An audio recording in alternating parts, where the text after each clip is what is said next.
sorry about that, guys. Let's resume again. I apologize about that. I believe everything is fixed now.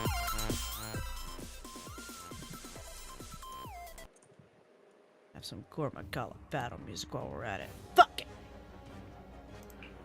Let me let people know we're live again.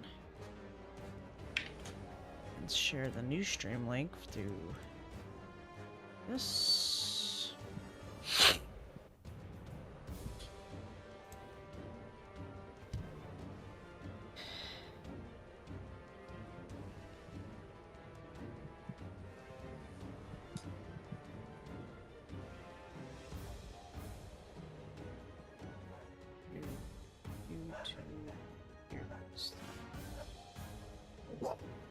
Shush. Okay. So sorry about that, y'all. We're back for realsies. That was my bad. I didn't know that stuff was gonna happen. But we're good. We are good now. Because look, I can do that now. I can use my touch gestures again. That's what was bugging me. And all my files are safe. Are they though? I don't know. Probably. Alright, here we go. So, let's make sure that we also can just draw a fucking line. Perfect. Okay. Alright, time to finish this. And then some. But Murrah, you said you had random little questions, so maybe other people like to answer as well as we go along. Okay. I have some classic ones and some funny ones. Which would you rather have first? Want some classic questions and all that? Sure. All right. Here's one. A very typical one that many has been asking for. You could live in any fictional world. What would you live in and why? And what type of character would you be? Like, if you were to say you want to live in this world, do you want to be a side character, a main character, or do you just want to be just a simple background character? Well, my go-to is Pokemon.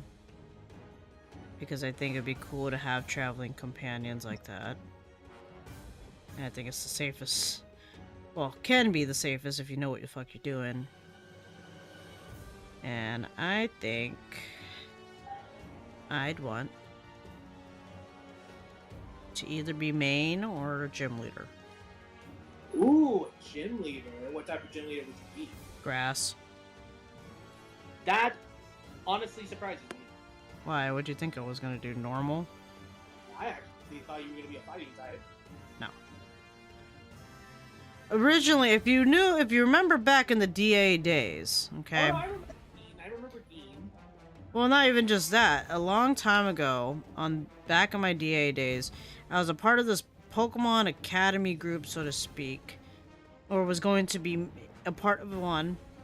Or she actually was not even a gym leader. She was part of an LA4 in a whole different region.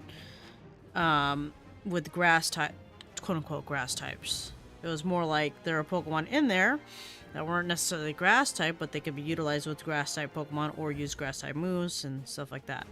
So that was her gimmick. She utilizes more grass type maneuvers, but don't be surprised if it's not all grass type. So that's kind of where that comes from.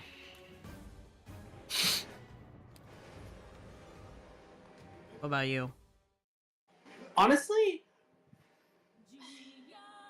it's a hard one because there's way too many cool universes out there that I really like.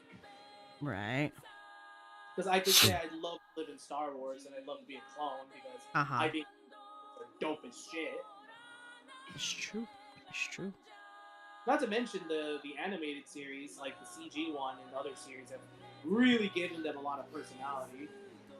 Yeah. Honestly, if I actually had to choose one, like, specific one to live in, I would like to live in the... This is gonna sound crazy. I'd love to live in the Fallout universe. I had a feeling you were gonna say Fallout. Like, I think the Fallout universe is really dope.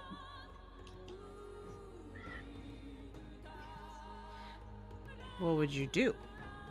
I would love to be the main character. I actually want to see what it's like to be the courier from Fallout New Vegas. Because I think Ah. courier is the coolest protagonist of them all. If Mhm. anything, the protagonist was basically like a demon. He survived a shot to the head just so he could get revenge. Dear Lord. That's Knuckin' Futz. Knuckin' Futz. What about all y'all? If you could pick a world that you would live in, a fictional world via either be video games or movies or whatever the fuck, book, I don't care. What would you be? What would you do? How would you go about your life? And what type of character would you want to be in that universe? Yeah. Thumb-a-buckons. There we go. My nose hurty. But yeah. Pokemon is always my go-to, usually. Do I know these creatures can kill me? Yes. Yes, I do. Do I think I could tame them? Yeah. Yeah, I think I can. To be fair, like, this is pretty much like saying just like the Lord of the Rings fun fact at this point. But the world of Pokemon is really, really dark when you actually think about it. Oh, yeah. Like, the mangas are the one that actually points out how brutal this world can be. Never forget that one panel of an Arbok. Oh my god, I remember that shit. That was... If it wasn't for the anime, people would not realize. I mean, people would probably realize, oh yeah, this is cursed. Yeah.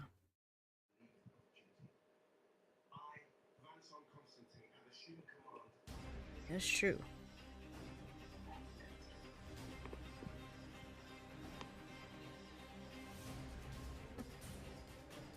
Ugh. It's like a shit. It's working. And mod thing is also working. Also do this. I think I already told you what my Pokemon team would be. Like, going back to Pokemon real quick, and then I remember you judging me saying, "Wow, always the meta guy," and I'm like, "What?" Yeah. Because I'm like, I think my team was a Garchomp, a Scizor. Yep. What was the Alolan one? The poison water type that can be super tanky. Oh, Marini? Yeah, I think so. The one that's all spiky and stuff. Yeah, that's Marini. Yeah, Oh, no. That's Priya. Sorry, Toxapex. Oh. Toxapex, thank you. Yes. Then it was a Hawlucha, a Magnezone, and an Alolan Marowak. Yeah.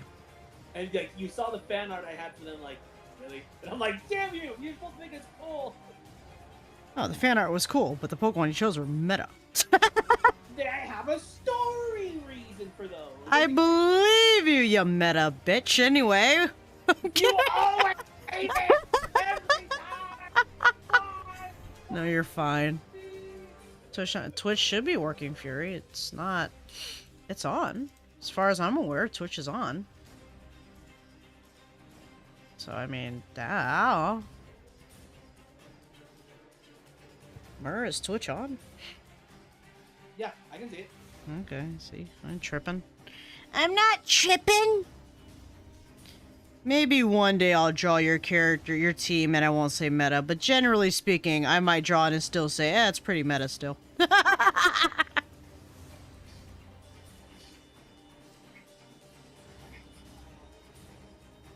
Okay, you got another question? Because I don't think anyone heard the question, so we're just gonna move on. Give me a minute. I'm doing something right now. No! Okay. Okay. Okay, now it's working. Oh, that's good. I'm glad it's working.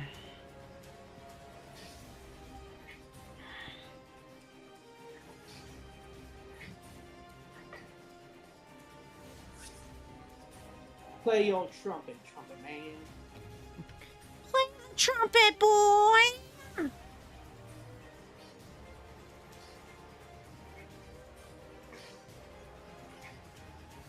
There's so much charm in this goddamn game. I love it.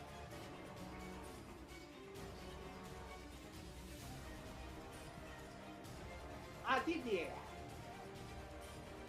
You did it? Anyway, let me look at my.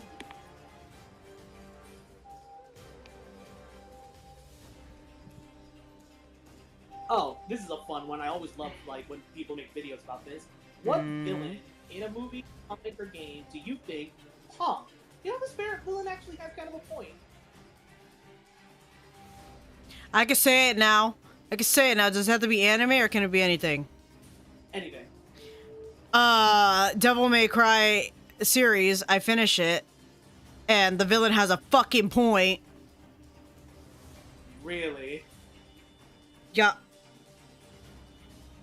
When I saw that scene, I'm like, you know, the rabbit has a point for what he's doing. I can't. Oh, actually, now that you said you finished that, we're gonna put a pin on the villain then. What are your thoughts on the series? I like it. I actually like it. Granted, yes. Good, right? Yeah, it's not bad. I did like the pace. Now, I will say I have to agree with that one thing. They did make Lady, like, able to put Dante's place way too easily. I guess that's what you're saying. Yeah, Or at the very, get his ass handed by her way too easily when really. But then again, I guess they're still going with the factor of it's young Dante. I guess older Lady. I don't know, unless they're the same age. I don't know. They probably are. I Yeah. also do agree with the critics on one thing. I don't get why they made her have to wear like a sailor. Yeah, that was catching me off guard too. Was the swearing? It was kind of jarring because she sweared a lot, and I'm surprised because I would expect Dante to be having a potty mouth, but it's like, damn, Lady, fuck. Like it almost felt like watching those people who just cuss to cuss, and it's like, why are you talking like that? You don't have to talk like that around us. Kind of do, you know? I had that kind of feeling with her. Oh, But, you know, yeah, because you know those friends are like, man, fuck this shit, fuck that, like either to make them sound cool or because reasons. I don't know. like, you don't have to cuss all the time. You know that, right? Yeah, you don't have to be that overly aggressive about shit, man. But I actually like the series. I understand the story. Now, I will say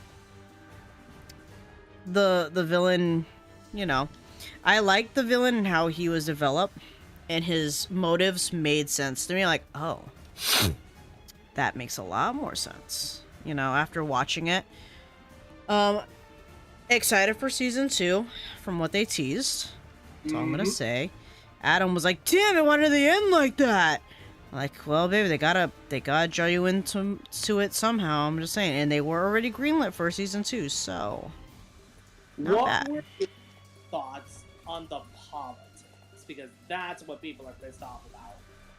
I didn't give a shit. See, that's what I'm saying. What are we focused? I'm just here like, what? That the guy wanted to start some shit? Is that what the politicians are talking about? I'm not trying to go into spoiler territory in case anyone else hasn't watched it, but it's like, I won't say it. Really? Here, but, I'll just say one word: the invasion. oh my. Okay, they need to let that go because it's like, what? Seriously? There are so many other shows that have done shit like that. And that's what. Why does that matter? Oh, because it's Devil May Cry. Like, God. Okay, is it supposed to be holly jolly happy? Or is it supposed to be kind of edgy and brooding at times, and the fact that no one's gonna fucking live, basically? Like, this isn't the main series. We don't need to be this mad about it. And as someone from an outsider looking in, it did not bother me. It happened. It makes sense that the guy is starting to get a little tyrannical in a weird way, but it's like, okay, Because I literally sat there and I was like, what politics are they talking about? Just this? Because that's not surprising at this point. There's an obvious reason why they wanted to take advantage of that. Duh. I don't get it. So it makes sense to me why it happened. It's actually not a left field thing. I mean, it was kind of shocking how they fucking did it, but it's like, you know, I'm not super surprised because they're really trying to make their point somehow, even though it may be diabolical seeming, you know what I mean?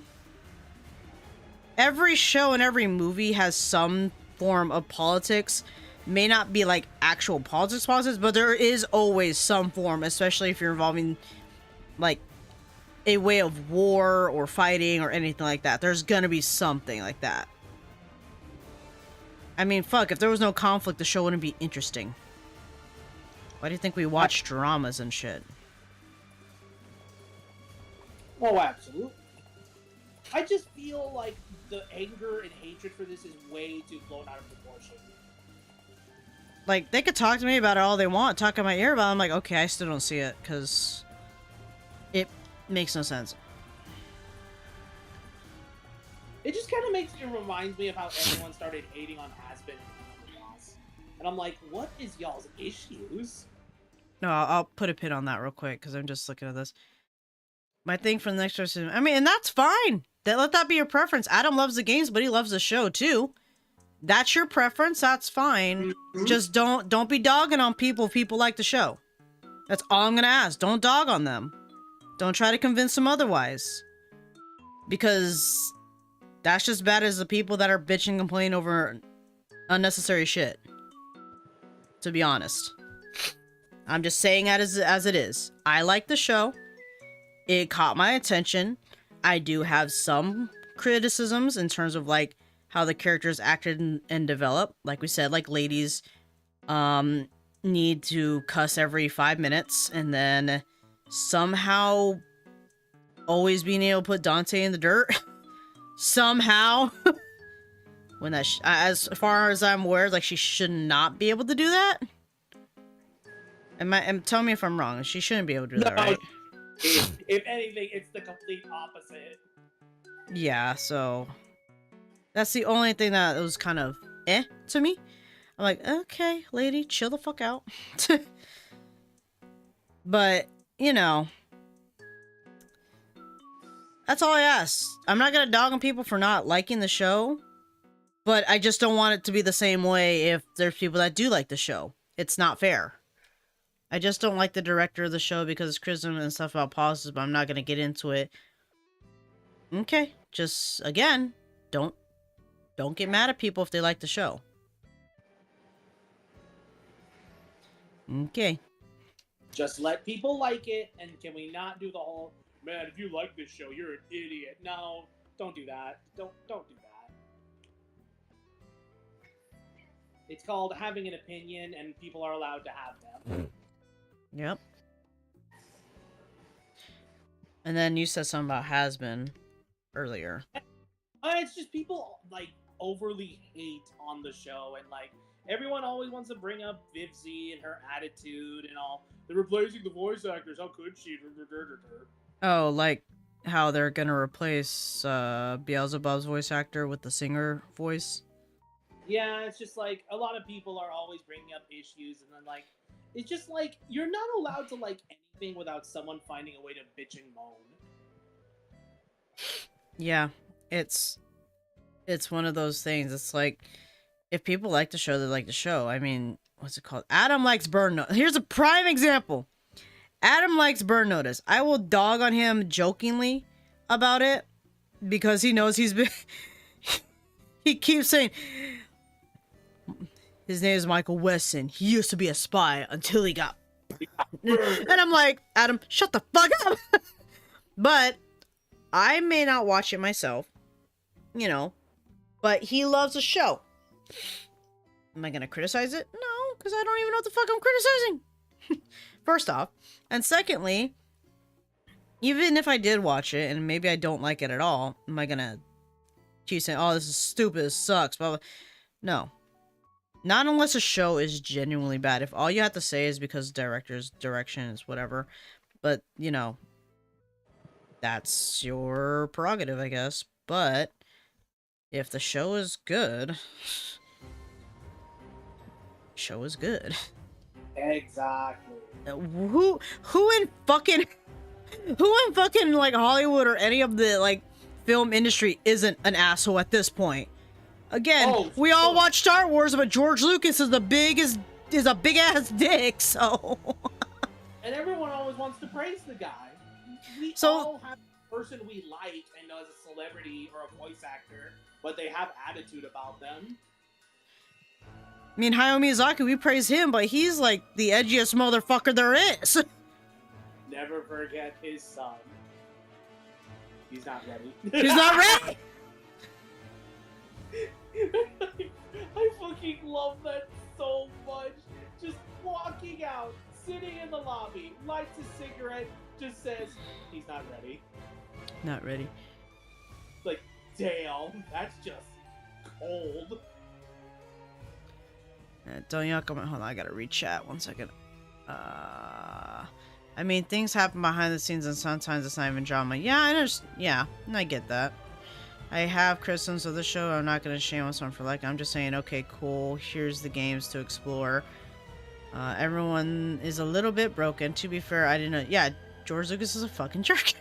According to my art teacher back in college, who used to work with George Lucas, he's a jerk. He's an ass.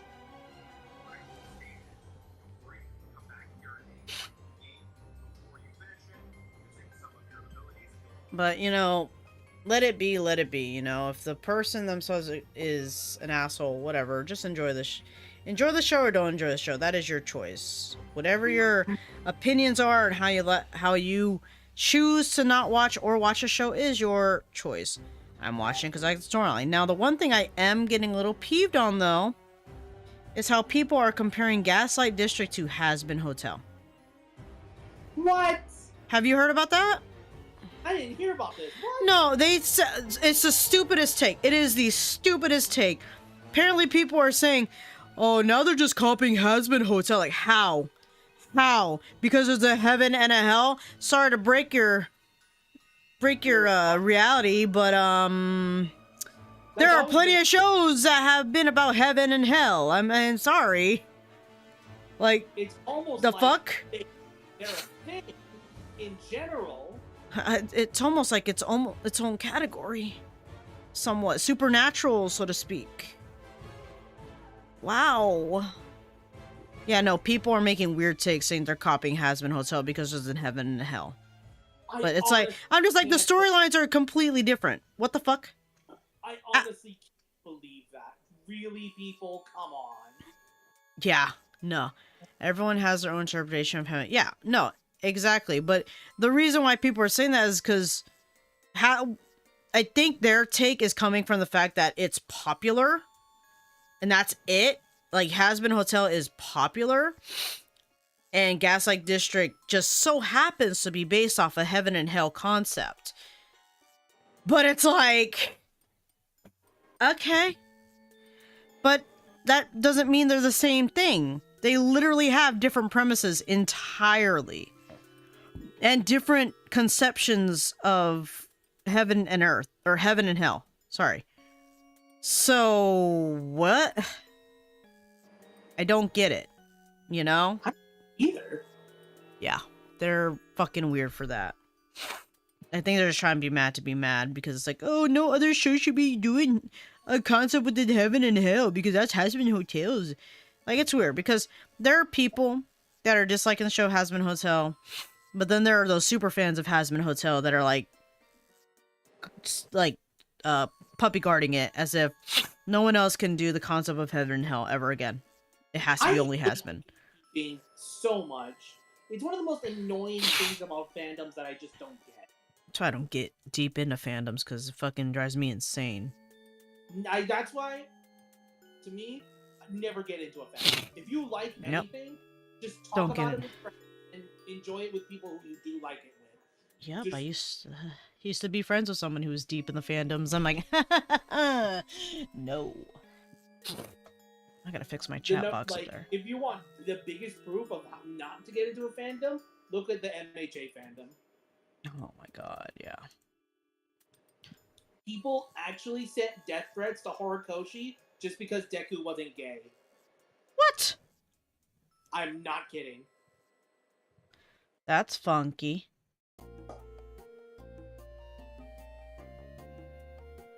Horikoshi. Oops. What's the irony you have, Fury?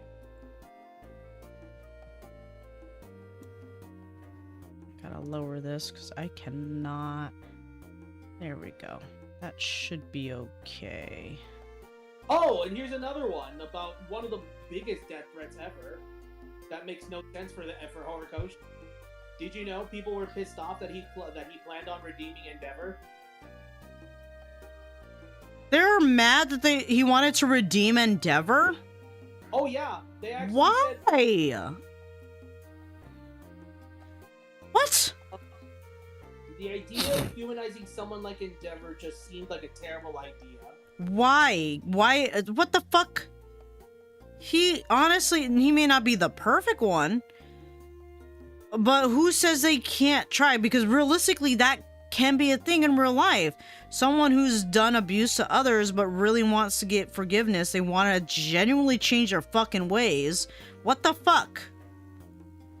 Like, I get it, it's not, and they're portraying it pretty well on how the family's taking it. It's like, they obviously do not forgive him yet. They obviously, like, are having a hard time accepting the fact that he wants to be a different person. But it's gonna take fucking time. He's doing it in a way that makes sense. But the fact that people are getting mad, damn. This fandom is so, like, it gives you a It's so headache toxic. every time. Yeah, it's just one of the most toxic fandoms ever. I don't think fandoms are inherently bad, but you do have to find your people and stick with them. Yes, Jace. I do agree with that. There's, like, you need to find those people that you can agree with. Also, what's your theory, Fury? You said you had a theory earlier, but you never finished. You never finished your thought. That's true. I think typing it out. It feels better to see bad people suffer and die in darkness in stories than to see them redeemed. Ooh, you know what? That's an interesting topic to really think about, actually. Because I can actually transition that to an entirely different topic. But I'm gonna put a pin. I want to read one. Alright, read that one out loud, please, because I'm gonna keep drawing. The pandemic allowed bullies, harassers, and hate became normalized since people were cooped up and hiding behind screens to spew hate constantly. Fandoms used to be chill pre-pandemic, but post-pandemic it's just a shit show. I actually think fandoms were still bad even before that. Yeah, because I knew someone that was pretty fucking toxic in a fandom before that point. Like, I do understand where you're coming from, and it's not a bad theory to have, but I actually do think fandoms were still very bad even before this. Yep. And the reason is because if you look at fandoms, like, not even for anime, but for cartoons, look at the MLP fandom. Jesus. Oh my lord. The Brodies? Whoa. Yeah. That was bad. Yeah. I see fandoms has been crazy since humans are formed. It's just the reason we've seen more crazy shit because we're seeing extremes and giving publicity online. Yeah, there have been a lot of issues with just fandoms, and oh my god, I watched the first season of that generation of My Little Pony. I thought it was good. Mm-hmm. And I was a part of the fandom because I just wanted to see more works from them. Is it the one that everyone knows right now that you're talking about, or? Yeah, like Twilight Sparkle, Rarity, blah blah blah. Oh, okay. The one where they have a specific. Do we call that Hasbro? Hasbro style? Yeah, you could just say Hasbro because they belong. Okay, yeah. That. where like you can tell the designs and all that stuff. The purple one, the pink one. Yes. Okay. Thank you. Like the I love seeing the fan works, the fan animations, the artwork, the comics. I was into those, but man, go deeper and realize the amount of freaks and weirdos. I'm Yep. like, "Nope, I'm out." I think I'm backing out of this now. Because I really did like the MLP style that they came up with this time around. The stories are pretty good. Songs are pretty good. But then you have the weirdos. Oh yeah, the jar. Oh god, don't bring up the jar. Don't. I'm sorry. That's fine. Oh, actually, Jace, I like the way you said that. The internet made it so easy to connect with people, but the other side of the coin is that we also see more of the ugly side of people as well. Dude, True. that we can actually transition into the VTuber topic to actually add on to what you just said. Man, we're getting a lot of segues, aren't we? Oh, because when you get some good topics, you can easily segue into a lot of things. That's true. That's true. But freaking what happened with Cinder? My God. Oh my lord. Like, She you were- dug herself a fucking hole. I'm very confused about it, but I'm glad you got the full story now. Yeah. It is terrible out there. You have no idea what people are like. Because you can think, oh, I know what these people are like because I see that their hearts are on their sleeves. But then the next thing you find out, oh, Jesus Christ, these people are terrible. Mm-hmm. So bad. Oh, Jay, you're really bringing up some good points. I don't think this is a recent phenomenon, and that fandoms have always been so passionate to the point of toxicity. It's just in modern terms that pool is so small nowadays. Facts. Cinder will be okay, but she essentially through years of hard work. I don't know if she'll be okay. Like, she'll have her fans, sure, but she ain't getting rid of everything. She ain't just getting rid of years of work. She's getting rid of years of friendship. That's true.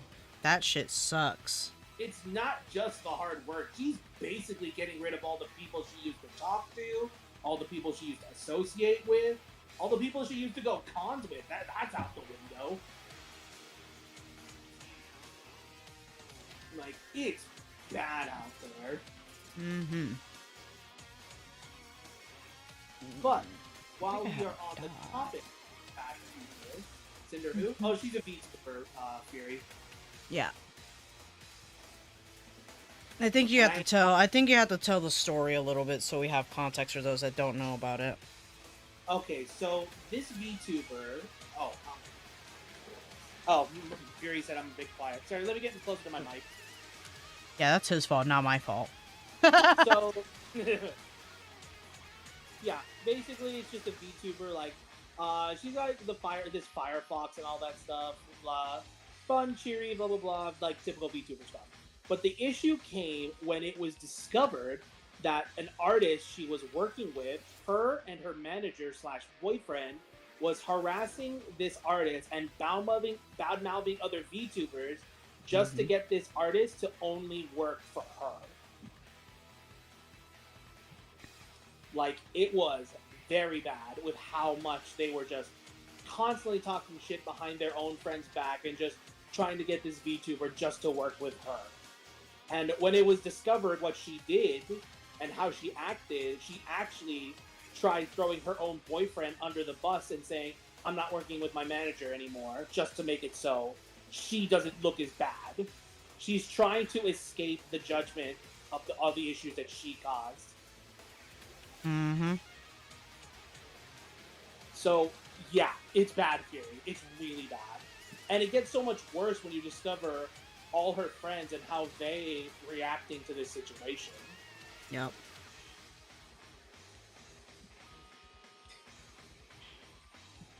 Man, the fact that Chibi got fucking serious talking about that shit, like, dear God. Chibi's never serious. Yeah, the most random VTuber to ever exist to get actually mad, then you know you've done something bad. Oh, yeah. Oh, yeah. Just, oh, God. Yeah.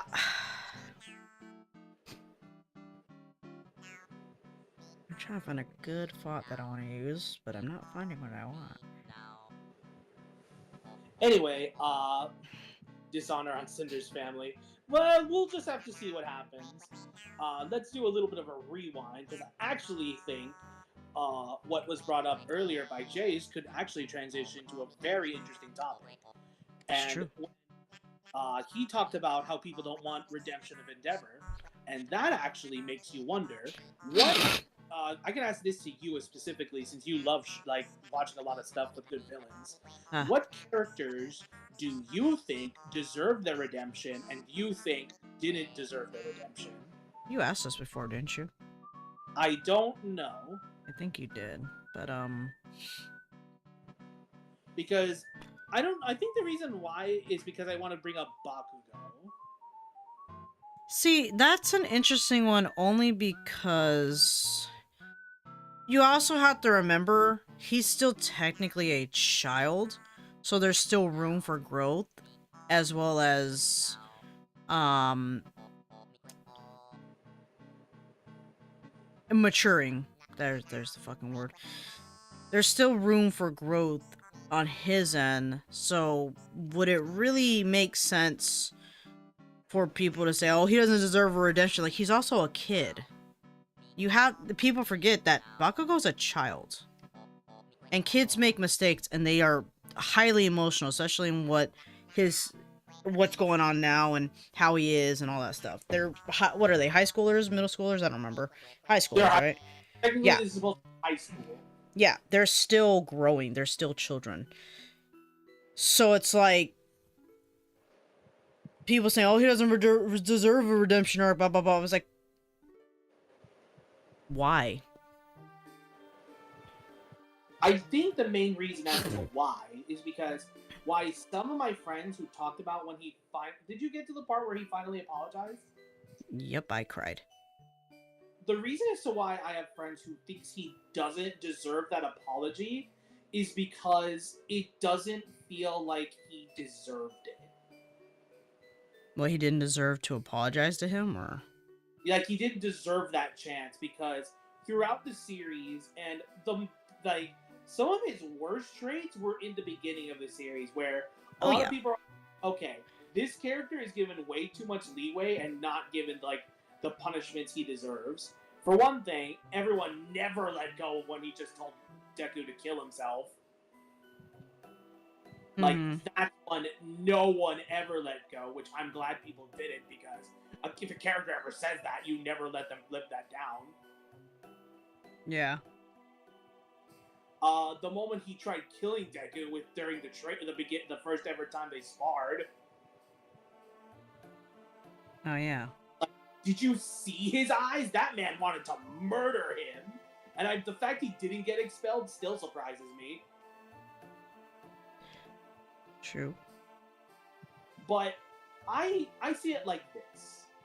Bakugo was a character who, like Vegeta, was filled to the brim since childhood with pure and utter pride. Everyone and anyone thought he was amazing and gassed him up and thought he was an amazing kid. The first ever moment that he was given a chance to be saved by Deku, that broke his world because anyone who would try to lower themselves to his standard, lower themselves to him, then that automatically makes you a shit target in their head. Right. The reason as to why it doesn't work for some that I can understand is that with this character, there's way too many moments where they try justifying his attitude and making him look like the best.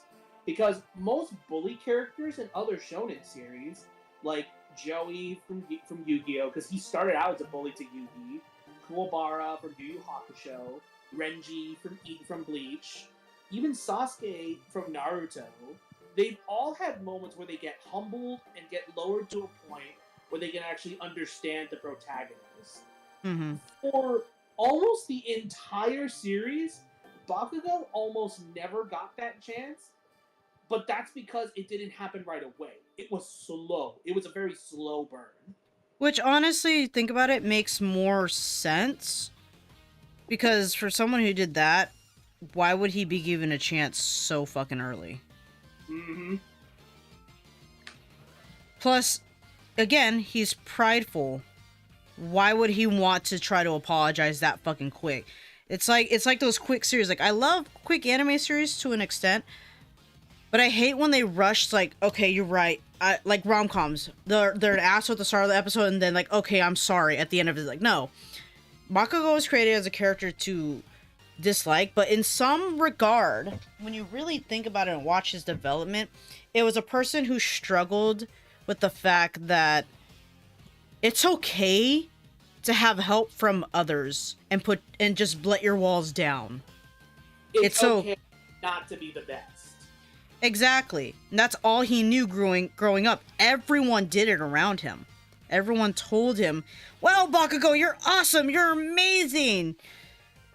And he thought the only way to be the best is you have to have the best quirk and know what you're doing, which is why that's why he dissed on Deku a lot, you know? But and that's why he got more upset, because someone without a quirk saved his life. He didn't know how to fucking take that, first and foremost. Mm-hmm. So, for people to get mad at him, someone who struggled and only knew how to be the best growing up, apologizing, actually being able to grow from that point of being a fucking jerk to somebody he bullied. How is that not realistic that a bully can change and become a better person? Is that not? And it takes time. Something has to happen for them to realize, like, hey, maybe I should fucking stop. You know, and in Bakugo's case, it took a fucking lot. He was smart, but it took a lot for him to recognize that, yeah, I have faults too. And it also, I think what helped push that narrative of him actually changing was when he became friends with Kaminari and oh fuck, what's his name? Kirishima, yeah. They helped him kind of lower his guard a little bit more, and they didn't care how mad he was. He even called them losers. You losers stay behind me, but like, whatever, you know, you're our friend. And that kind of threw him off. Like, what is this? Like, is these my actual friends or cohorts or what the fuck, you know? I think one of my favorite moments from him to show that he was changing was when he finally discovered Deku had one for all. Yeah. And when they fought for real, I love when he won. Excuse me. He didn't hold that over his head. He didn't say, look, even with that quirk, I'll always be better than you. No, he just straight up said, if you have All Might's quirk, why did I win? Yep. Like, he straight up told him, if you're going to be the strongest, why am I better than you right now? I'm like, and for most people outside of the scope, it's like, wow, way to still be a dick. But realistically, you have to think about it. It's like, yeah, you know, he has All Might's quirk. Why is he not able to fucking body Bakugo right now? He's telling him facts. In Bakugo's own weird way, that's his own way to say you need to get stronger. You need to keep training. You need to hone that. In his weird fucking way, because he doesn't know how to fucking just say, hey, you can work harder and be stronger, but you gotta be, like, you may not be able to beat me now, but you can, blah, blah. No, his weird way is, why are you not bodying me? And you have all this shit. What's even better was actually the follow-up, where after they get in house arrest, they straight up, like, there's a straight up moment when they're cleaning, and he's like, you know, if you want to learn how to use your quirk better, maybe you should actually start using your other limbs. He's like, you know, you're like, the way you fight is very similar to one of our classmates, right? And I'm like, huh, would you look at that? He's actually giving him advice. Which classmate was he comparing to? I forget what he was comparing to. Comparing to Ida, because the way he moves and like the way he runs, he's like very similar to how he fights. And he's saying maybe he should try that. Oh. Like I said, Bakugo's a smart fucking character. I just like, there are people out there that are just so, like, either they get really mad at, oh, you know what? Hold on, I'm not gonna do that. Sorry. Either they get really mad at people who hate Bakugo. Like, there's no middle ground that I've noticed, or they just love to hate him. Like, there's no like, yeah, I see that. It's crazy. A lot of people seem to forget, outside of all his anger, Bakugo is a prodigy. He's not. Yeah. It isn't just his quirk. He's actually massively talented. Like, Oh yeah. the way he's a natural cook. He's got very good battle instincts. The way he can control his quirk. He's actually really good. He's a fucking tactician. Oh yeah. The training arc between class 1A and 1B, he straight up said, yeah, I'm gonna body these assholes. And he did. Sure did. But it also proved that when he finally gives his attitude aside and he works with his team, guess what? He was right. None of them got captured. He actually won the team fight and actually made sure to show off he's learning. Yeah. Bakugo is proof that even if you have a character that's incredibly despisable, you can find a way to redeem them.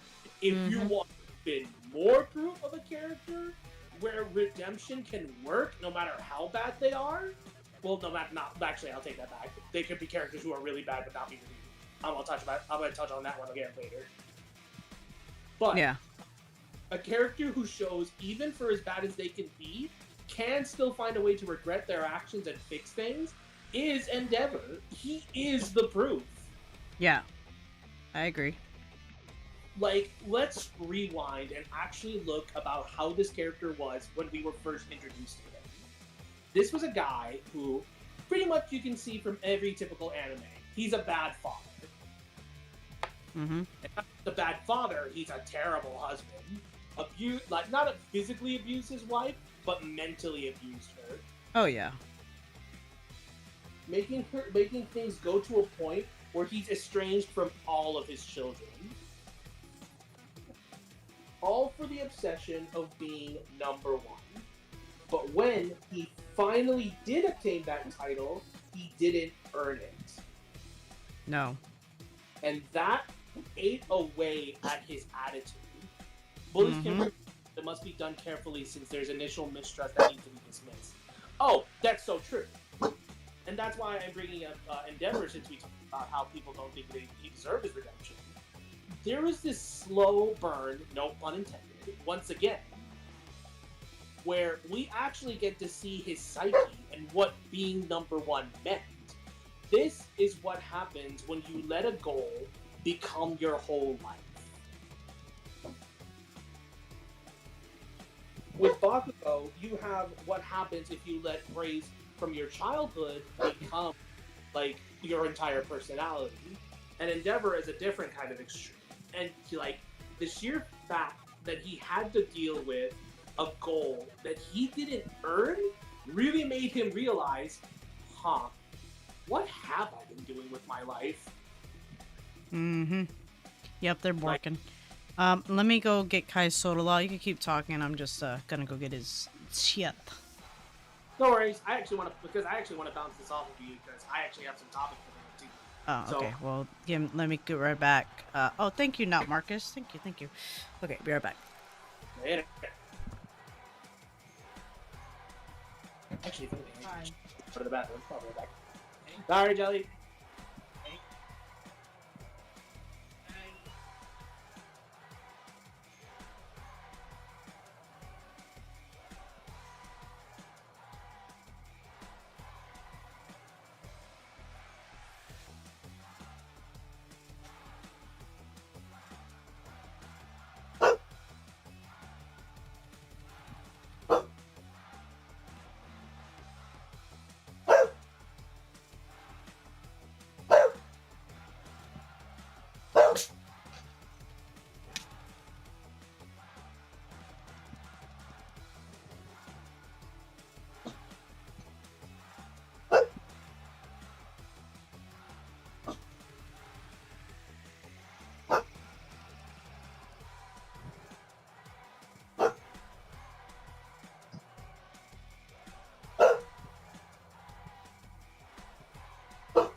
coming back. Stuff. I also returned because I had to go to the bathroom. Hold on, I don't have my headphones on, so I can't hear you talking.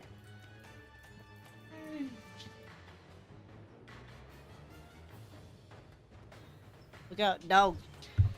Down my way. Okay, I'm back. Hello. What happened? Well, I was in the bathroom, so I had to, so I accidentally left your chat. So, back on topic. I think what I really like about Endeavor's redemption is something that calls back to Avatar: The Last Airbender. Hear me out. So, you remember the episode where Katara actually wanted to find her mother's killer? Ah. And then at the end, when Aang said, "I'm glad you didn't do it, Katara. The first step to moving on is forgiveness." But then she actually says, "But I didn't forgive him." And I'm like, you know what? That is a good lesson. There are times you don't need to forgive someone. That's true. Just because you don't forgive them doesn't mean you're not moving on.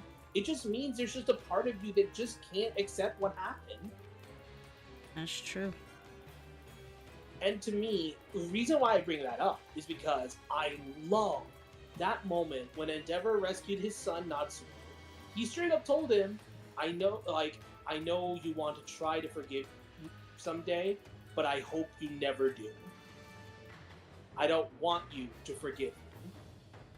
In fact, I don't want any of you to forgive me. I realize I've been a terrible father, and maybe, just maybe, it's better for you and for everyone that I stay away. Damn. Like, look at that. This is great redemption. And no more is that present for when Dobby reveals himself. Oh, yeah. Dobby. I'm just gonna keep it at Dobby just in case. Yeah, I'm not gonna say what, but let's just say he's one of the worst kept plot twists ever.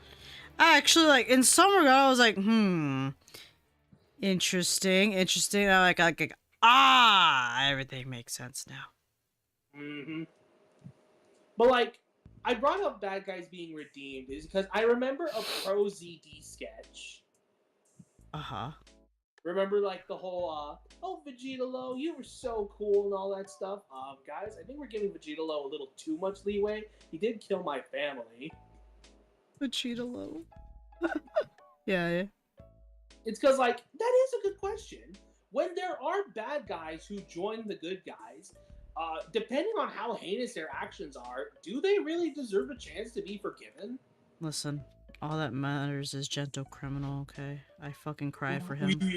Oh, Gentle. He wasn't even a bad guy. Poor guy just wanted to do good and everyone gave him shit for it. I love that he got redeemed, though. I love it. Oh, I cried so hard. I'm like, When he came back, when he had when I saw that happen in the anime, like, my boy! It was so good, especially the part where he actually starts crying. We're thinking about Deku. It's like, my boy, are you still fighting hard to be a hero? I sure hope you are, because I'll continue fighting as well. I'm like, yes, you Gentle Criminal. I love it. I love Gentle so much.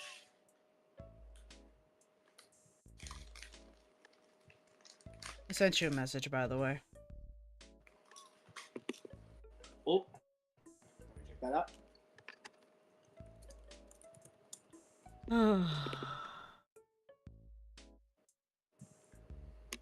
Yeah, can't wait for the last season to come out. I actually do want to ask that to you. Hey, Murray, I know this sounds weird to say because I sent you a Discord message about the DMC Netflix series. Nothing bad, I just want to get you 2 cents on it. Yeah, sure, why not? Go ahead.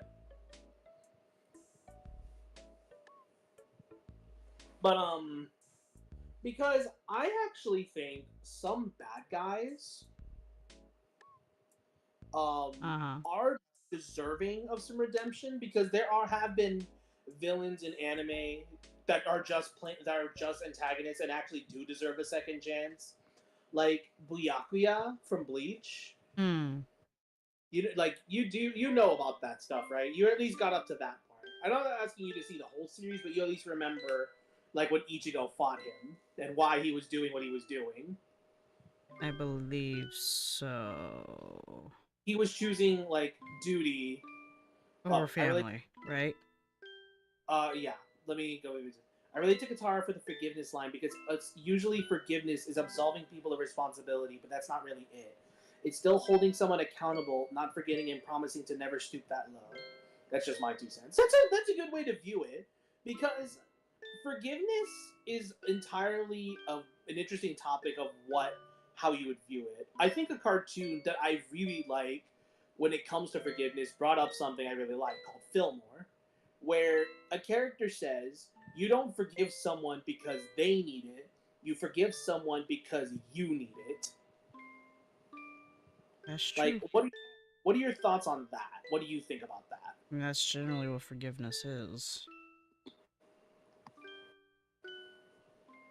Like, you're forgiving them for what they've done to try and move on, but that doesn't necessarily mean you have to have them in your life anymore. Mm-hmm.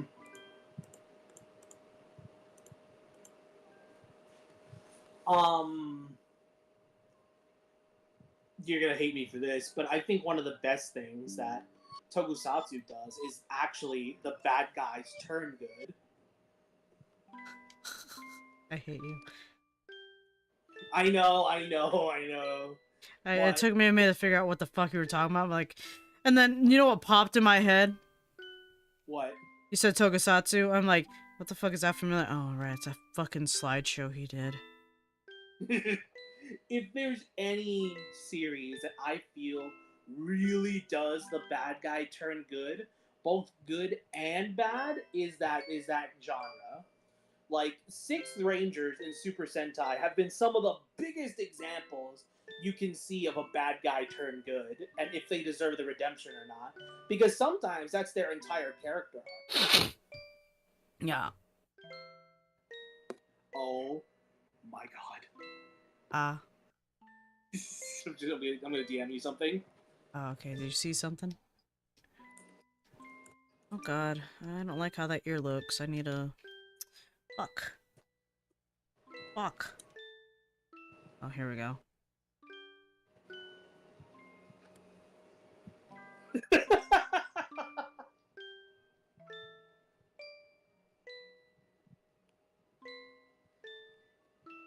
One moment. Playing quiet music. I DM'd you. Yeah. That's funny. I need a Yeah. different song. This is too slow! Here we go. Ah, that's better. Now it's fast paced. I feel better now! Ay, ay, ay, ay, ay, ay. Okay, I finished the Ravagon one, so I'm moving on to just finish sketching Alright, out this since last we're gonna- emote. Go ahead. Since we're gonna move on, well, not move on, but we'll put a pin on the bad guys thing. I actually have a very, very funny one I want to ask you. Okay. What if you can make a crossover between two franchises, Oh god. but it has to be as stupid and chaotic as possible? What kind of crossover would you make? Cross Shoujo. You said it had to be stupid and chaotic. No, why I say that's kind of cheating. Why is that cheating? You literally asked me. No. Here's why. Because What? Already, like he's like what's the word? He's like an omnipresent figure in Shonen Jump. He exists in anime in general. He can summon Yugi from his hair, and he makes JoJo references already. That's kind of like you're kind of putting a hat on a hat. And No, you actually, you know what? That's a good point. That's a good you point. literally said chaotic and crazy. Is that not chaotic and crazy? You bring up a good point, and it is Bobobo, and Bobobo is as crazy crazy and chaotic as it comes. There you go. Honestly, you're gonna laugh at mine. Attack on Titan and Fast and Furious. What do you do? Racing up the fucking Titans? Dun, dun, dun, dun, dun. Yeah. Dear Lord. It's all about family, Jelly. It's all about family. Dear Lord. Vin Diesel going down the back of a Titan and his fucking... He's gonna drive right into the Beast Titan's neck. Bladed car and all. Mm-hmm. Dear Lord. Okay. And then The Rock's gonna give the rock bottom to the Armored Titan when he becomes a Titan. Oh my god. This is stupid. Alright, here's... I can't even make a stupid crossover because some of those already exist. Like, I still can't believe Naruto and TMNT still real. Yeah, that one's... Well, was that not a fan comic or was that official? That's real. But that was by, oh my god, I know the artist too. Fuck. David... No. Fuck. I know who it is because it's the same people that worked on some of the DC comics too. Fuck. But anyway, that's cool. I mean, the style is cool though. What I find funny about that crossover is that technically it's not a crossover. And here's why. They make the TMNT characters in universe of Naruto. So I'm like, wait a minute. You're telling me these characters already exist in this series? So then this isn't a crossover. You're just finding a way to explain why the TMNT characters exist in your universe. Facts. It still gave us the hilarious panel of "It's been a long time," Hamato Yoshi being said by Kakashi of all people. That's still funny. I mean, wasn't there a crossover with Toriko, One Piece, and Dragon Ball Z? Oh yeah, that was like a cross promotional thing for like some sort of event in Japan. But that's not canon. That's not canon. But I actually that crossover really cool. It was cool. It made sense. Poor Toriko. It would have been a much more popular series if the anime was actually better. Yeah, didn't they stop at one point? Like, it's never actually been finished, or? Yes, but it's also because the anime itself had some very poor quality animation. That's true. What would you do if they revamped it with the new studio? Let's say, like, Wit or something. I feel like it would actually be way more popular. Because if you want proof of what happens when you give a good series bad animation, it gets completely forgotten. There is a that's incredibly popular called The Beginning After the End. Okay. This is an amazing manhwa. Great regression story, like badass action, great art, dramatic storytelling. That, when it got an anime, people were excited. This is gonna be the next Solo Leveling. Everyone's gonna love this. Everyone's gonna think it's so cool. Then it turns out they got an animation studio that made the animation look like a slideshow. Oh, same like Record of Ragnarok. Oh, if only. Oh. It's worse. Oh, no. Someone actually did a side-by-side comparison of an actual PowerPoint and the anime itself. No. You can't tell the difference. Oh, that's terrible. That's cutting corners. Mm-hmm. A great series ruined. And it really brings up the point of how an anime and its animation can make a series live or die immediately. If Demon Slayer didn't have the animation it got, no one would talk about it. Yeah. Because I'm going to have a very hot take, and people are going to hate me for it. I think Demon Slayer's story is incredibly mid. I believe it. Really? Even with everything you like about the series? I mean, I could believe it. It could be mid. I like the series. I enjoy it. And again, like you said, if it wasn't for the animation, no one would enjoy it. I didn't read the manga, so I can't put that take on there. I've only watched the anime. All that matters is they gave me Tengen. I know. That's, you know, and I'm glad I could be his fourth wife, so it's okay. I have Adam's consent. It's okay.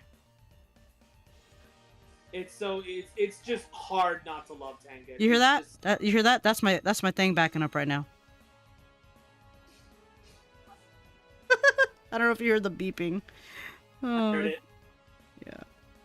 Tengen is such an amazing character, too. Oh my god. It's crazy. I will give them this, though. They did introduce the characters, at least the Hashira, in a way where it's like you had this preemptive assumption of what they're gonna be like. And then when they introduce them, it's completely out of your expectation. Except for maybe... What's his face? The Wind guy? Yeah. He's still angry. Oh, he's very angry. It's like, oh, never mind. He's still an angry guy. Never mind. Like, oh, he's still a dick. Like, so. For one, I thought Tengen was gonna be gay. I'm not gonna lie, because he's so flashy. Really? Because he was just so flashy, like, yeah, you know, all about flash. Like, okay, what guy? And then when I realized, like, he has 3 wives, like, what? Excuse me? And then for the love Hashira, oh god, I know, Mitsuri. Oh my god, if I said that, if I did not get her name, Adam would kill me. Everyone, Mitsuri. Like, I thought she was just a little ditzy, like, she is kind of ditzy. But I thought she was just your typical girly girl ditzy. Oh my god. But the girl can fucking pack it in, and she's so fucking strong as shit.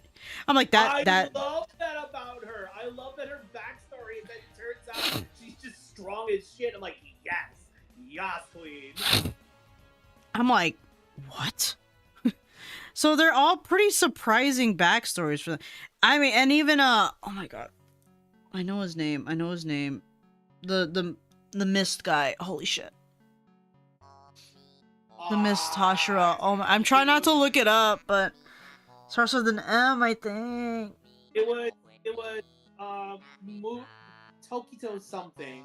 Muichiro, yes, it's Muichiro. Yes, thank you. His backstory was surprising too. Like, all of them have pretty surprising backstories where actually, but even not just the Hashira, but some of the demon, like the lower moon demons and the higher moon demons. Like, what the fuck? When you learn their backstories before they die, like, okay, don't make me fucking feel for these bitches. I hate you. I love that the Bridge series makes fun of that too, which is not a bad thing, but it also is hilarious when you think about it. It's like, now that we must fight, I'm going to give you my very sad backstory to make sure you're related to me just before I die. See, when I was a child, and like before he got his head cut off, and I'm like, yeah, you know, that sounds about right. Oh, it's good though. I mean, I like the series, the anime series itself, but I can understand, especially those that start with the manga, why the story would be mid. Because my friend put it this way: all the energy we're seeing in the fucking show does not genuinely exist. It's just for effect. I'm just like, that's fucking. So if they remove all that, it just looks like, okay, oh my god. Okay. Wait, let me find a gift. Hold on. But you can tell me. I'm finding a certain gift. I want to debate that. Okay, hold on. It's funny you bring that up because I think that argument is total bullshit. Yeah. Again, this is just me being told, so. I think I don't think the energy actually exists. I think what didn't the creator say it's just effect? Bullshit. What about the fight between friggin' what's the name of that demon? The one who turned Red Goku.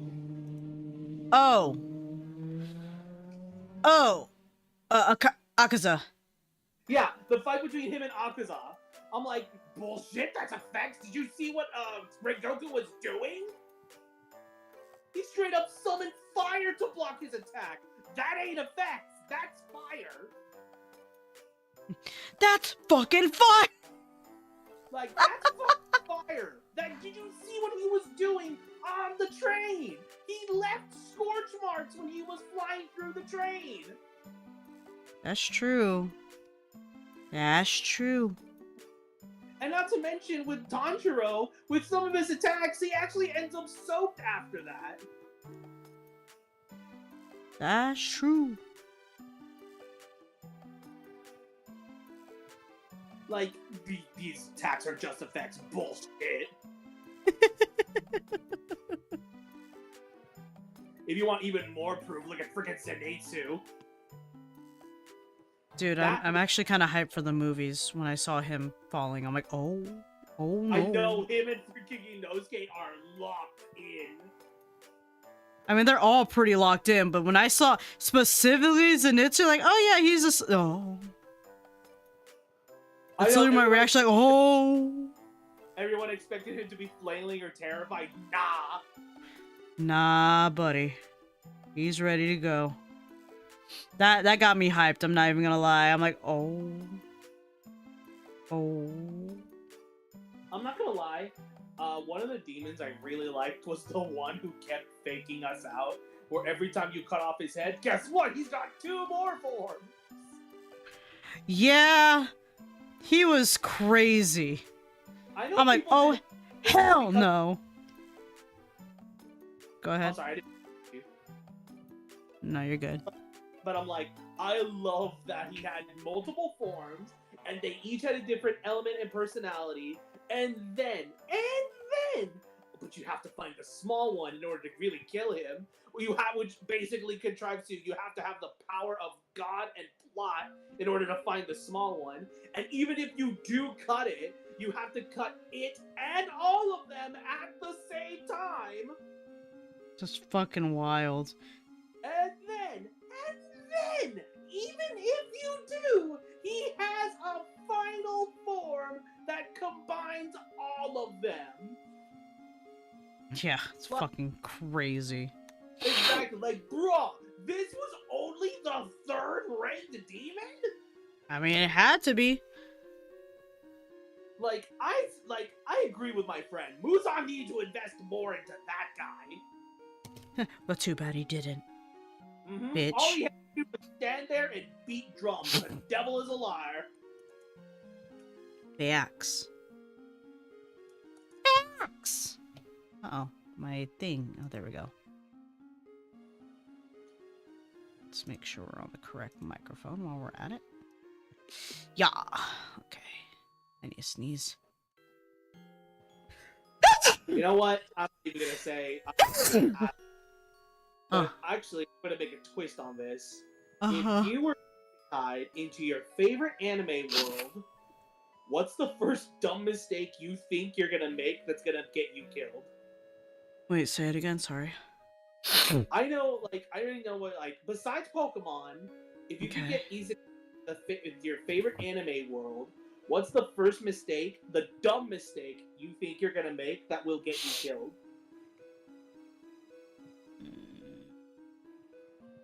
Because, you know your ass is gonna make this mistake and it's gonna get you killed.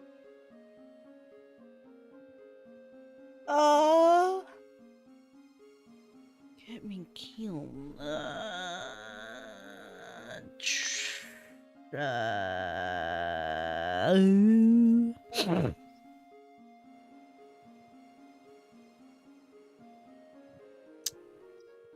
Oh, fuck, I have to think about that, because I got other than Pokemon, motherfucker.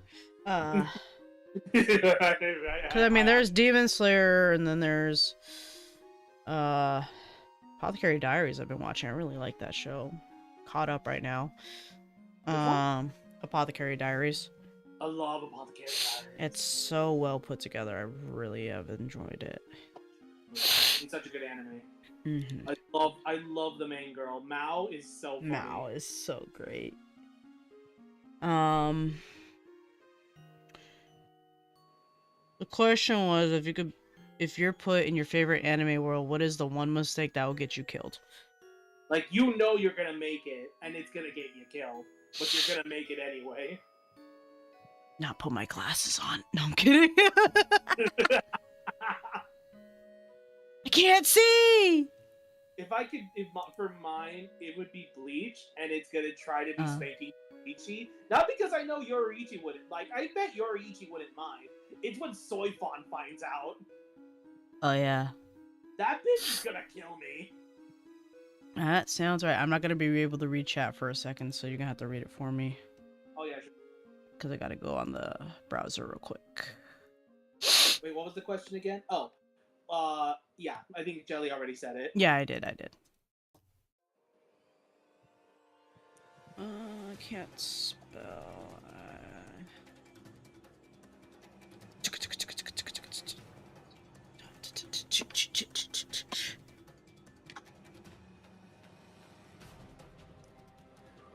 Other than that, Naruto, it would be trying to imitate what Naruto's doing with Forbidden Jutsus and Oh, probably follow around.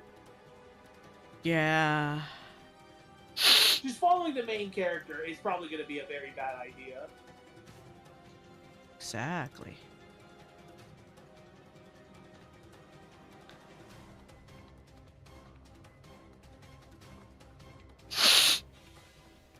Oh, God. To be fair, my own Nose. secrets and clumsiness would get my ass handed to me instantly.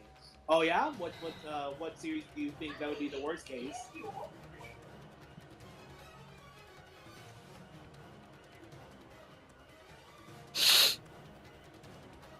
My poor nose. Did you Oh, take any for your allergies? Earlier, it's a 24-hour one, but I don't know. It was fine up until a point today in the afternoon. I'm like, what the fuck? But it hit everybody in the afternoon. I'm like, what the fuck? Metal Gear. Metal Gear?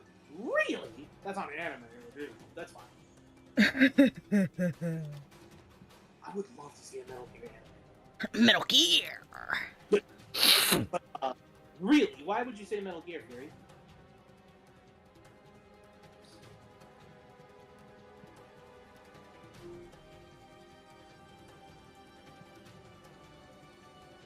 Oh my god. No, it's not an anime. What do you mean it's an anime? It's a video game. It's always been a video game series. Wait, did you not know that? Oh. Ah! Okay, freaking, you got me there. What? She was just kidding. Exit out. I was confused for a second. I'm like, what? How did you not know that?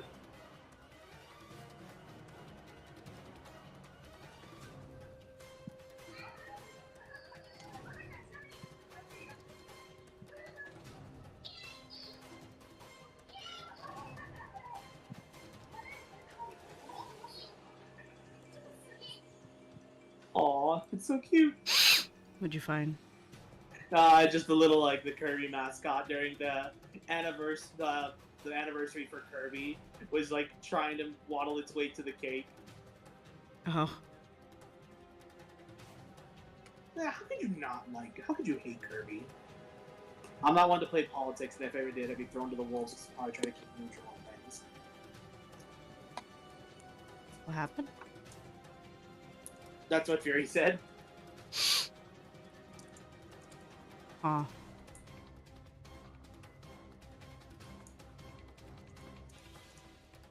Oh, that's you.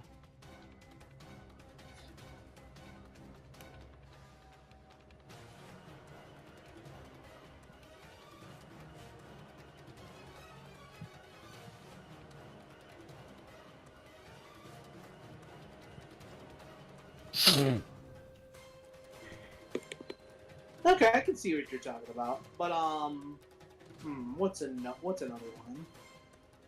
Ooh. I think you're gonna have a fun one with this. What's your hottest take for, let's say, anime that you are willing to die on no matter what? Tengen's hot. No, I'm kidding.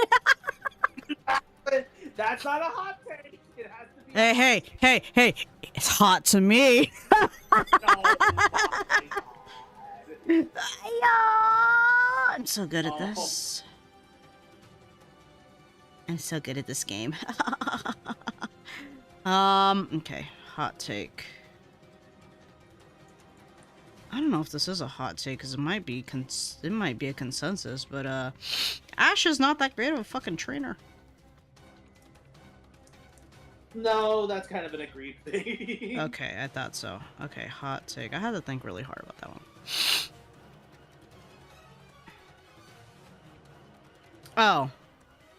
Oh. JoJo Bizarre Adventures part 6, the one with Jolene, that one. Was not that great at the end. That's an interesting one. I actually don't like it. I hear a lot of people are always half and half about that.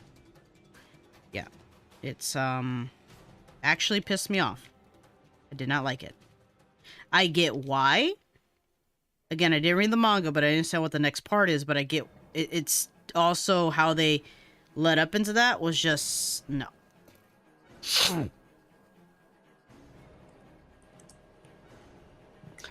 Are you missing? Oh.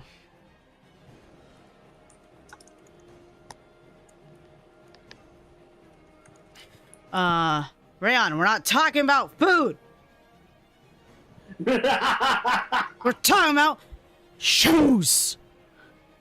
My hot take is I'm hot and sexy. That is all. That is beautiful for you, Shady. I'm proud of you. Ruby, I mean, technically it counts as an anime, but really I think we're just talking about shows in general, too. Whatever makes it easier, but... Go ahead. That's a hill I've seen a lot of people have that they are willing to die on. That Ruby is anime. Well, she's asking if it counts as an anime. She's asking a question if it counts. That will depend on your definition of anime. Is anime a genre or an animation style? If it's a genre, then yes, it will technically count. But if it's an animation style, no. Yeah. So, no, the question is, so everyone knows, what is your anime / video game / show hot take, and that's the hill you're gonna die on. That no matter what people say, you're gonna stay there and no one can change your mind.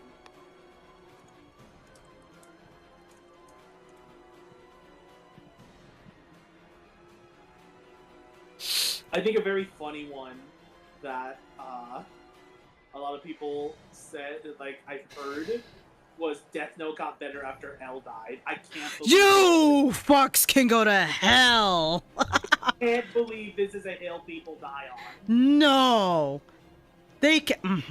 That is I've ever heard in my life. Like, what? I'm like, you guys are fucking high. Exactly. You guys are fucking high off your rockers for saying that shit. For even thinking it. I know, like, L and Light's rivalry made that series. Exactly. The fuck kind of crack are they smoking that they have to think that?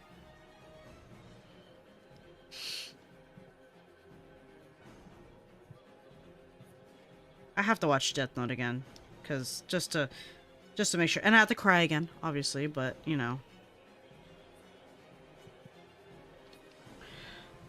Okay, hot take on Kill la Kill. There is an actual plot, and it's not the fanservice stuff. It's about being confident in your body and self, which is where the real power of the show comes from. That I don't know if that's a hot take. I don't think that's a yeah, I don't think that's a hot take. I think that's just explaining the actual plot of the story past the fan service. There's literally an entire episode where Mako tells Ryuko, "You got to be more confident in your body, girl. You got a great body. Just don't be afraid to show it off." I'm not gonna lie, Ryuko. If fan service, it's basically Riley. I'm not gonna lie. I was gonna say, she reminds me so much of Riley. Like, Riley would act the same fucking way if she was dressed like that. Like, what the fuck? If I had to put a voice and, like, attitude to a character, it'd be Riley. Yeah, exactly. Mako's also one of my favorite female characters ever. I'm not gonna lie. That's the ditzy one, right? If I remember. Yeah.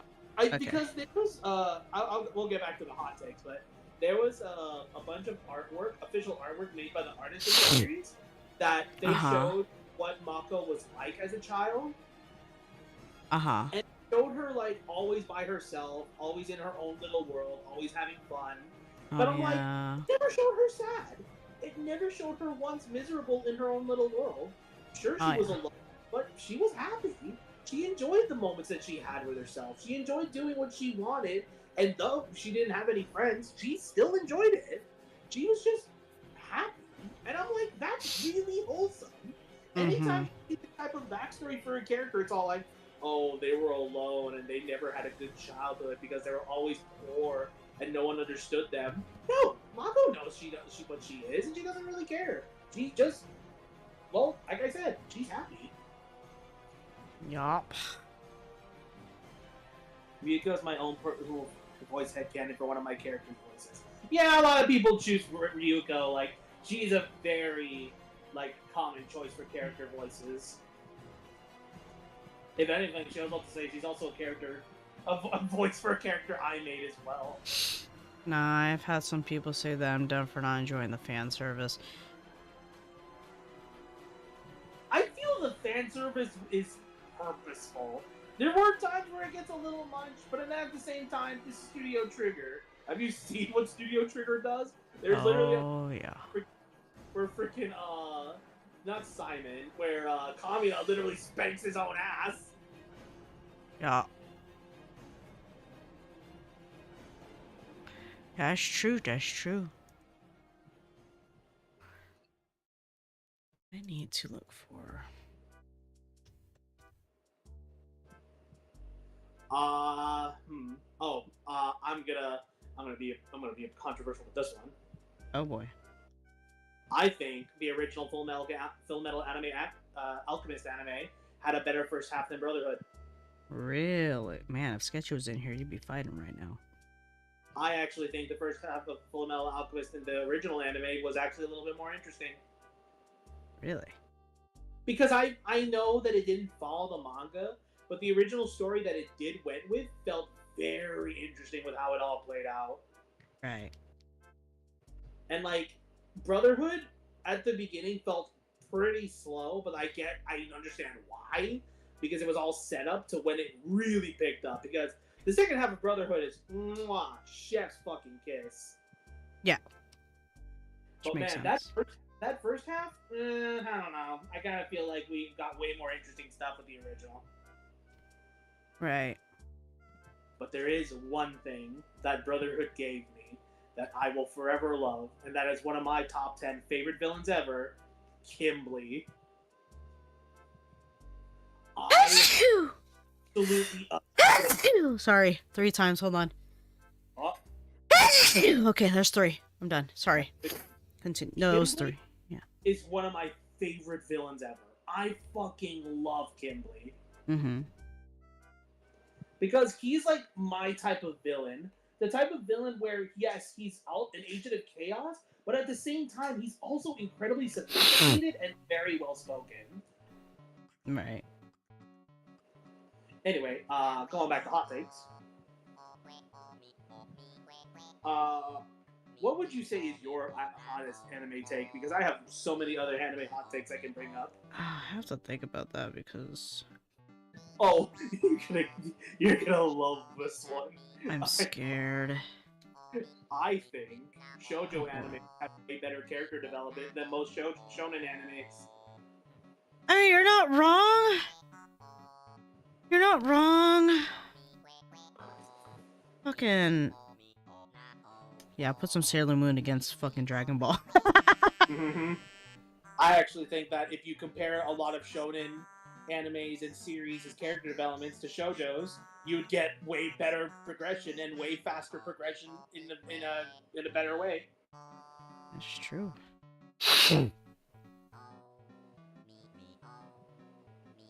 Edward, fucking Nina's creation doesn't get any better in both series. No, that's true. Both series does actually. Oh my god! I finally remember one of my biggest Full Metal Alchemist hot takes. I think people are overblowing Sho Tucker as one of the worst villains ever. I actually think that, like, he deserves all the hatred, and him being a villain, yes, very deserved. But everyone always saying, oh, he's one of the worst ever. Oh, how can you do this? Oh, he's a monster. Like, oh, they're way worse than Sho Tucker. And I think all y'all are overblowing how much... You're right, it was Dio. He killed a dog! And kicked a dog! Okay, go ahead. Oh, well, sure, but let's not forget the moment he made a mother into a vampire and had her eat her own baby. That's true. That's true. Like, bro, that was so unnecessary. Like when Tucker did it, at least he did it because he thought he had to keep his license. You just did it because you wanted to. That's evil, evil. That's true. And then everyone also brings up, oh, but he's the worst anime father ever. No, he isn't. He's terrible. One of the worst ever, but not the worst. My favorite villain of all time is one of the worst fathers ever to exist. Which is? His name. Have you watched the anime called Made in Abyss? Please don't spoil it. I still haven't found a way to watch it. I need to watch it. Okay. I really do want to watch it. I won't spoil what happened, but this villain's name is Bondrewd. Bondrewd. Okay, I'll remember that. First off, I love his design. It's like it hits like a very personal like design choice that I love. The well-dressed cybernetic character, where it's like a character that should be like all robotic and armored, but they're still well-dressed as hell, like a trench coat, very fancy clothes and all that. I kind of love that shit. Mm-hmm. But this guy is one of the most evil motherfuckers to ever exist in an anime. Yeah, I man. think top 5 villains to ever exist, and not many people talk about it. It's very niche, I know that, but I have heard of Made of Abyss, and not enough people talking about it. What you need to see it. Where can I watch it though? I know that's the issue. Let me see if I can find. Dragon Ball had a good season, but afterwards, with constant power scaling, screaming, and so many filler episodes, that plot is always lost. Again, I don't think that's a hot take. I don't. It's on Prime. It's on what? It's on Prime. Is it? Let me check. I have Prime. Hold on, let me check. Watch with High Dive. Oh, it's High Dive. It's only on High Dive. I mean, I'm gonna go on Amazon.com right now. Hold on, sorry. When summer vacation comes for you, you can just do the 7 days free trial. I could, but you gotta remember I'm gonna have a busy summer. But we'll see. But let me look. I'm gonna look at Made in Abyss. Let's see if it pops up, please. Oh, great! It's just the fucking movies. Oh wait. No. Is that the whole season? TV series. The High Dive. That's what you meant. I see. Mm-hmm. God damn it! How much is High Dive? It's $6 a month. That's cheaper than fucking Crunchyroll, but still. I know Crunchyroll's gonna fucking ramp up soon, which sucks. And that's why my subscription. Which sucks, because that's where I watch all my animes! Same here, but looks like I'm back to pirating. I hate it.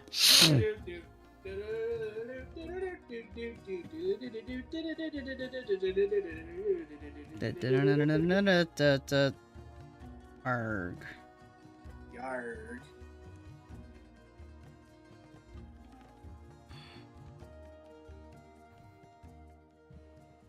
There's one pose, perhaps. Maybe. But other than that, Like, I don't get the hype. That's it's a very hard topic to touch on because the reason as to why people love Dragon Ball so much wasn't just the screaming, it's how characters acted and reacted to each other and how they interacted. And yeah, it's also you have to look at the the very first iterations of Dragon Ball 2, like the very beginning, not just the current.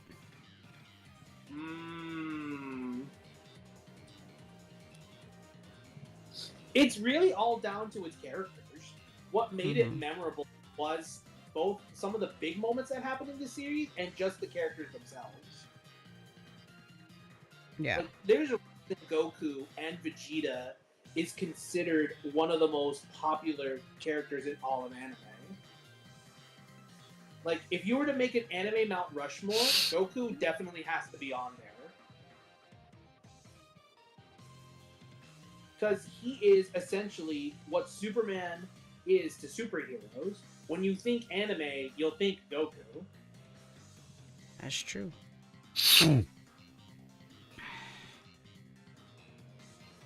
You guys watch legal anime? I've always pirated it.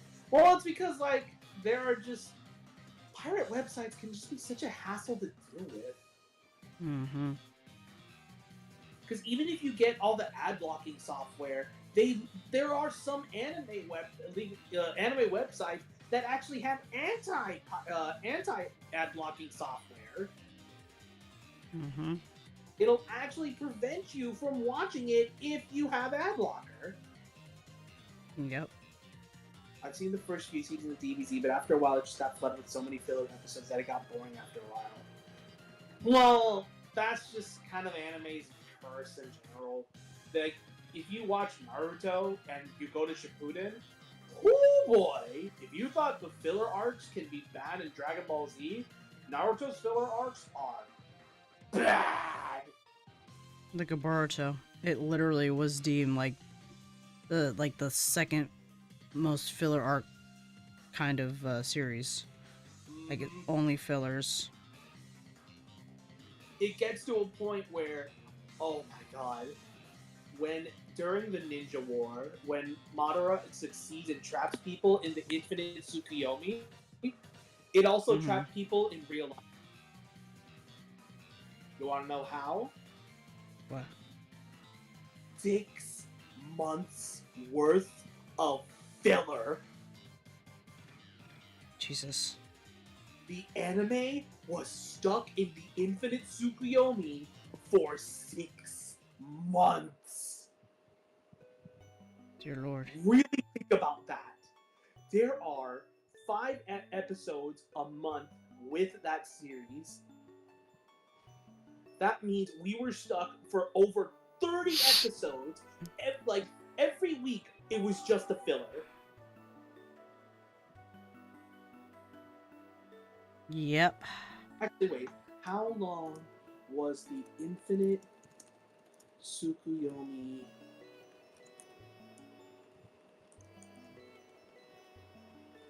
filler arc? Yeah, 6 months. God damn. That's why it's given the nickname the Infinite Filler Arc. Dear Lord. It is bad. I think Bleach actually, here's another anime hot take I'll have. Besides the Bounce arc for the Bleach anime, I think Bleach has some of the best filler arcs in all of anime. Huh. Because The is Imposter it at least relevant filler arcs? I guess that's the question. They can If that be. makes- They're not relevant to the main series, but they can be very interesting with how they play out and have some pretty good animations. Like Right. the Zanpakuto Rebellion arc, where the characters' swords come to life and rebel. I thought that one was pretty cool. Oh. And then the Imposter Soul Reaper arc, where there are a whole bunch of clones running around of other Soul Reapers.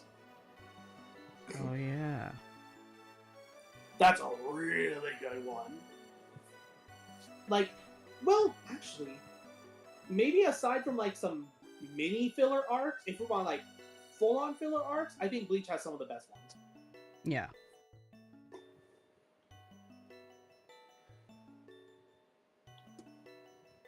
Yeah, I didn't watch Shippuden at all. Yeah, no, a lot of people didn't because Shippuden just kind of felt, what's the word I'm looking for? Unneeded. Unnecessary. Yeah, but I think maybe Shippuden was like one of the biggest catalysts to the time skip phenomenon for almost every anime from then on. True.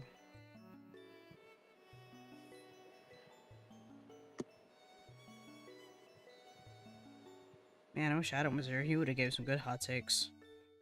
But he's working. I have a video game one, but I know you're not really gonna relate, but I find this hot take really funny. What? Overwatch was never good. People were just desperate for a fun multiplayer game in 2016. Overwatch was not. I had no interest in Overwatch. I think it was overhyped. Get it? Overhyped Overwatch. I'm so funny! Anyway. Yeah, I the only thing My about hot take, Fortnite is not that fun. Actually, I have the opposite hot take. I actually think Fortnite's one of the things that's kind of saving the gaming industry from being super boring. Is it really saving it from being super boring, or is it just something that people can go to because it's free and be able to have something to do? Because everything else costs like $70 fucking dollars. Oh boy. Just saying. Again, I still question how they have all those fucking IPs. Right. And it's a free game. Like, how the fuck? It, like, oh my god. I do think Fortnite actually is kind of keeping the shooting battle royale genre really fresh and still fun. Because every season they find a way to stay, like, completely fresh. And relevant. Mm-hmm. He's like, every time a new season for a battle royale comes out, all it is just maybe a new map and different aesthetics and all that. But when it comes to Fortnite, they completely want to revamp everything every time to make it still feel super fresh. Like, Right. not just locations to the map, it adds an entirely new theme. We've had heists, we've had Greek gods, we've had, like, cyberpunk, we've had post-apocalypse, we've had Marvel as an entire season. Mm-hmm. Like, they want to find ways to really stand out, and I think they actually do a really good job about it. Yeah.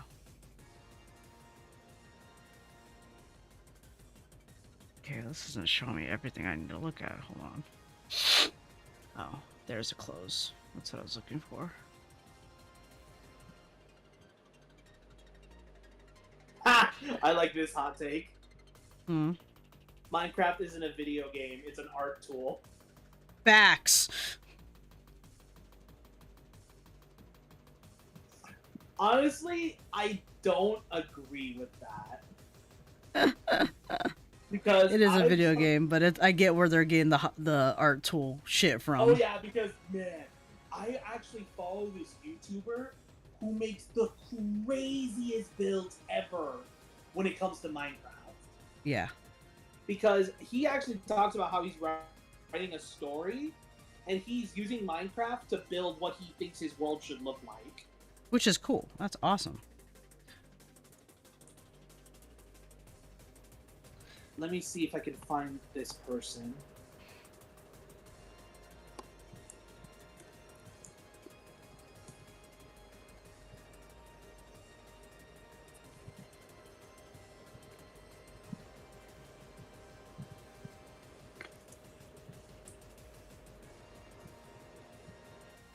Ooh, it's a big eraser there.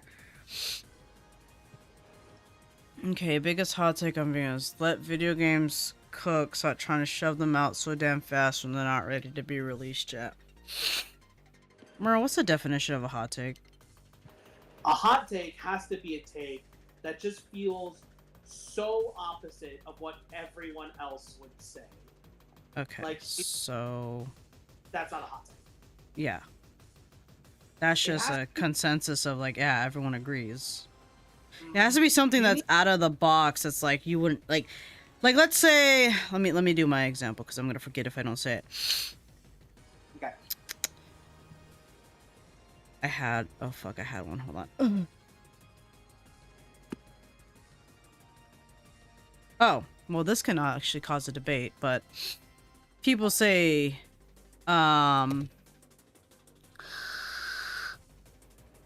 Metal Gear is the best espionage slash shooter combat whatever game.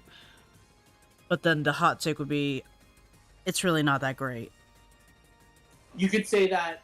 Actually, a hot take for Metal Gear Or could Splinter be- or Splinter Cell is better.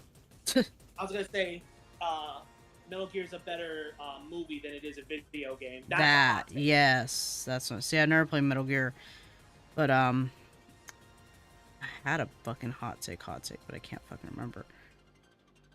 You fucking got me with the fucking Death Note one earlier. I'm like, fucking what? I know. Actually, like, you know what? You can actually. Are you fat shaming me? Okay. Fat shaming me? No, I remember the whole thing. It's just like, how dare you body shame me? That is my goal. Wait, are you saying I'm fat? Are you saying I'm fat? And it's like, whatever. I'll see you later. I'll see you never. I'm not fat. I'm thick. I'm not fat. I'm thick. I gotta watch that shit. I think I should just stream that on the fucking Discord one day and we just watch that shit. But I do want to watch with Adam first. I fucking love the Resident Alien.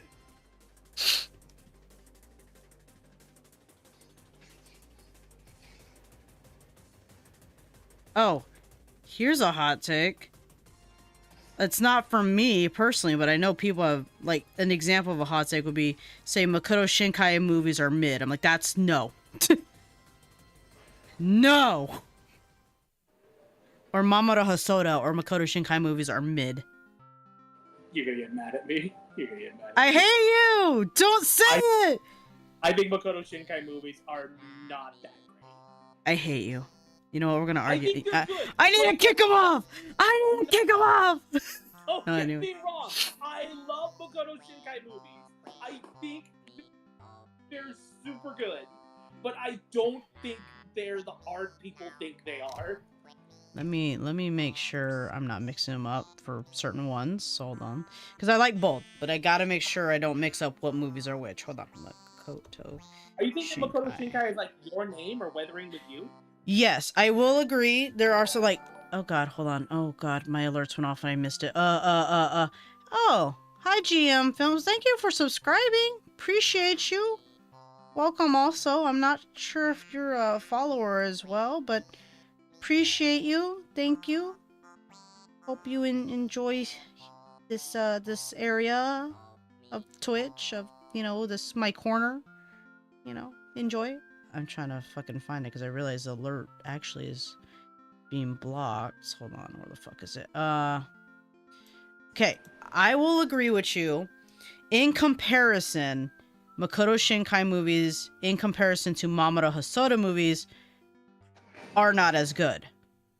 Animation is fucking gorgeous from Makoto Shinkai movies. Oh, they are. That one we can agree on.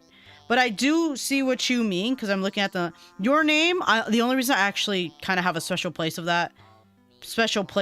in my heart with that one is because I could kind of relate with it in terms of a long distance relationship and not really get to meet them until later on. Like, I kind of feel that, you know? I liked Garden of Words. Like, I like Garden of Words. I haven't watched all Makoto Shinkai. I watched 5 centimeters per second, Garden of Words, Your Name. I still want to watch the Suzume movie, Weathering with You, and I haven't seen The Place Promised in Our Early Days. I want to watch that. I haven't seen it, but I do see what you mean when I put those two movies side by side. I would watch more Mamoru Hosoda movies over Makoto Shinkai. I would watch Makoto Shinkai for fucking eye candy, basically. Animation eye candy. Stories are okay. I see what you mean when I finally look at the fucking movies. I do find them fucking beautiful. But if I were to choose, I'd watch Wolf Children over Garden of Words, basically. I'd much rather watch. Fucking, you just said the director's name and I immediately forgot it. Mamoru Hosoda. Yeah, I'd much rather watch Mamoru Hosoda movies over anything is of like Weathering with You and all that stuff. I do think those movies that is art. I will say that I think more of Mamoru's, or I'll say, I'm making sure though.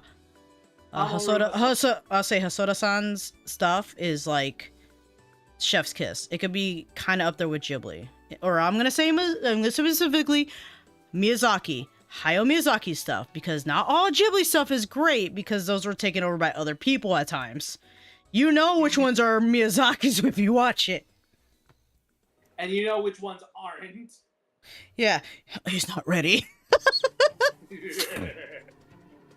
He's not ready yet.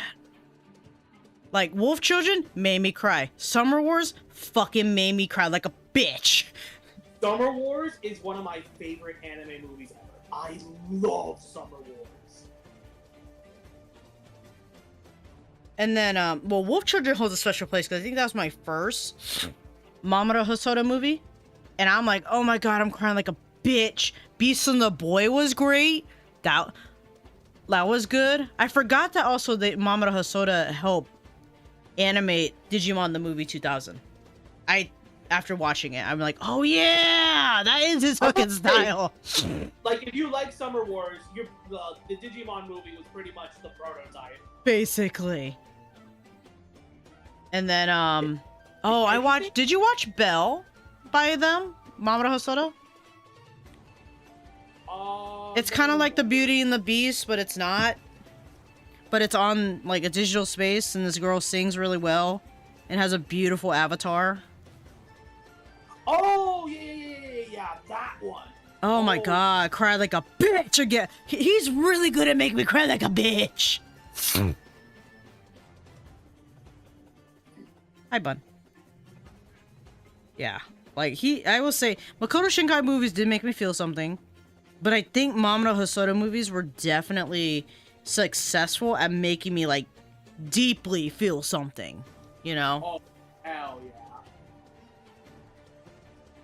Like, oh my god, every time I watch it, I can't help but cry.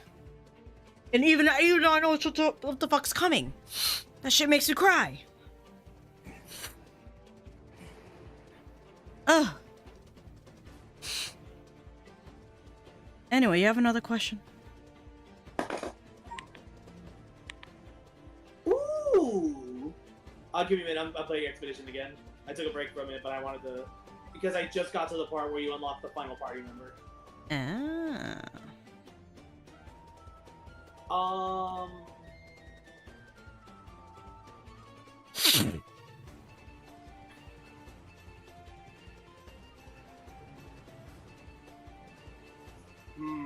What's a really good... Let me look for some good anime, like, really good anime hot takes. Okay.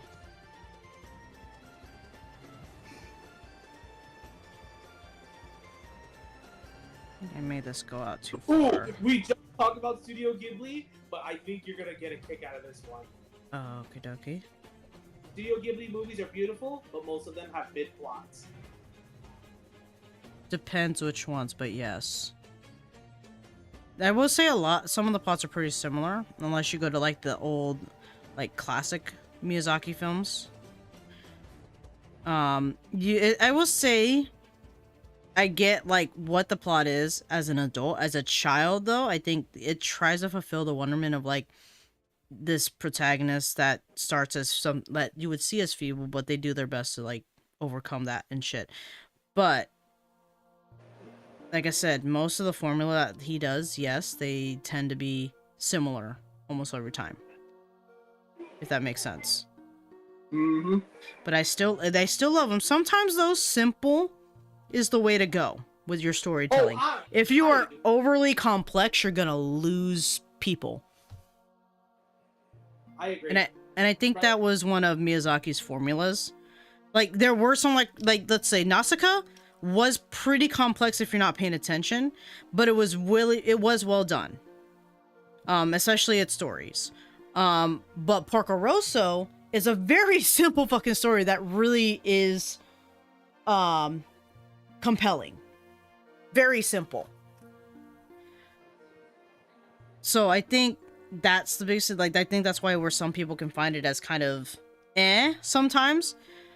But that's where the beauty lies. If you overcomplicate a story, though, you gotta find that balance of overcomplicating or making a complex, beautiful animated story versus a complex story but unable to really tell it visually versus a simple story but everyone gets it. You know, it's just one of those things, like, you can't You got to pick and choose your battles. You know what I mean?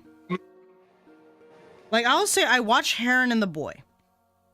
I need to watch it again because, granted, I was tired that day, and there was a point where it had a bit of a drawl. So I think I was kind of passing out watching it, but I need to watch it again and give it my full criticism proper. Like, it's beautiful, it's well done. I'm pretty sure the story is there. I just gotta actually watch it again to give my full spectrum of a comment.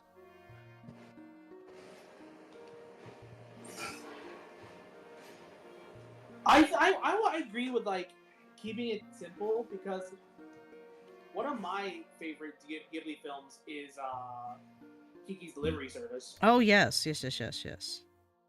I fucking love Kiki's Delivery Service, and I think that movie is incredibly simple. There's no big overarching plot. There's no threat. There's no bad guy even. She just has a job. Yeah, exactly. She just has a job. There's literally nothing there to make it more interesting than that. And do I have any complaints? Hell no. Nope. I love that it's all super simple. She's a little witch delivering shit. Mm-hmm. That's it. You don't have to be complex. As long as the character is compelling enough and your story is Interesting somewhat enough. interesting and easy to follow, you're gonna get people. Generally. Because we are simple creatures. It's worth it. Mononoke is good too, yeah. 26, bruh. You are 10 levels under the characters? Man, you love that game, don't you? Oh, why did you guys have to make the game this way? I love this game, but man, I don't like that you chose this.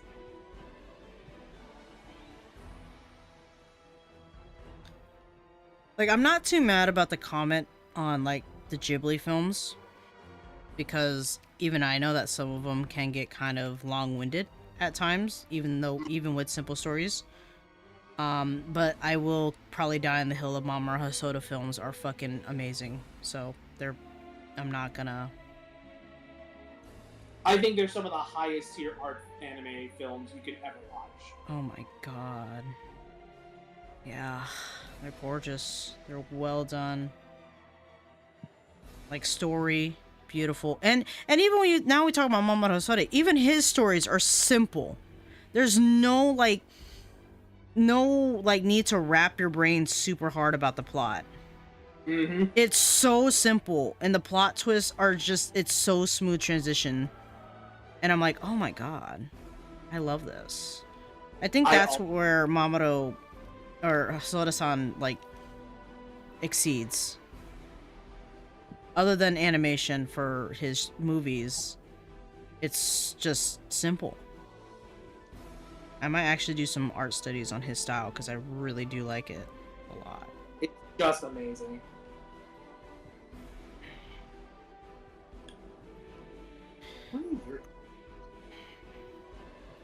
Ooh, fancy. Oh, did I get another message? I did. Oh, just keep it like this. So in order to give you more skills, I need to kill shit.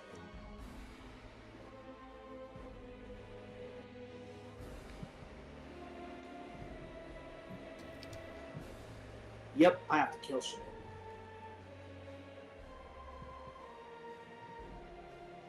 This is going to be interesting. And I have to keep you in a party in order for you to learn those skills. So if that's going to be the case, goodbye to you, hello to you. And because you don't have any of the stuff that we do, you get to the point. Which will make you at least powerful enough to stay on track as ever. I got a random subscriber, but I like it. I'll give you questions, but I'm focusing right now. I don't give a damn. Mess up, mess up, mess up, mess up. Oh no, I'm not in bad. I mean, like focusing Oh. on my character. Oh. Fuck up your skill trees. Fuck up your. I'm kidding.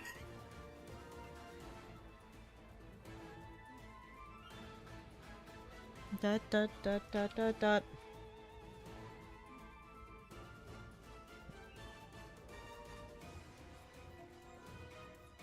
Oh, and they subscribed on my channel. Thank you. Who are you? Give me a moment.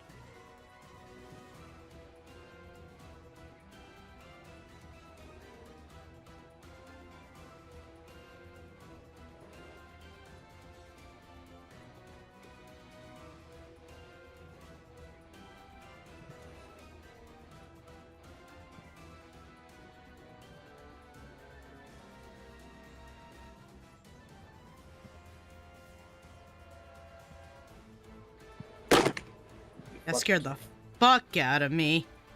You're fucking kidding me. What happened? Oh my god.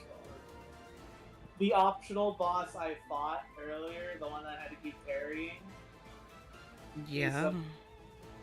This new character I got for the party, you Yeah. can get these from enemies you kill. Okay. One of them happens to be that optional boss that I just killed.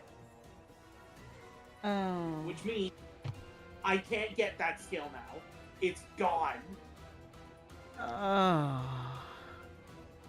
I didn't fucking know that. Oh my god. I'm sorry. Oh my god, I hate myself. I hate myself. Close the game. Close the game. Close the game. In every RPG, yeah, no, it's just in every RPG I play, I always have this mindset of I could continue the story, but let's go explore and level up a little bit. Maybe find some things, and then I'll continue. Awesome! I'm strong enough now to handle stuff. I'm a little too strong to handle this because I beat what was supposed to be a hard boss a little too easily. Whoops. Ah well. Then it turns out, oh yeah, you weren't supposed to do that this early. Now because you did that, you missed it. Well, fuck! Damn. That sucks. This game is unforgiving, just like Elden Ring. I love this game, but I hate myself. It's like, Anyway. Fuck. Here's... back to asking questions. Okay. I think Jujutsu Kaisen is extremely overrated and one of the most overrated animes to ever exist. That sounds right, actually. I think Jujutsu Kaisen doesn't really deserve a lot of the hype it gets. I blame Gojo. Honestly, I do think Gojo is one of them. Is like one of the reasons why. And it's because of Gojo's existence that a lot of people overhype how cool he is. Yeah. Yeah, he's sexy, but that doesn't mean the show's good. It also doesn't mean he's stronger than so many other characters people put him up against. That's true. He's not invincible, y'all. Just intangible sometimes. Mm-hmm.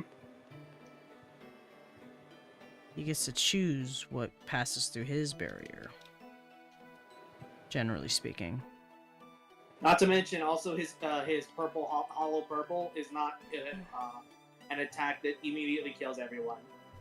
Y'all really need to stop gassing this guy up because, like him and the Viltrumites from Invincible, these characters are not unstoppable.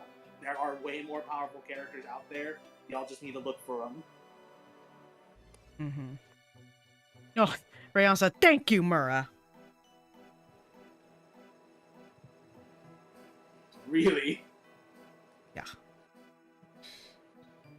Can you read that long one for me? I'm doing doodles.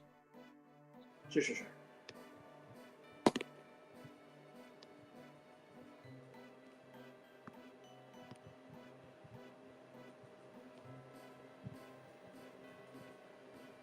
So I know your name is about long-distance relationship and love, but I find this finding yourself again, a healing way of finding out what you're capable of.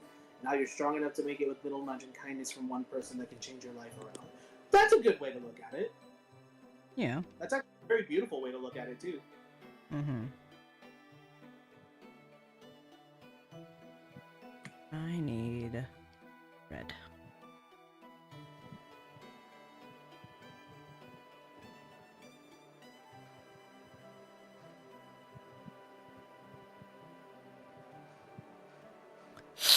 Oh, my nose.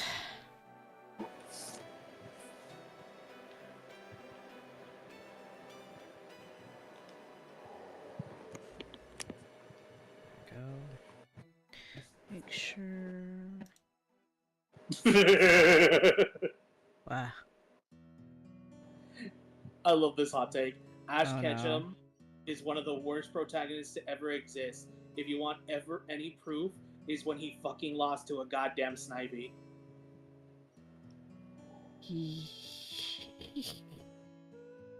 We never let Ash live that down. You, Ash, you are a Pokemon trainer who has gone up against legendary Pokemon. How did you lose to a Snivy? With the Pikachu, right? With your Pikachu that breaks the rules. That should me be reiterate about level this, 100 Ash. right now. Yeah, let me reiterate this, Ash. Your Pikachu breaks the rules. How did you lose this? Yeah, like that time you fucking went up Gyarados' Whirlpool. Like, oh, that's what you do. Go up Gyarados' Whirlpool and then attack it from above. What the fuck? It's like, Huh? no, that's not how this works. You dumb bitch. I was told that I was wrong for thinking that because it's a romance movie, and I'm like, dude, I'm not the romance type. Let me have something. Said Fury. Can you read that again? Oh. So I was told I was wrong because it's a romance movie, and like, dude, I'm not the romantic type. Let me have something.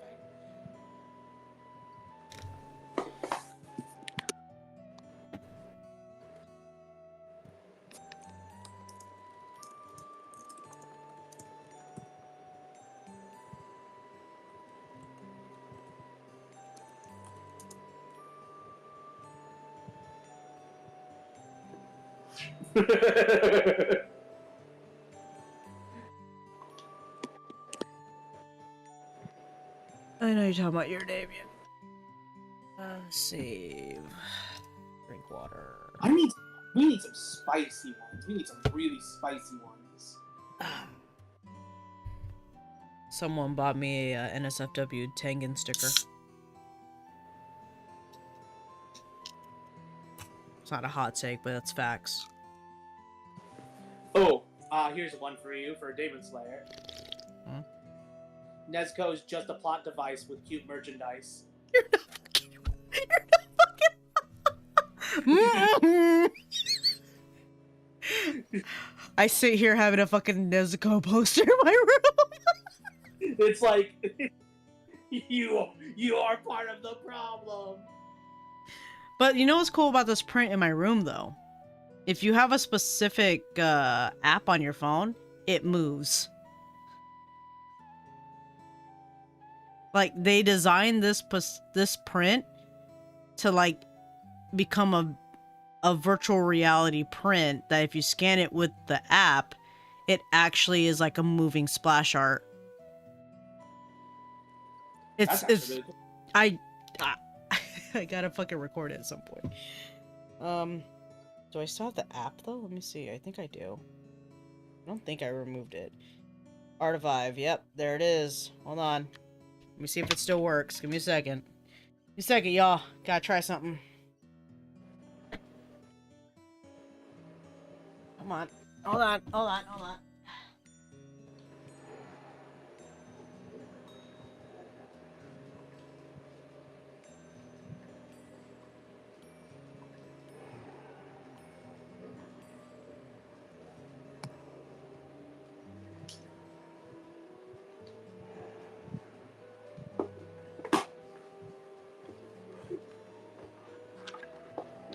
Here, Here, Murray, I'm gonna share this to you right now because I just recorded it. I honestly don't agree with this take because I actually think Nezuko does contribute to the plot. In fact, she's not a plot device.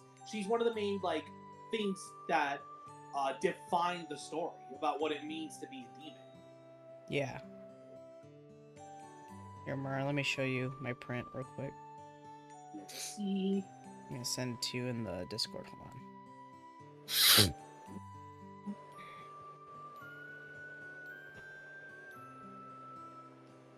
Just played that video. Oh, what the fuck? That's so cool. Yeah. I'm like, whoa. When I saw that, I'm like, I have to buy it. I can't not.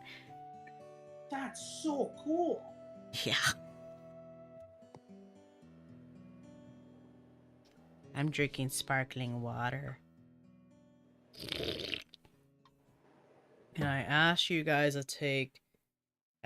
for your take on something. Depends on what that something is, but I guess.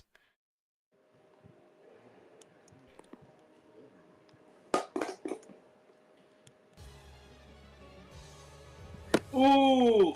Ooh.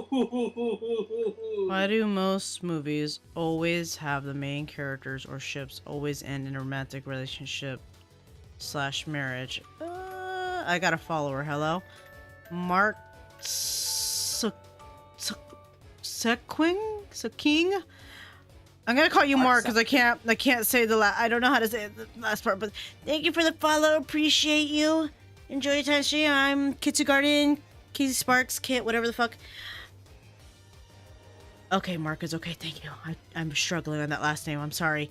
Kitsu Guardian. I'm an artist and I play video games from time to time. Mostly on Wednesdays and Fridays. You can find my art through the QR code right there and my various socials. Right now I'm working on a character sheet, a sketch character sheet specifically for someone's character, obviously commission. And yeah, I'm an all-around okay person. But please, thank you for following and hope you enjoy the stream as we go along. Get out. You fuck! Stop it! Stop it! Go to the follower! Don't scare him away! I'm kidding. Oh! I'm burping from my sparkling water.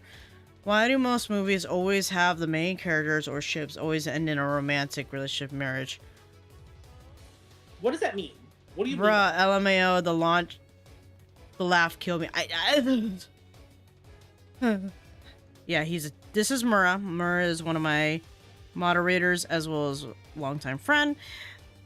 He likes talking about, he's a guy who talks about a lot of nerdy things, but he really likes Super Sentai. And Right. you like shonen more? The best way to describe me is that you're gonna love this because I always. You always have this fucking tagline. Go ahead. I'm the jack of all trades for all things nerdy. You've read it, watched it, or played it. I've more than likely done so myself. Returns are not available. I really owe a lot of that to my melting pot of a childhood.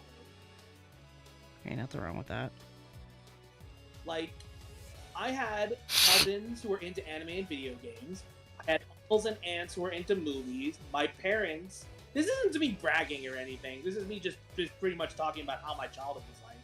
And because both my parents were working and are still both working to this day, we were able to get access to cable. So I pretty much was able to see so many things.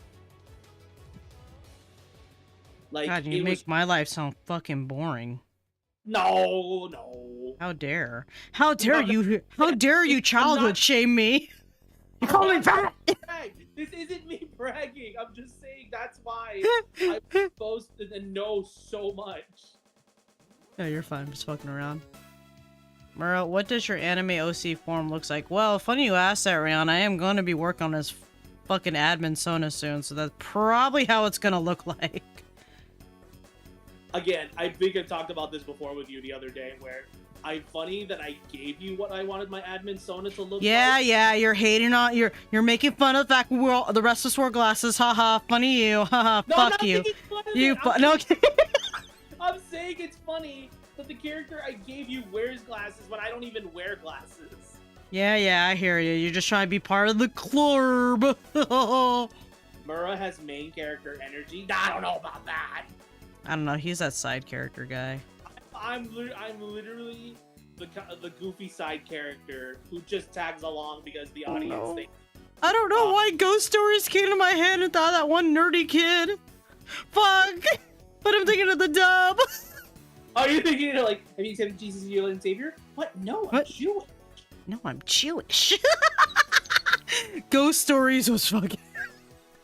The dub is so unhinged. That is definitely where people started getting inspirations for bridges. Like shit, you know. Other than DBZ, I think they got their fucking inspiration from that. There's like they said go ham.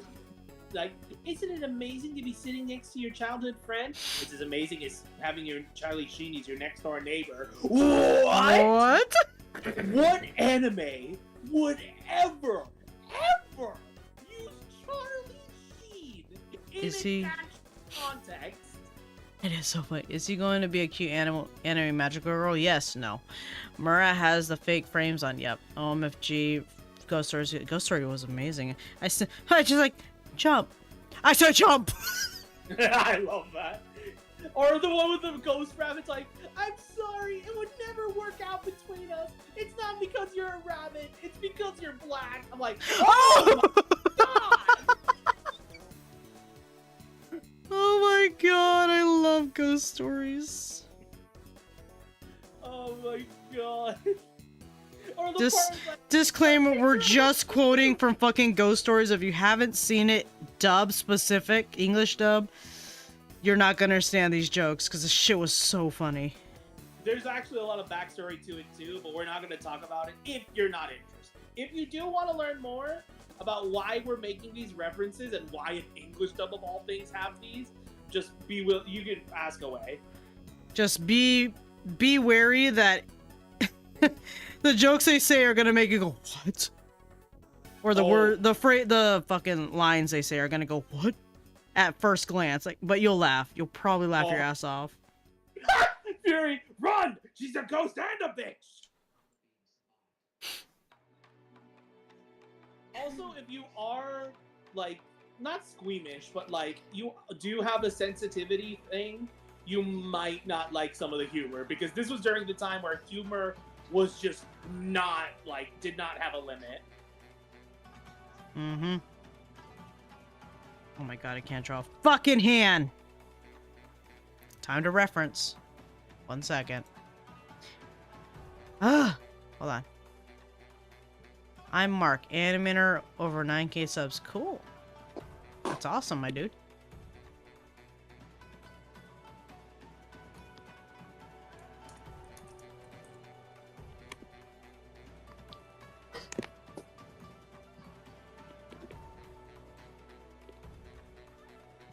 Ghost Stories was just a shitpost series in the English version.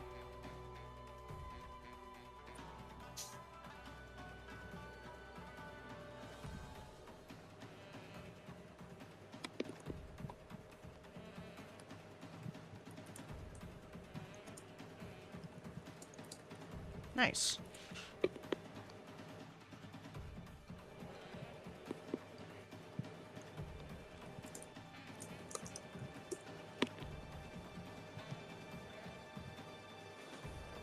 Just had to be safe. Uh-huh.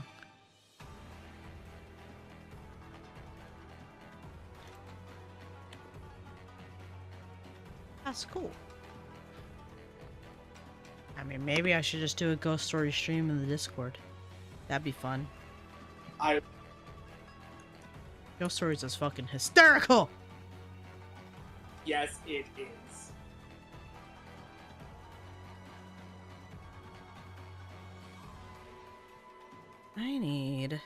I said jump! That one no. Oh my god, there was one that made me laugh. It's the one where the kid's running in track and he says a very racist thing. And I'm like, fuck. And then he doesn't keep running. He's like, huh. Well, at least he's not racist. We can't say it. We cannot No, definitely not. But still, that shit was so funny. say it. It wouldn't. It. Wait. How did you multi-stream? Like, oh, how do I do both the YouTube and Twitch at the same time? Is that what you're asking, Mark? Oh, gee, that scene. I died. The bunny scene. The bunny scene. Yes.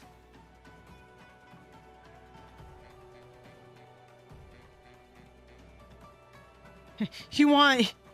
Actually, that's not Baby's first abridged. You have to be They should all watch DBZ abridged first before that. Oh, And yeah. you gotta put a warning beforehand, like, oh, so the jokes they say may not sit well with you if you're not open to crude humor. So, And when we mean crude, we mean crude. The Charlie Sheen joke that I just said is one of the lighter jokes. Oh, Jelly, have you watched Death Parade? yes, Do you know what the good place is? yes. Death Parade pretends to be deep, but it's basically anime The Good Place without the humor. Oh wait, you're at good. I thought for some reason I think no, I don't know what the good place is. Oh, it's a TV show about the afterlife and all that. Oh, okay. I see. Well, yeah, but what Chicken. chicken? Chicken. The villain being like, what the fuck is? Oh god, that's a text wall. Mura, please help. When you're available to. Let me check this out. Mura's main character in Enjika is in a pinch. You can go, hey, wait, I've seen this in an anime. And I know how to make this work, and I play Deus Ex Machina trope and come out the other end like, damn, that was fun, let's do it again. Ha! Because I've seen everything. No, I don't know about that. There have been limits to what I have seen and what I do know.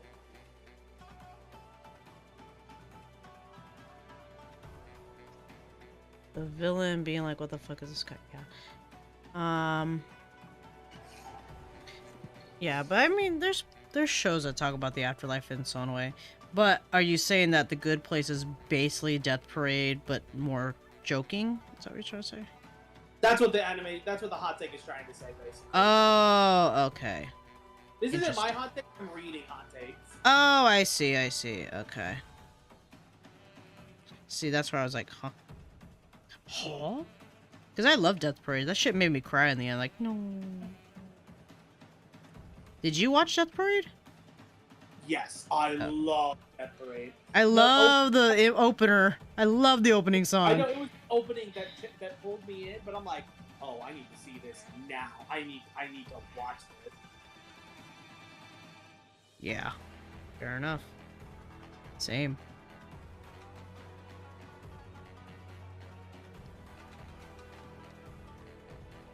So good.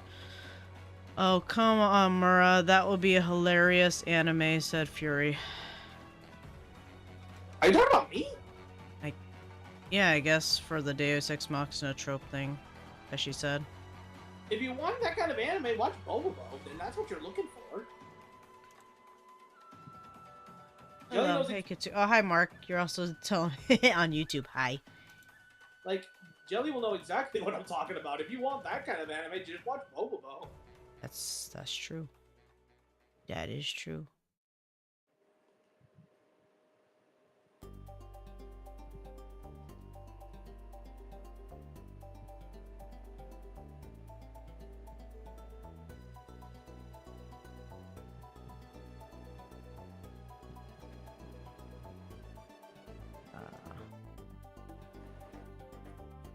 Mura as the main character with Jelly being dragged along for the antics without him fully invested in chaos. I don't know if it will go that far.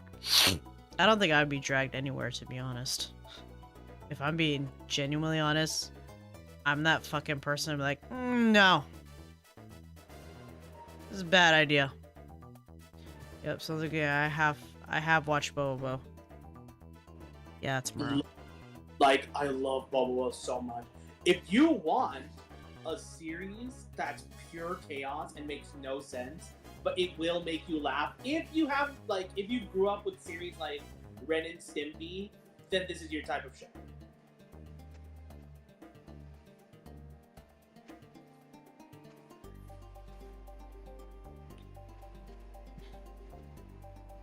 Oh, these hands are gonna be the death of me. I hate hands.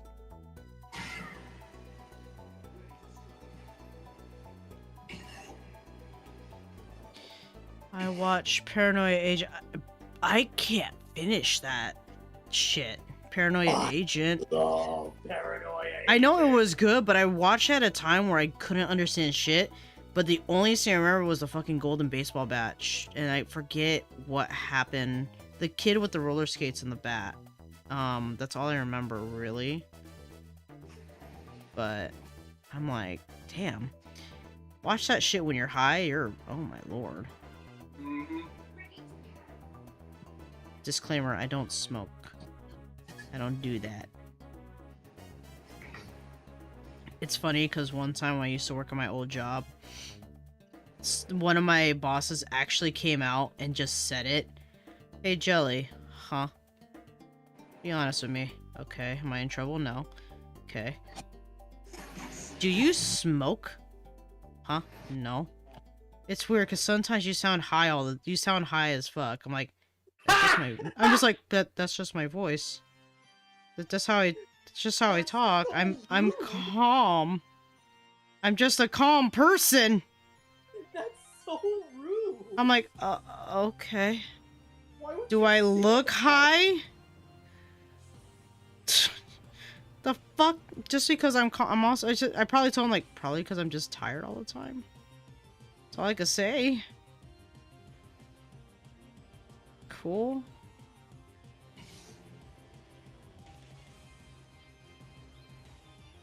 I was like, okay.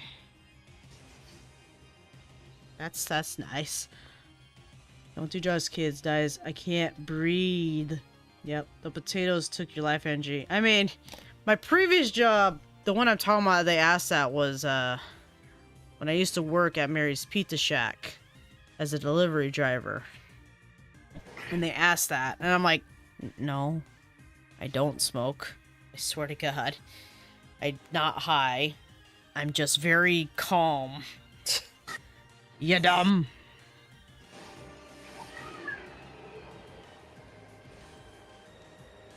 Now, did everyone else smoke? Yeah, they did, actually. But I'm just here like, okay. Don't know where that is. Jelly is just tired of everyone's shit. I mean, yeah. What? If you really think about it, Demon Slayer villains are just trauma dumps with fancy powers. That's true. You are not wrong. That's just plain ouch. But are they really wrong? They're not, but it's like, God, that's painful. Owie! Like, especially people really like Demon Slayer. I like Demon Slayer, but I can agree with that.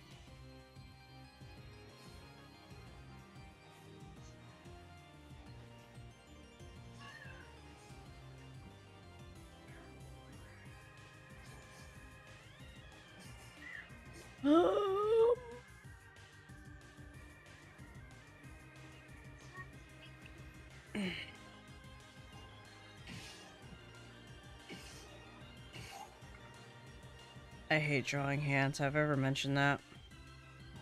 I think every artist hates drawing hands.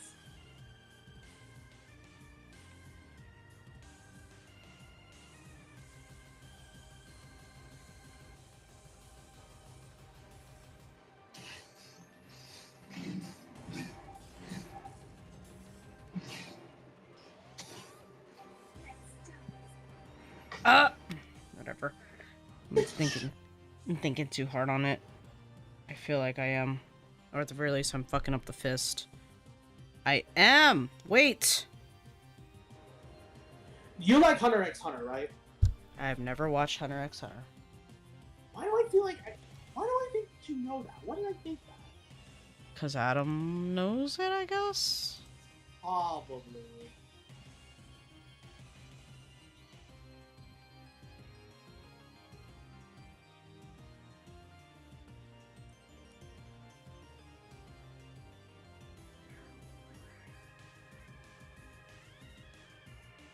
Maybe this can help me figure out my...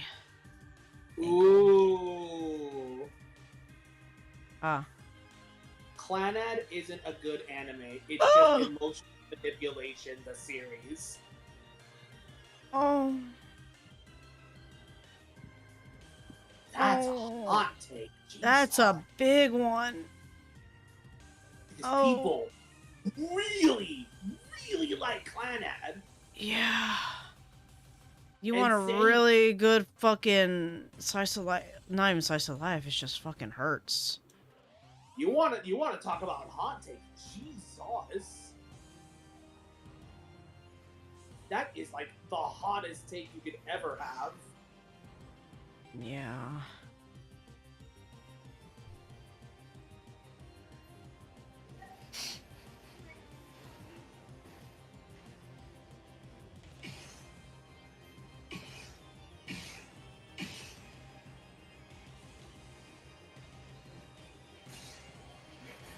Give me one moment. Take your time.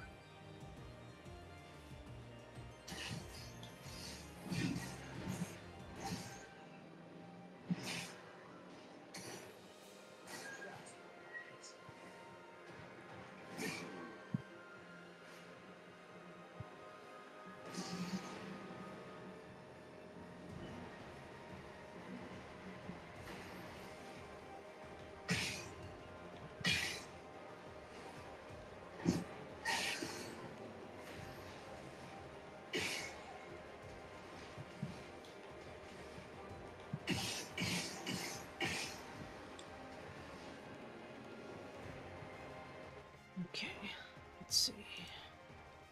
Open. Clannad, the series. Oh man, I know so many people who like that series, and just saying that's gonna piss people off. Yep.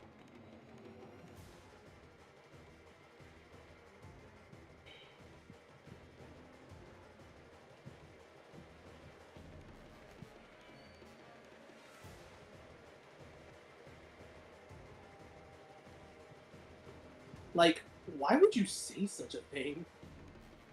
The audacity. Do you not have a soul? The caucasity of this bitch. Exactly.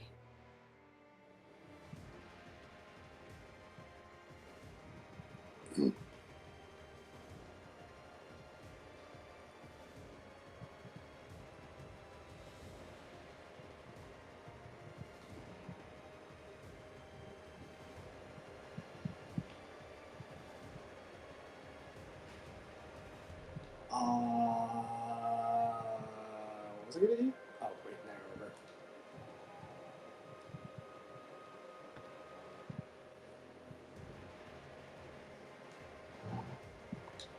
You know what? Time for a guesstimation. Here we go. Oh yeah. Here we go. Guesstimation time. Here we go.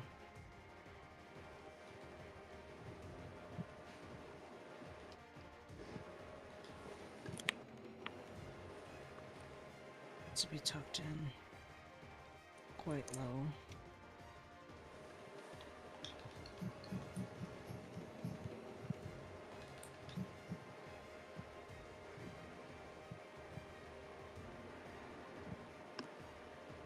There you go.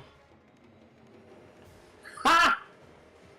I've seen people argue this. Eren Yeager Mhm. is not a good protagonist. He's He's not a deep hero. He's just an angry loser with good branding. Oh. He's a terrible person when he grows up.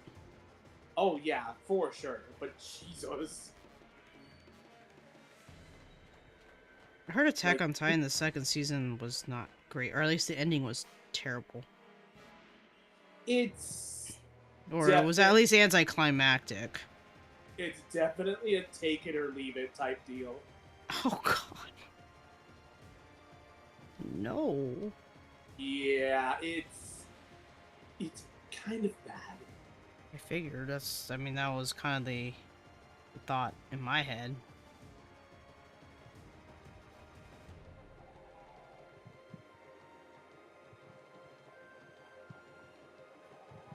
Temper Ray Dow comes out tomorrow. Very excited. Wait, tomorrow? Yeah, tomorrow. Yes, tomorrow.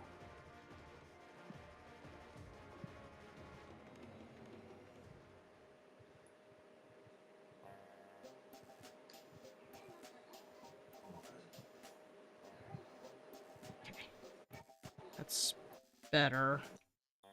Just hate drawing fucking hands.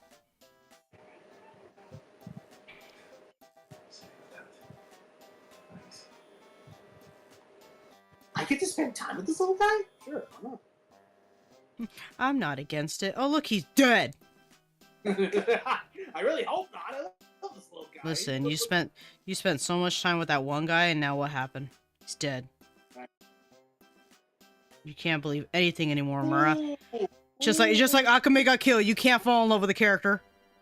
Don't talk about that series to me. Do not talk about Akame ga Kill. I hate this series. I hate it. Oh Out of all my people, God. out of all people, I knew you would understand. I fucking. Ooh. Oh, wait, I'm gonna make him mad right now. Hold on, I'm gonna make him mad right now. And I don't even believe this entirely, but I'm saying it because I know it'll piss him off. Akame ga Kill had a great story and was an amazing Don't you anime. dare! Don't you dare! Don't even joke about that. Oh my God! I don't know who wrote this series. I don't know who hurt you, but I gotta ask, who fucking hurt you? Because the choices you made, it hurts my soul. Not because of how bad it is, but because of how incredibly disgusting it is. Yep. Yep. Oh my God. Paul's family. Oh my God. Those kids. Those kids. Yup. Oh, the pain. Everything about that series is pain.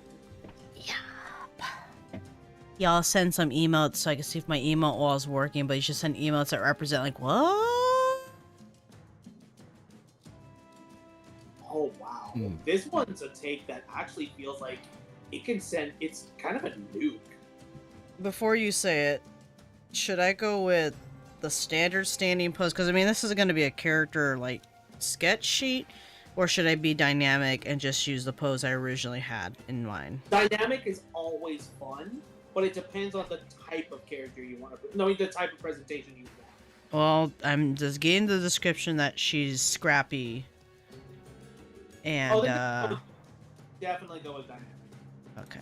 Because I was thinking that sounded like, oh. Because, I mean, I kind of want to make it like how I did, like, Beanie's sheet. Obviously, it's not going to be as, like, fully colored, like, fully, like, not colored, but, highlighted and all the way the way I did it. But, at the very least, I want it to have some kind of personality.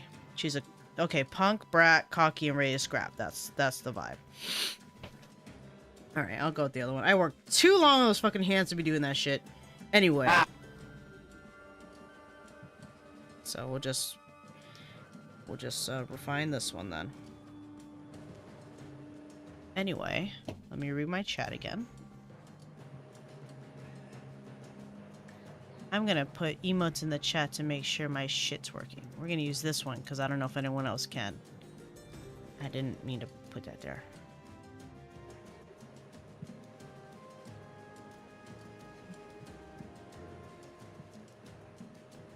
There we go.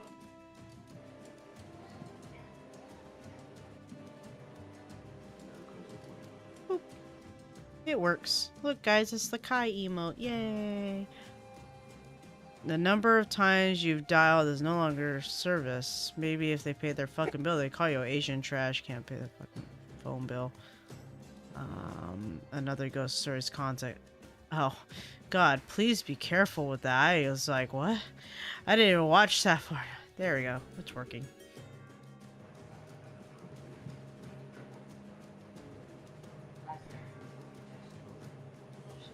Okay, you ready for the nuke?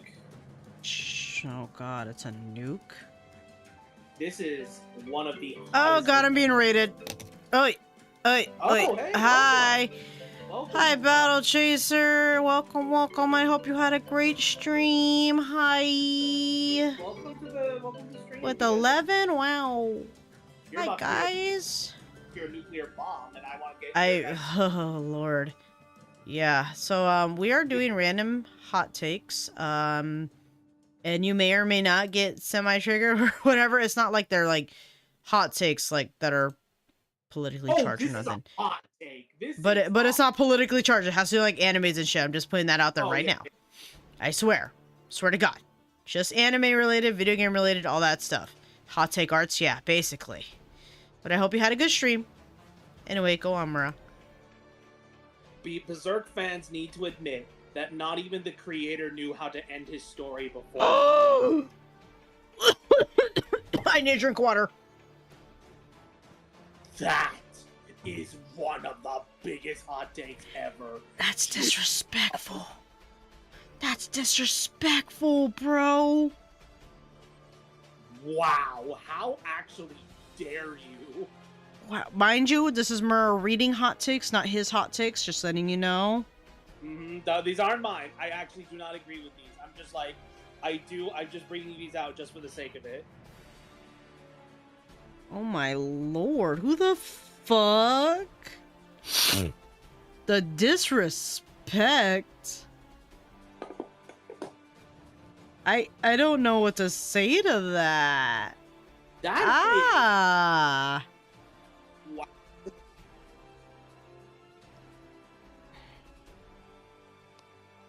That's crazy.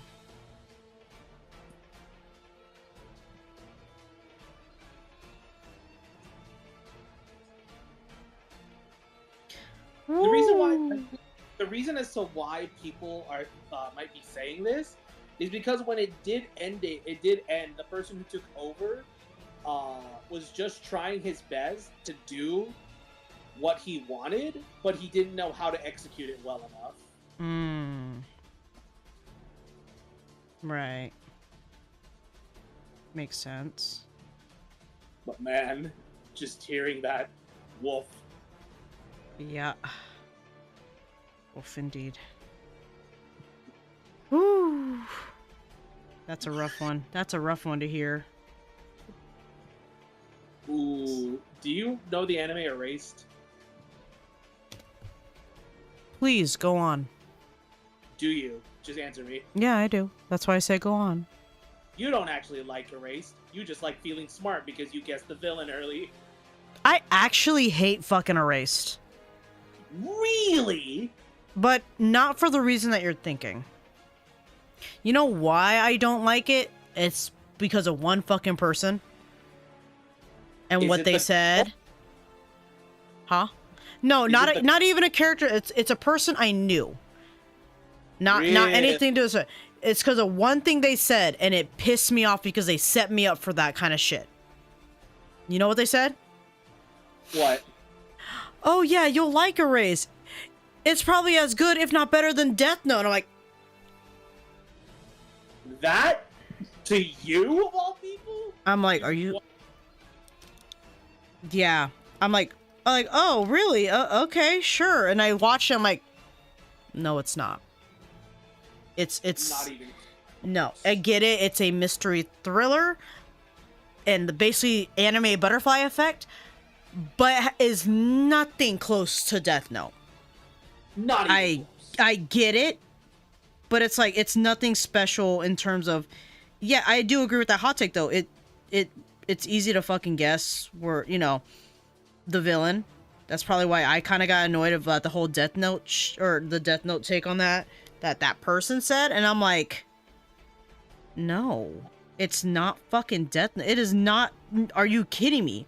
The complexity of Death Note storytelling is so much more than what Erased is. Erased is fucking a baby story in comparison to Death Note shit.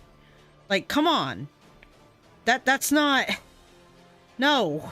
If anything, you could have said, if you like Death Note, you'll like this. They shouldn't have never said, oh, yeah, it's just as good as Death Note. I'm like, no, it's not. It really isn't. And they knew I was a big Death Note fan, so it's like, no. You can't fucking say that. So I did watch the whole thing. I did.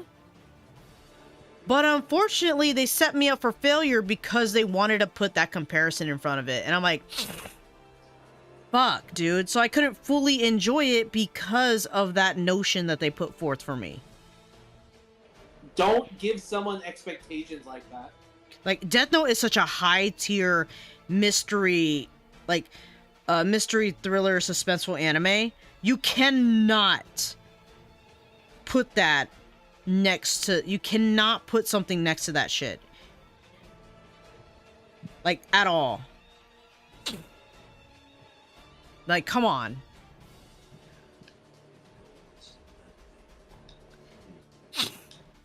Too stupid, Rayon. Like, ugh. Actually, funny you say that, Rayon. I have another anime hot take that I'm reading here. Oh, God. Oh wait, I just freaking lost my notes. Your favorite sad anime only hit you hard because you were 15 and didn't know how to talk emotions yet. That's so fucking true. That's so true. Yeah, I actually kind of agree with this one. Oh my god. That one's good.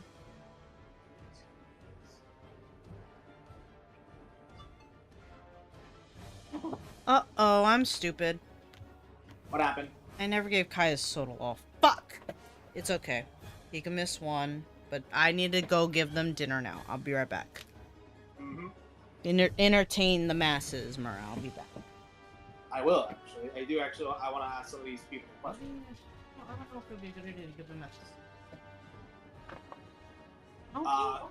If y'all like Attack on Titan, here's a question for you. Well, not even a question. Here's a hot take. Levi Ackerman surviving throughout the series is worse than plot armor. It's fan service. Do you guys agree with that? And what is your take on that?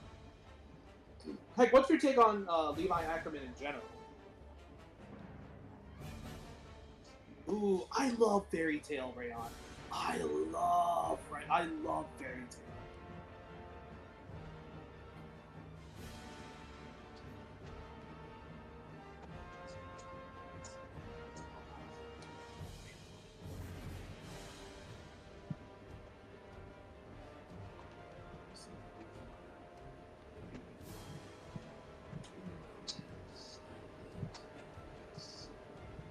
Soul Eater was a comfort anime too. Oh man, I love Soul Eater. I really wish one day it'll get the Brotherhood treatment because I feel like this is a series that deserves an actual redo.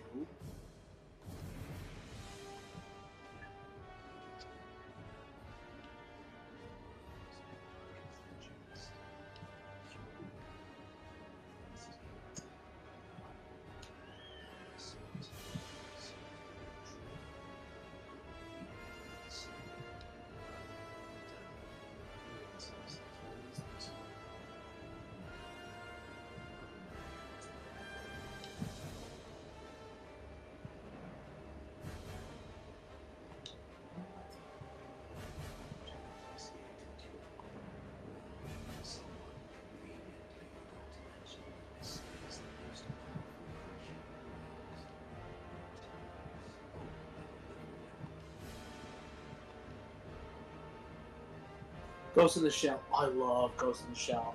Motoko Kusanagi is the major, just ranks among some of my favorite women in all fiction. I love that woman.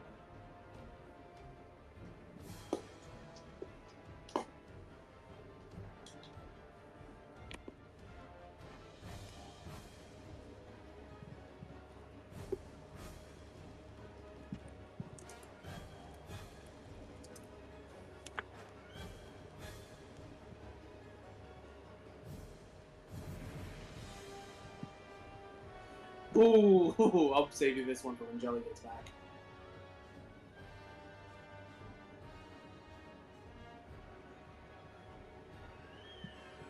How do we do with this one?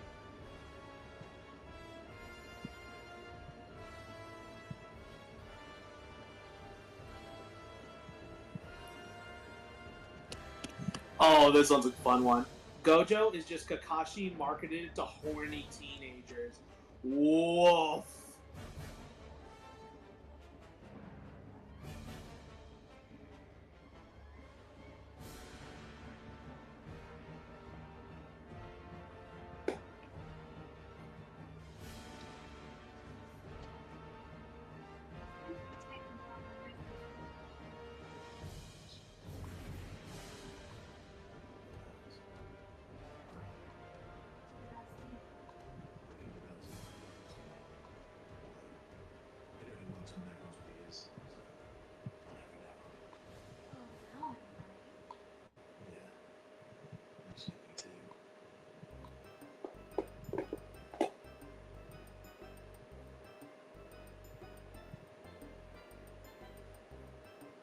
Ooh.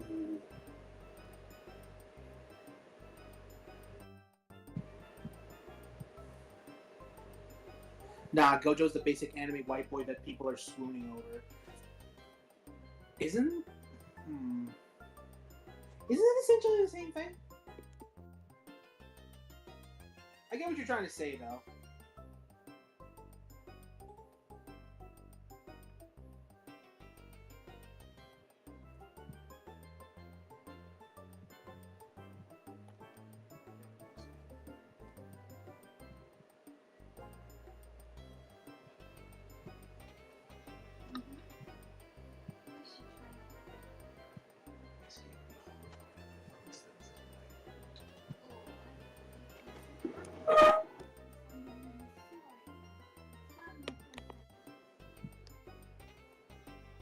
I can see why Sims sim for Gojo, but they take it too far. Oh my god. The simping is real bad. Like, holy shit, why are you guys doing this type bad?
The simp levels that some people go to for some characters are just unbelievable.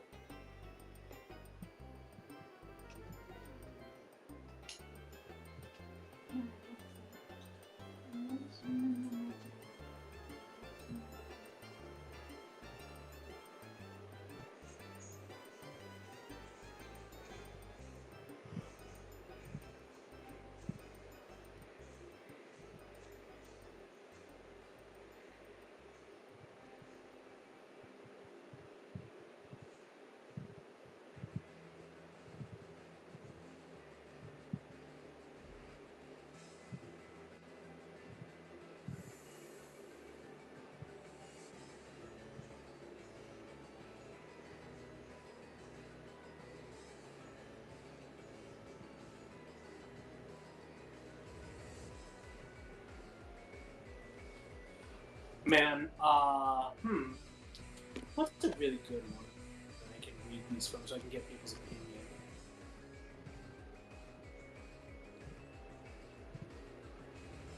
Ha!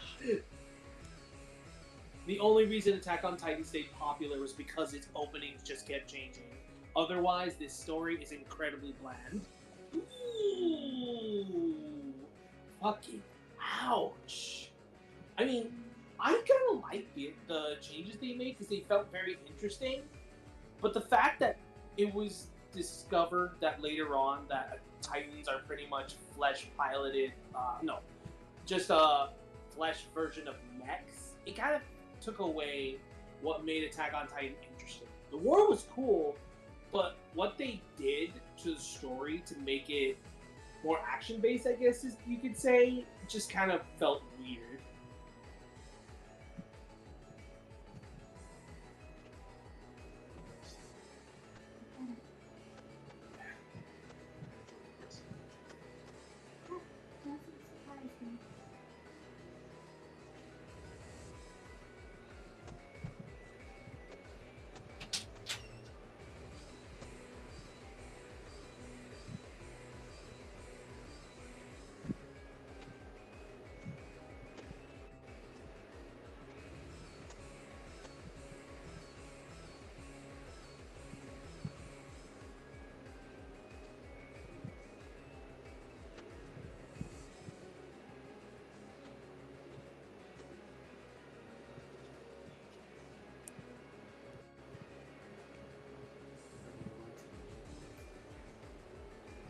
You're not wrong.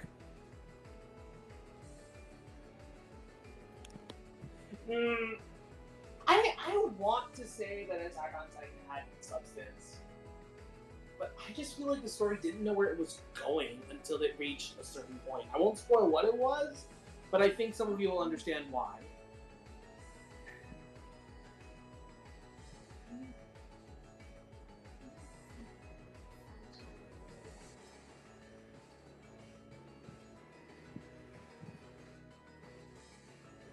Okay, I lied. I did give him a soda earlier, I remember.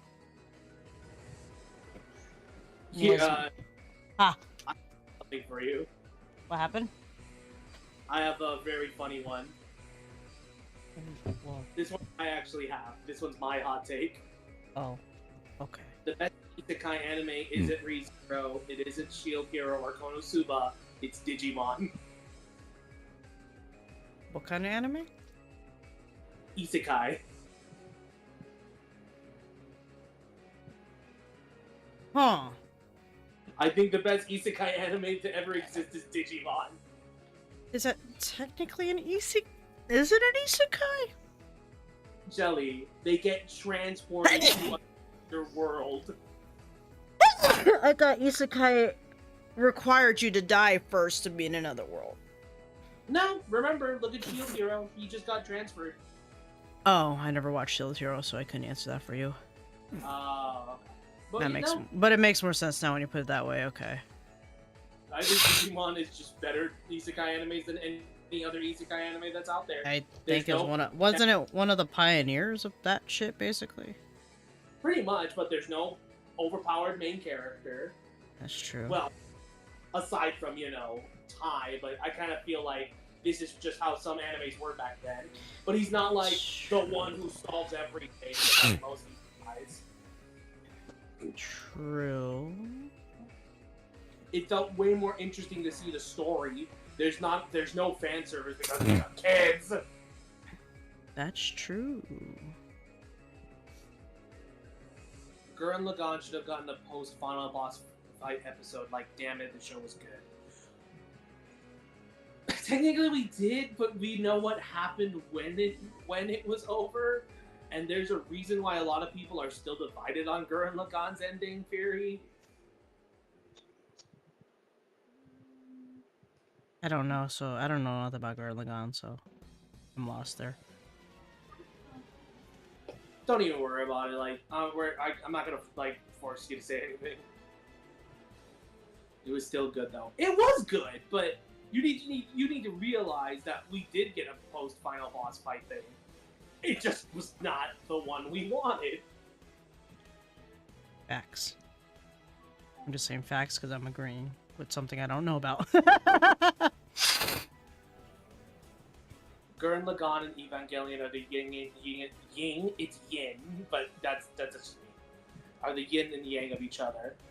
You said it so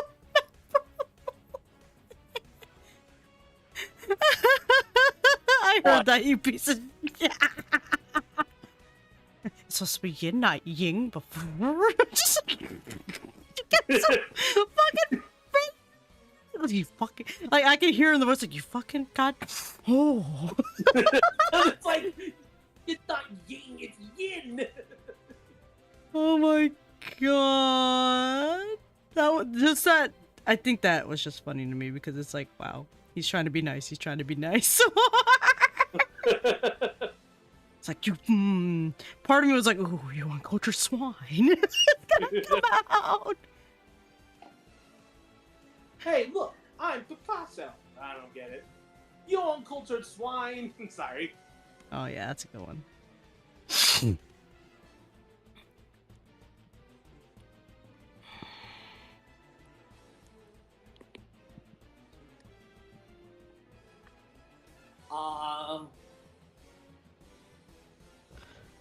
I'm multitasking here. I'm sorry, Mara. Yo aprende español for universidad. I probably butchered that, but I don't give a fuck right now. I have another Death Note hot take. Oh no. Okay. I'm trying to decide though which one I want to read. I might as well go for both, I guess. We're already at this point.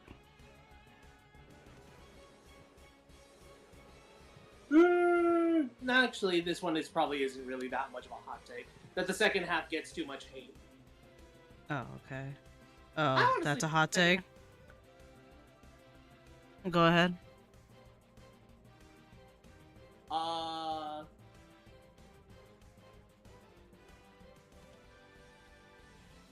Oh, here we go. The second part of Death. There should have been not a second part of Death Note. It should have ended when L died, and Light would have just been the victor. Yes and no. I kind of agree and I kind of don't. It's a weird bag for me. I agree. I feel like there is a way that this could have stayed interesting. Mm-hmm. Like, if you wanted to continue the series, but I also understand that some people just want the bad guy to win. Yeah. But I think it's kind of a weird bag for me because I do agree in some way, but I also like feel like it needed that closure. This particular anime needed that kind of closure at some point. Now, irony, how he died makes sense by the guy who can't do shit and is not the smartest and kills the smartest man there because, well, he needed to be taken down, obvious reasons. But it's like, if they just adjusted how they went about, like, I would agree with the whammy, like, Ginstorm from the whammy house, yes. But I feel like they just kind of threw Nier in there and expected us to accept it, rather than making hints that he has a prodigy. Because I don't remember L mentioning he has a prodigy at any point. Mm-hmm. Or at least some kind of hint, like little bit more, like some more details of the whammy house. Maybe, I hate filler, but maybe if they had some kind of episode or as part of an episode showing some of the kids in the whammy house and what they do in the whammy house, you know what I mean? It would have been more interesting. Yeah, then it would make more sense. Probably I would accept Nier coming into the picture a little bit more, including and Mello and Matt, you know. But they kind of just threw them in there. We had mentions of Whammy House, but not in the sense of understanding what kind of characters are there, you know. All we know is it's an orphanage for the truly gifted, but we don't have any concept of, okay, so that all we know is that's where L came from. That's it. Mm-hmm. And was raised. So it's a mixed bag because in a sense, yes, it would have been one of those, oh, the victor be, you know, just Kira. But at the same time, if they just kind of integrated in the first half a little bit more about the whammy house and these characters that are supposedly going to be coming into the second season, it would have been a smoother transition and probably more acceptable in my book. Because again, Nier was just a watered down L. Oh, so watered down. But he also, Nier kind of talked shit about L, which kind of pissed me off. And I'm like, bitch, fuck you. Okay? How dare you talk He down did on- all the legwork, and then you want to shit on him. All because he had, for a couple moments, a bit of a heart. He already knew. Elle already knew who it was from the fucking start. He was just playing the long game so it doesn't make it obvious, and then also, like, he knew that this sacrifice in his head was necessary so that they could further push the narrative that, yeah, it was like Yagami. But, like, I don't like how Nier bases like, yeah, I'm his prodigy, but I'm better than him kind of shit. I'm like, fuck you, dude. No, you're not. Don't do that. Don't do that. He did all this work. You're just picking up where he left off. Fuck you. He already knew who it was. He just gave you the fucking map to get him. Oh, that's actually the best way to put it. Like, don't pretend that you're better. The only reason why you even got to this point was because someone better than you was here doing all the work. And this isn't even your case. It's Elle's case. You're just taking it over. I learned what his real name was. Elle's name. What is it? Lolliet. Really? Yep. I have his card and everything. It came with the Beyond Birthday book that I read. Huh, that's actually really cool. Yeah, Lolliet.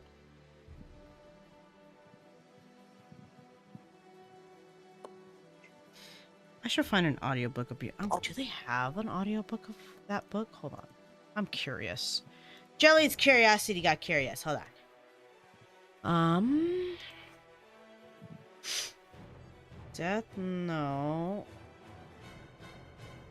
Beyond Birthday audio or Los Angeles case audio book. Let's see if someone made one. Oh, is it really the whole recording? Hold on, I have to pause my music to be sure. 1 second. Hello. This is a full recording of Death Note, Another Note, the problem that could be alleviated by racing around in the middle of the night on a motorcycle. Misara was seriously considering quitting the FBI. Okay, I might have to save this. This sounds like it's it. Save for my audiobooks. Hold on. 1 second. There it is.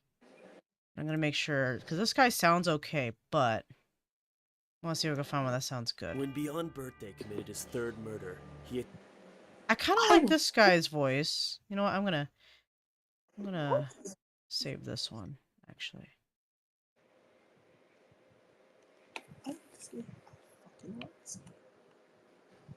What happened? Then we just had a moment in the game where the characters are bonding, and I'm like, I love this game. I love these characters. This game is so fucking And then charming. it shows you something else. Don't say that. Okay, save those. Alright, I saved the audiobook. I got it.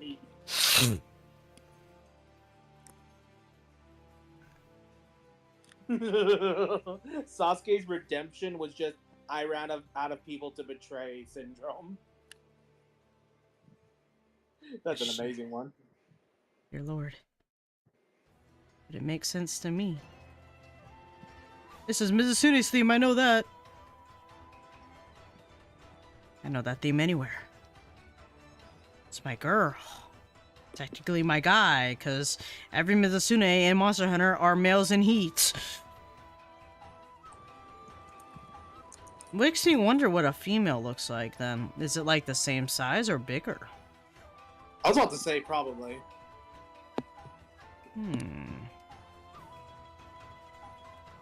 Or are they that's a whole different color, you know what I mean? You never know.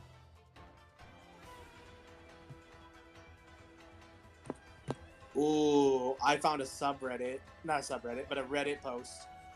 And this is Ghibli hot takes. Oh no. We're gonna do some Ghibli ones. I'm gonna read You this done with one your out. homework? Yay! Celebration! Oh, I can't share my own chat. Ha ha ha ha ha. Hold on. Do.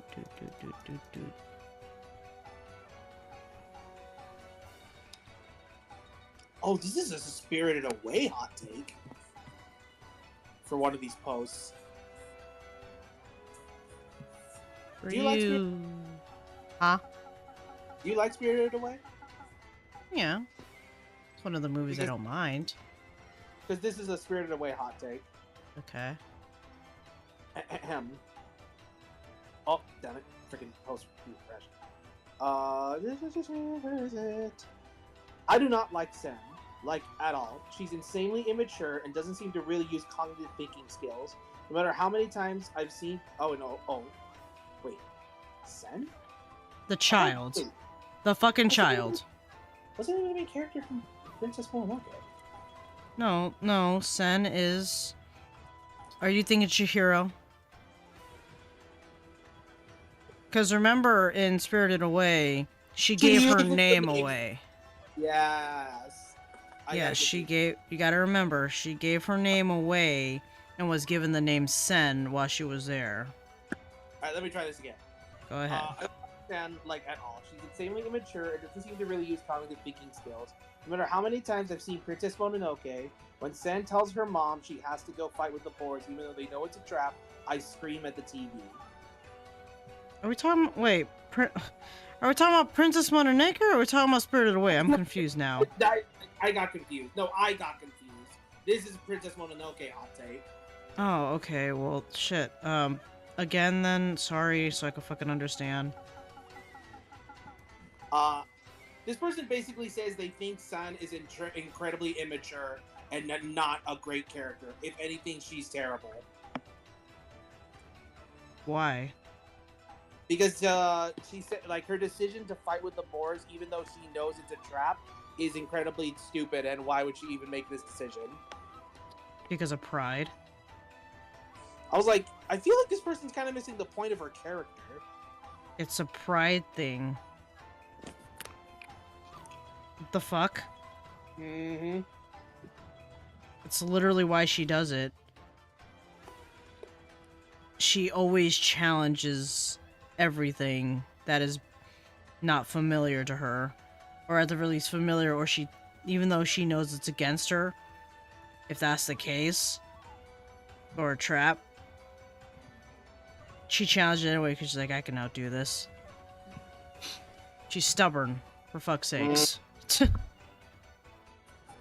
Changes her name at Send at the bat. Okay.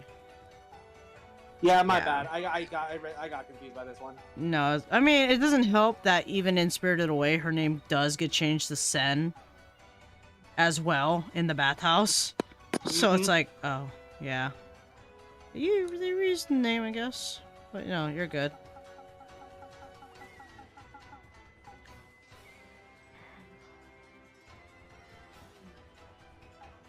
Totoro is overhyped and nothing happened. I know a lot of Japanese movies are just something happened, but Totoro is just such a plain movie.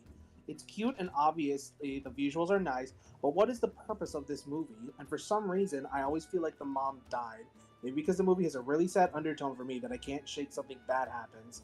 Soy Brain just fills in that the mom died. I don't know. And I usually don't care when a movie doesn't really make sense, but it makes no sense to me.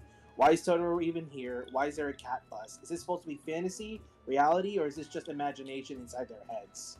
So, funny take on that. I mean, theory is that the girls are actually dead. I actually heard about that theory. Mm-hmm. And the mom and dad are seeing things. They're ghosts that are just with the parents, so to speak. Which is why Totoro is there. He's a fairy to the world of death, basically. That's at least the theory that was And given. the cat bus is the way to bring them to the world of the dead. Exactly. And I mean, it makes sense in my head, but you know. So that's the theory that some people have on that. Now, if we read the synopsis, because fuck it. Totoro, bless you. Bless you. Thank The acclaimed animated tale by director Hayao Miyazaki follows Goro Satsuki and her younger sister Mei as they settle into an old country house with their father and wait for their mother to recover from an illness in an area hospital. As the sisters explore their new home, they encounter and befriend playful spirits in their house and the nearby forest, most notably the massive cuddly creature known as Totoro. So, they just said they're spirits. So they can see them, so either the girls are actually dead or they're fucking spirit mediums. You know what I mean? So someone said the message behind Totoro can be seen as a manifestation of a Shinto deity or kami, a benign spirit of the forest, and embodies the Shinto belief that gods can be found in all elements of nature. His interactions with the sisters fosters a deep sense of respect for the natural world. And what's the plot? The main plot is just moving the wondrous forest of spirits. Yeah. The main theme of Totoro. The film explores themes such as animism, Shinto symbology, environmentalism, and the joys of rural living. Wow, I see in the numbers that it grossed. Hard for people to make that kind of money nowadays, ain't it? $41 million. Easy in one fucking... I mean, granted, now that doesn't seem like a lot, but back then, that shit was a lot. For a movie to make in the box office. Oh, yeah.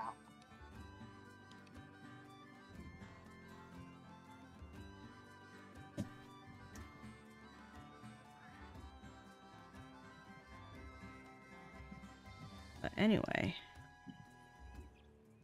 It's an interesting take, but if they don't understand it, you know, that's on them. Yeah, but I think it could be up to interpretation as well, because that's kind of Miyazaki's way. Oh, he has a story. He has a main story, but he also leaves it up to interpretation of what the audience thinks of it. Oh, my favorite theme. Poke Village, right? Let me check. Here's the top voted hot take for Ghibli films, and it's a long one, so strap in. Oh boy. Howl's Moving Castle is a pretty movie, but it's a complete mess, and a fever dream aesthetic in general can be really cheap from a writing and directing standpoint. People drastically overestimate how good of a movie this is. If anything, some of these characters are written terribly and are actually like way worse than any of Ghibli's past films. If you want a good Ghibli film, look at how sad Grave of the Fireflies is. Oh my god, why would you... Oh, why would you put that out there? Jesus. Those are two different tones. Very different tones. Very different tones of movies. What the... You want a great film? Look at Grave of the Fireflies. No, you want depression? Watch Grave of the Fireflies. Let me tell you that. Well, fucking depression. I'm not saying it's a bad film, but you just put two different movies of two different... Like, yes, same company, same studio, sorry, but completely different tones that they're written in. That's terrible. Terrible take on that one. Spirited Away is, or not Spirited Away, Howl's Moving Castle is supposed to be whimsical in its own way. It's whimsical, it's magical, it's... I will give it that it can be confusing if you don't understand the timey-wimey bullshit that can happen. Because technically where you start is the end of the movie, if you really think about it. Oh yeah, that's true. Yeah, you had the... Yeah, see? But it's like, really? If you wanted to have a quote-unquote comparison to a better Ghibli film, you should have said like Nausicaa or something. Because then they have similar tones. But to fucking put Grave of the Fireflies up there, Jesus Christ, dude, that is like depression. Oh, here's the rest. Fans of Ghibli sometimes don't allow the art they love to enrich their lives and instead use the cottagecore romanticism as an excuse to feel bitter and cynical about their lives. One of the things I love about Ghibli is how they show their romanticism and beauty in everyday things we do in life, like cleaning or just preparing food. And I really don't think Howl's Moving Castle is the beauty mark that everyone thinks it is. Guess. We're gonna get canceled 2025. LOL. No, he's not. He's just reading shit. Shishuka. Oh, hi. Welcome, welcome. I'm doing well. Hope you enjoy our little random anime movie hot takes. We're just reading them off and to make conversation. This is not our hot takes, but yeah. Oh, What? my. Wow. I think Ghibli is a terrible artist. If you really think about it, don't most of his characters all look the same? Okay. Many of the characters suffer same face syndrome. There, I said it. But even then, I still love the stories and personalities of the characters. I just think he has no idea how to draw variation when it comes Thank to you for the Thank you for the bit. Oh, I'm currently creating my own Demon Slayer OC character of myself. Very nice. That's fun. Ooh, very fun. But that is my only counter to that is yes, similar faces. However, he has made it so iconic that we now know that as the Ghibli style. If he hadn't done it the way he did, we would have never known this was made by Hayao Miyazaki. Agreed. I mean, it's the same thing with Makoto Shinkai movies and Mamoru Hosoda. I'm always going to refer back to that. You know what their... what is that? Well, there's a particular word I'm looking for. You know it's their brand with a certain element in their thing. Makoto Shinkai, beautifully done animated environmental sequences. Like when they draw, like when he has the pencil... animating a pencil drawing, animating every fucking little raindrop. That is their fucking their staple. For Mamoru Hosoda, they also, all their characters, if you watch their movies, also are similar, especially in the human aspect. The humanoid characters are similar, but they're all very different because of how they're designed. You know? Like... and how the personality shines through to the story. You know what I mean? Like, you could take the main character from Beast and the Boy and put them next to either Ame or Yuki. May look similar in the face, but design-wise and personality, they shine through. Plus, if you put their silhouette next to each other... like, put their silhouettes next to each other. Are they the same fucking character? That's what makes it strong. Like, look, if you put Howl's...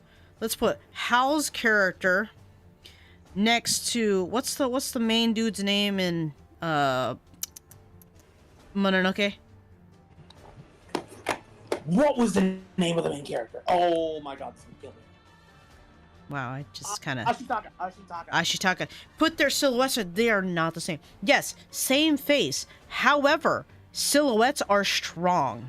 And we know who they are based off of them. That makes a stronger character design than just, oh, they have the same kind of eyes. Okay. Rule number 1 about character design. If you can recognize them by their silhouette, you've made a good character design. Exactly. Like, I'm going to do a quick example.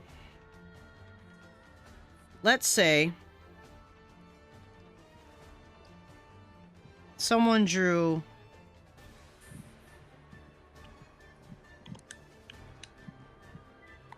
here, I'll just do this. No, don't say. What'd you say? I was gonna say, go on, because you just. Sorry, I'm trying to show and shame. So this is not good, you know. It's obviously the same. However, we can adjust the silhouette to make them different characters. Maybe this one, instead of having this kind of hair, gonna make this all fucked up, has that, and then this one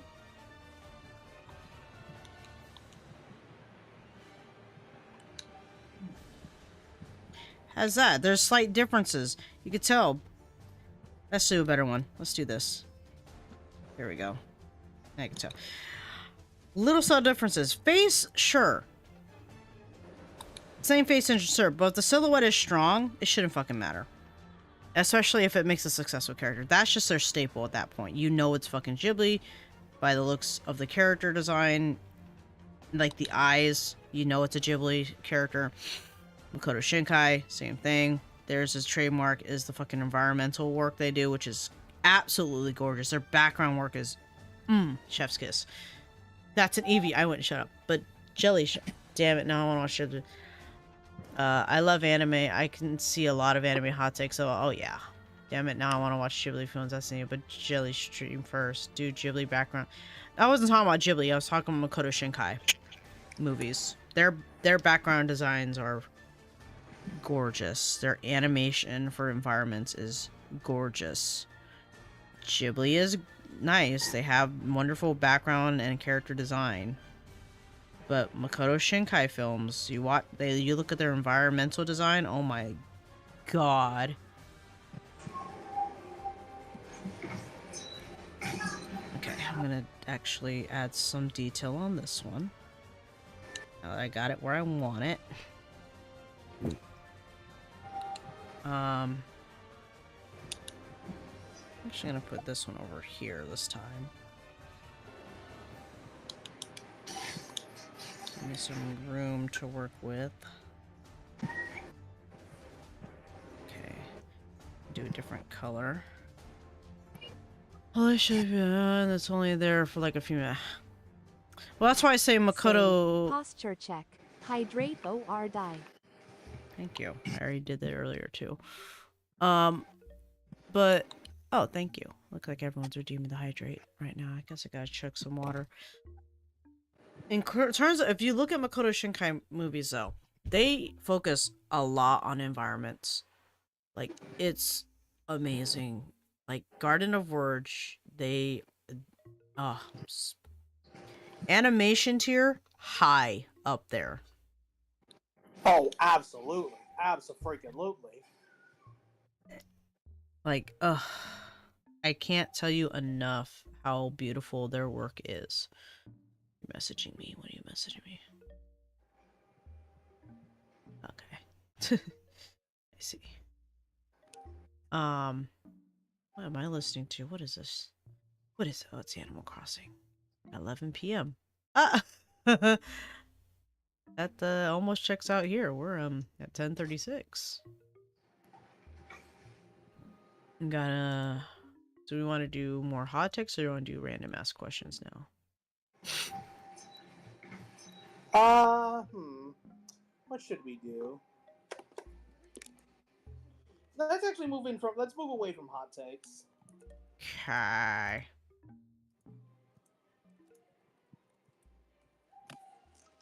Let's try and look for some good ones. What's your favorite fast food? Actually, I have one. If you could pick any fictional character to be your roommate, who would you want to have? I mean, what? Look, I don't need to know what you and Tengen are Listen, shut up. You don't need to ask questions. Okay, just accept that's what I said for now. Bitch. Anyway. Don't make fun of me. I'm a woman of needs. I can see that. No, I'm kidding. Fictional character to be roommates with? Mm-hmm.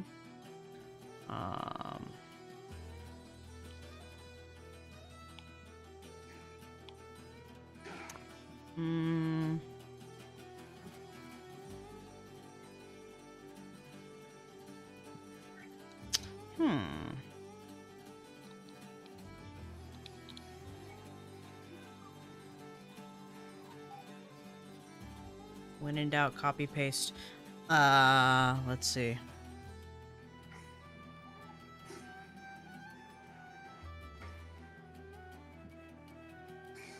I had to think about that because obviously I was gonna say Tengen just because it's the easiest answer, but I know there's other things I could choose.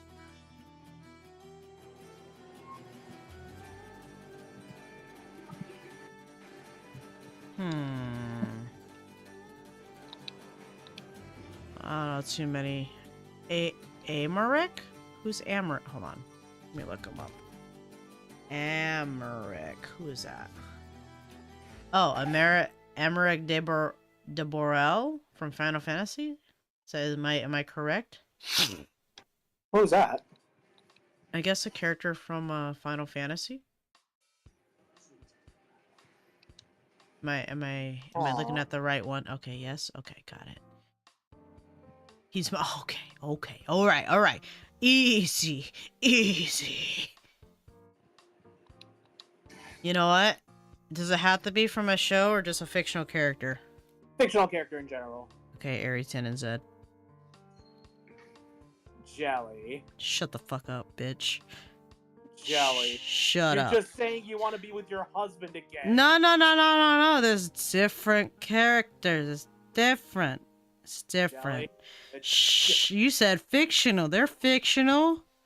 You're just wanting to They're fictional. Hey. You didn't name the constraints. This bitch. That's right. I said it.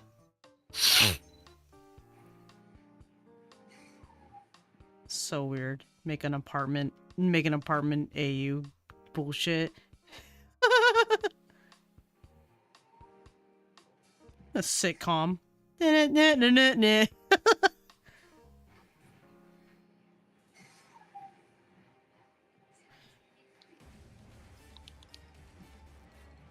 Fine. I'd want an Eevee and a Leafeon in my room so I could have cuddle buddies. Easy, bitch. The fuck does that mean? I'm kidding. What do you I'm mean? kidding. What the I'm fuck? kidding. I'm kidding. It was a joke. Murrah. I'm kidding. That was a joke. Ooh. I'm sorry. Ooh.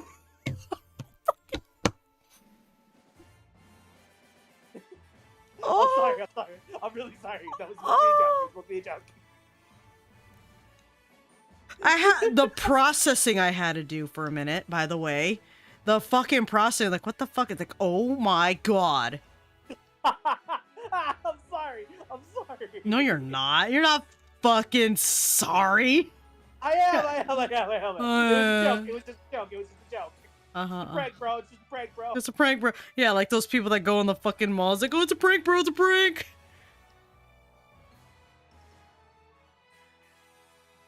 Jesus Christ, Murrah. You got mad. I was like, bro. You're like, what the fuck is that supposed to mean, Murrah? I'm like, I'm kidding. It's a joke. Don't worry about it, Jace. Don't fucking worry about it. No. I'm not gonna repeat it. Fucking ass. Why do I let him on my stream? Why do I let him on my streams? Why do I do this? I'm sorry. Fucking god damn it. Ow, dog. Bumped your head on my knee, boy. Careful. Wait, Casey, out of curiosity, who are you drawing? I am drawing... Their name is Orphelia. It is a commission for Bun. It is of their character. Because Murrah is the homies. Oh yeah, he's a homie, right? Fucking... Piece of... I don't know if I'll be a homie after this. Hey, let's go talk in that corner, Murrah. Let's go talk over there. Okay. Why do you have a shotgun? Don't worry. No, don't worry about it. Okay.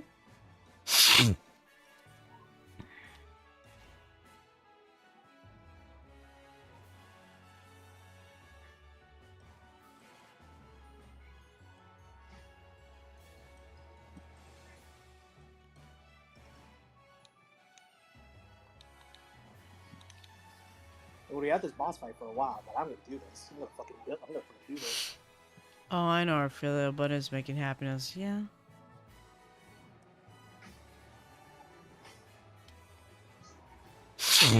I messed up the timing because I'm bad. That's what you get for making that fucking comment.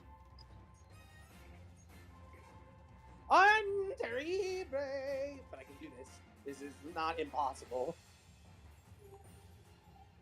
I'm sorry. Again, it was a joke. It was a prank. It was just a prank. It's a prank, bro. It's a prank. Fucking hell. Just a prank, bro. Yeah. That's what they all say. Until the cameras turn off, like, I was not pranking you. I meant It's like, every you word. know, it's like it cuts to a confessional like Survivor. I wasn't joking. It goes to B-roll. In reality, I wasn't joking about my prank. Like, I actually didn't mean what I said. I just didn't want to hurt her feelings. Just like Kel's Kitchen. Oh my god. Yeah, it's like, no, I'm not Indie Silence. In reality, I'm an idiot sandwich. Like, What are you? that I wanted to disappear. I would want to choose Soma from Food Wars. Hmm? Have you watched Food Wars? No, I'm only not. Well, bits and pieces only because I think my brother watched it, but not like in full. I'd want to have the main character, and yet like everyone's gonna say, "Oh, you're only choosing it because he's a good cook and like he's the main character." Yes, he is an amazing cook, and he's hilarious. But you also have to realize being friends with him also means you're gonna have to be subjected to his terrible food experiments. For example, deep fried squid dipped in peanut butter. That sounds worse than banana mayo sandwiches all of a sudden. Like, it's both a pro and a con. But if there's one thing I'll say, you'll never go hungry or bored when being around him. Is Food Wars the ones where when he makes the food, they all look like they orgasm? Yeah, it's the one, baby. Okay, that's what I thought. Like, there are literal moments where it looks like they come out of their clothes or some shit like that. That's the one. Oh my god.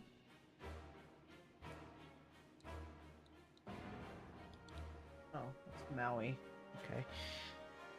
Cut to camera B after stream where Jelly is dragging Mur off set with them screeching about how it was a prank and for Jelly not to murder him.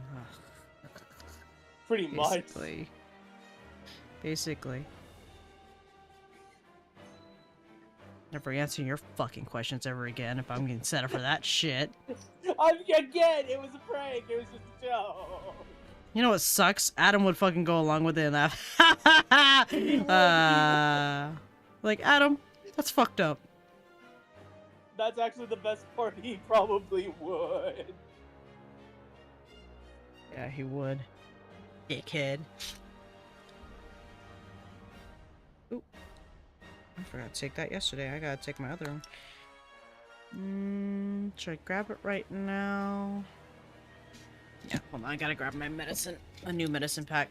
She's beauty. She's great. She can and will kick your face. That makes sense to me. Be right back, Mara. I gotta get my medicine. I'm so bad at this.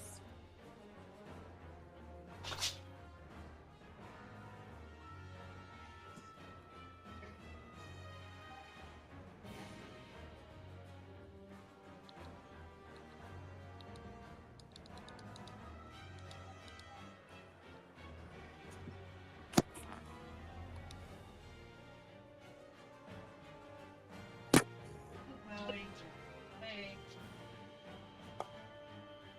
Getting in my way.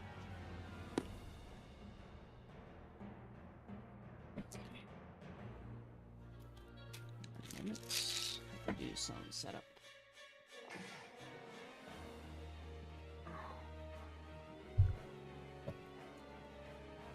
Full body cast, maybe?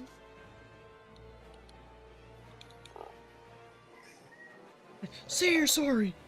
Say you're sorry! I'm sorry. I'm sorry. I just imagine, Blark and Son. I'll never forgive this. It's a good one. I love Blark and Son. That shit's hella funny. Up there with Smiling Friends, so. Give me a minute. I need to lock the fuck in. Okay.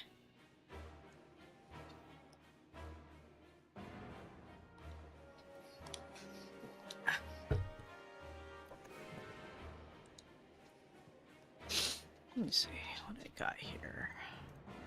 1 second.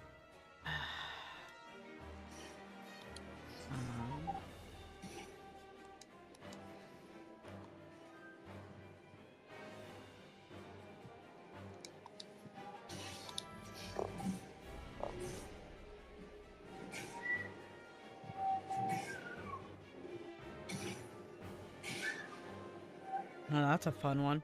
What's the strangest anime you've ever watched? The strangest? Yep. Besides Bobobo.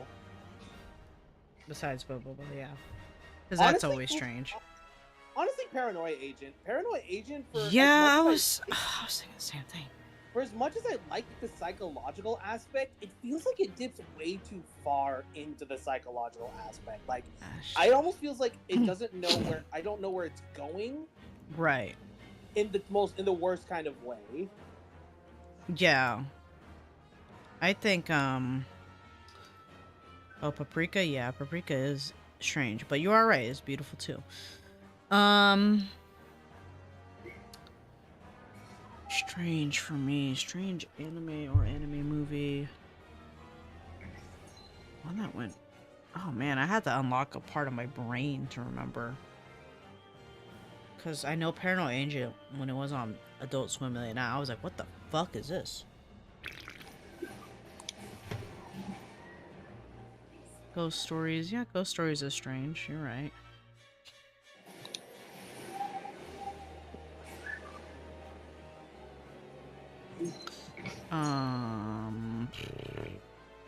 Fuck.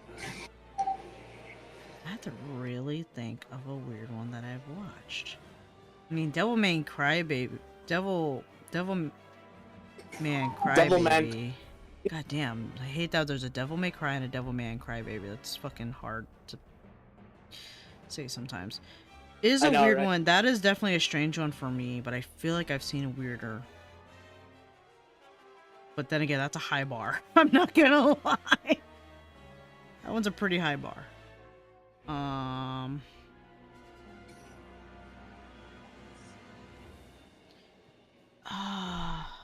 Fuck. Strange anime movie. Strangest anime too, though. I really do. You know what? I'm gonna go on my Crunchyroll and see if I have anything sitting there. Give me a second. Uno momento, por favor. Uno momento por flavor. Ew. I I think there's something on my watch list from years ago.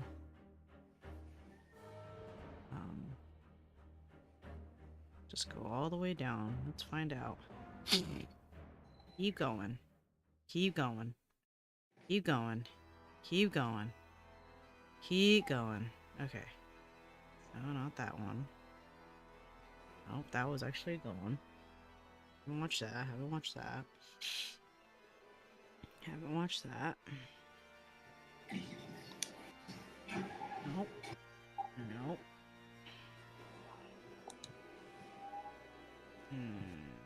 That one was a little weird, but I don't know if it was enough to be, like, strange to me. Oh, I should watch that again. Oh, okay. No. No. No. No.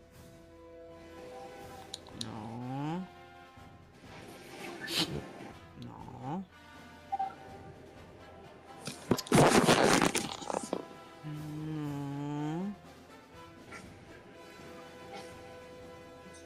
What is something I fucking looked at that was weird as fuck to me?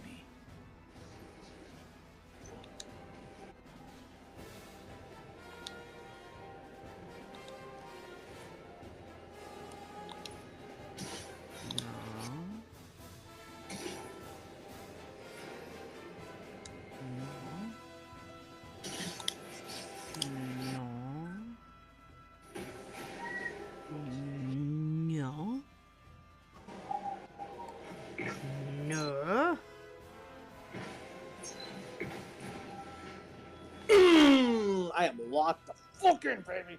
Good stuff. Oh! Yeah, that one was a little weird to me when I figured it out, or when it What's that? showed. Darling in the Franks. Darling in the Franks is weird, dude. The concept of how the mechs work, just jarring to me. But even more so, who's piloting the mechs? I'm like, oh. I know this is one of those things that makes you go, whose idea was this? I'm like, oh.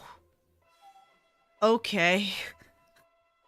I watched the whole thing too, so I'm like, okay. How old are all of you? Exactly. That's where I'm a little lost. Like, okay. Y'all children. Y'all basically children. Okay.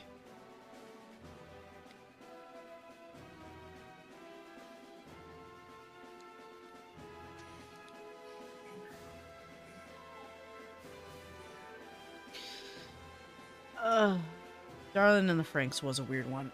I had to figure out what the fuck it was, and then I saw the little red demon girl. I'm like, oh, this is where she's from. Fuck. She was, she's a trip. This series is pretty much a trip and a half. Yeah. Like, does anyone care for spoilers of... It's an Evangelion ripoff? I don't know. Oh my god. I don't know about that.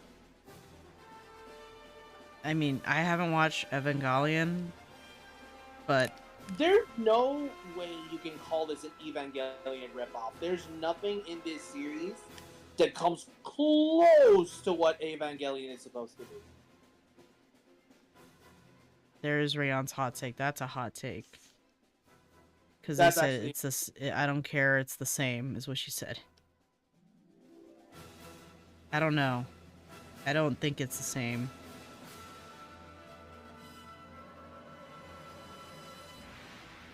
Although, Murad, you'd be better off probably retorting, because I haven't fully watched Evangelion in comparison. Do you want full rant or do you just want a TLDR?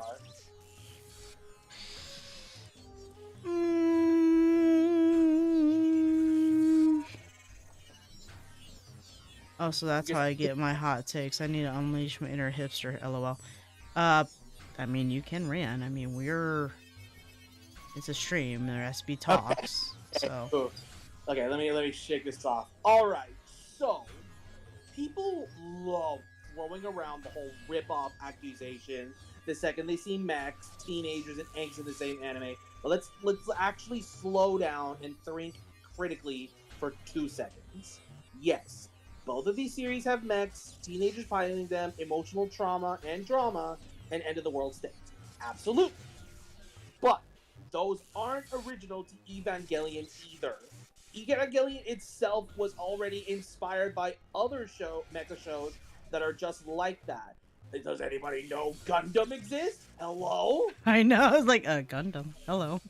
Gundams are pretty much built on tragedy, trauma, and mechs.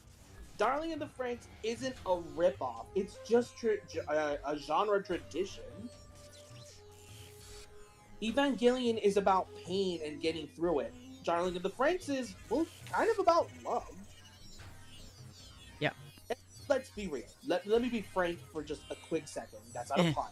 Frank. If Darling in the Franxx really wanted to copy Evangelion, they wouldn't have leaned so hard into the actual romance and teen awkwardness and all that stuff. Yes, Evangelion also has some teen awkwardness here and there, but it's not in the level of Darling in the Franxx is at. It's a messy, hormonal, and emotional on purpose.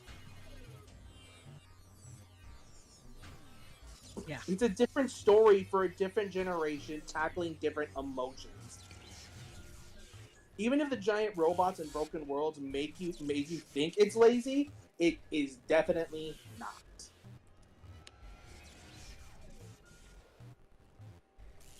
Yeah. What he said. Like, if you want me to be even harsher, if Darling in the Franxx is a ripoff, it would have been too scared to actually let its characters love and grow. Darling in the Franxx at least tried to finish on an emotional journey. Evangelion didn't get to its emotional ending until the movies. That's true. Hi, Bug. Keep going. I gotta take a break from here. I'm not from the stream, but from the game. No, you're fine. I get you. I know what you're talking 15 about. minutes getting to halfway through a fucking boss's health bar. I feel like this is an actual case of I actually do need to come back later because there's no tricks. This is just a powerful boss that I just need to come back to later when I'm stronger. No, Bug is different from Bun. Two different people.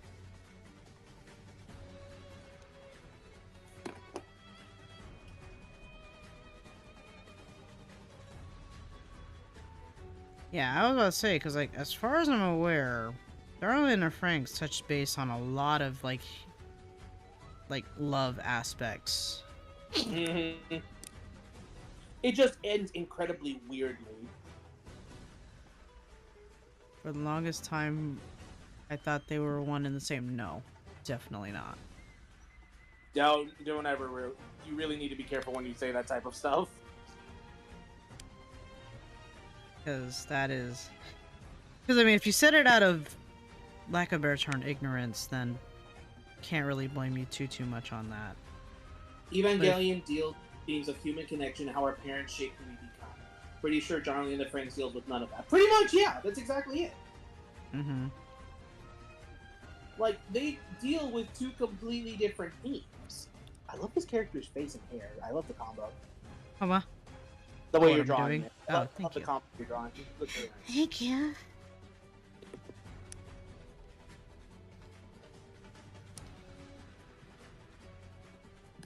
Actually, if anything, I know she is. let me hear your guys' like very hot takes, and I'm the type of guy who'd love to rant on them. Like, I've been giving hot takes. I want to see what you guys really want to say, and some hills that you want to die on that you think I'll have a lot to say about. Bug is a friend of mine, Bun. She plays Repo with us. You've seen her on streams a couple times if you're there for the Repo streams.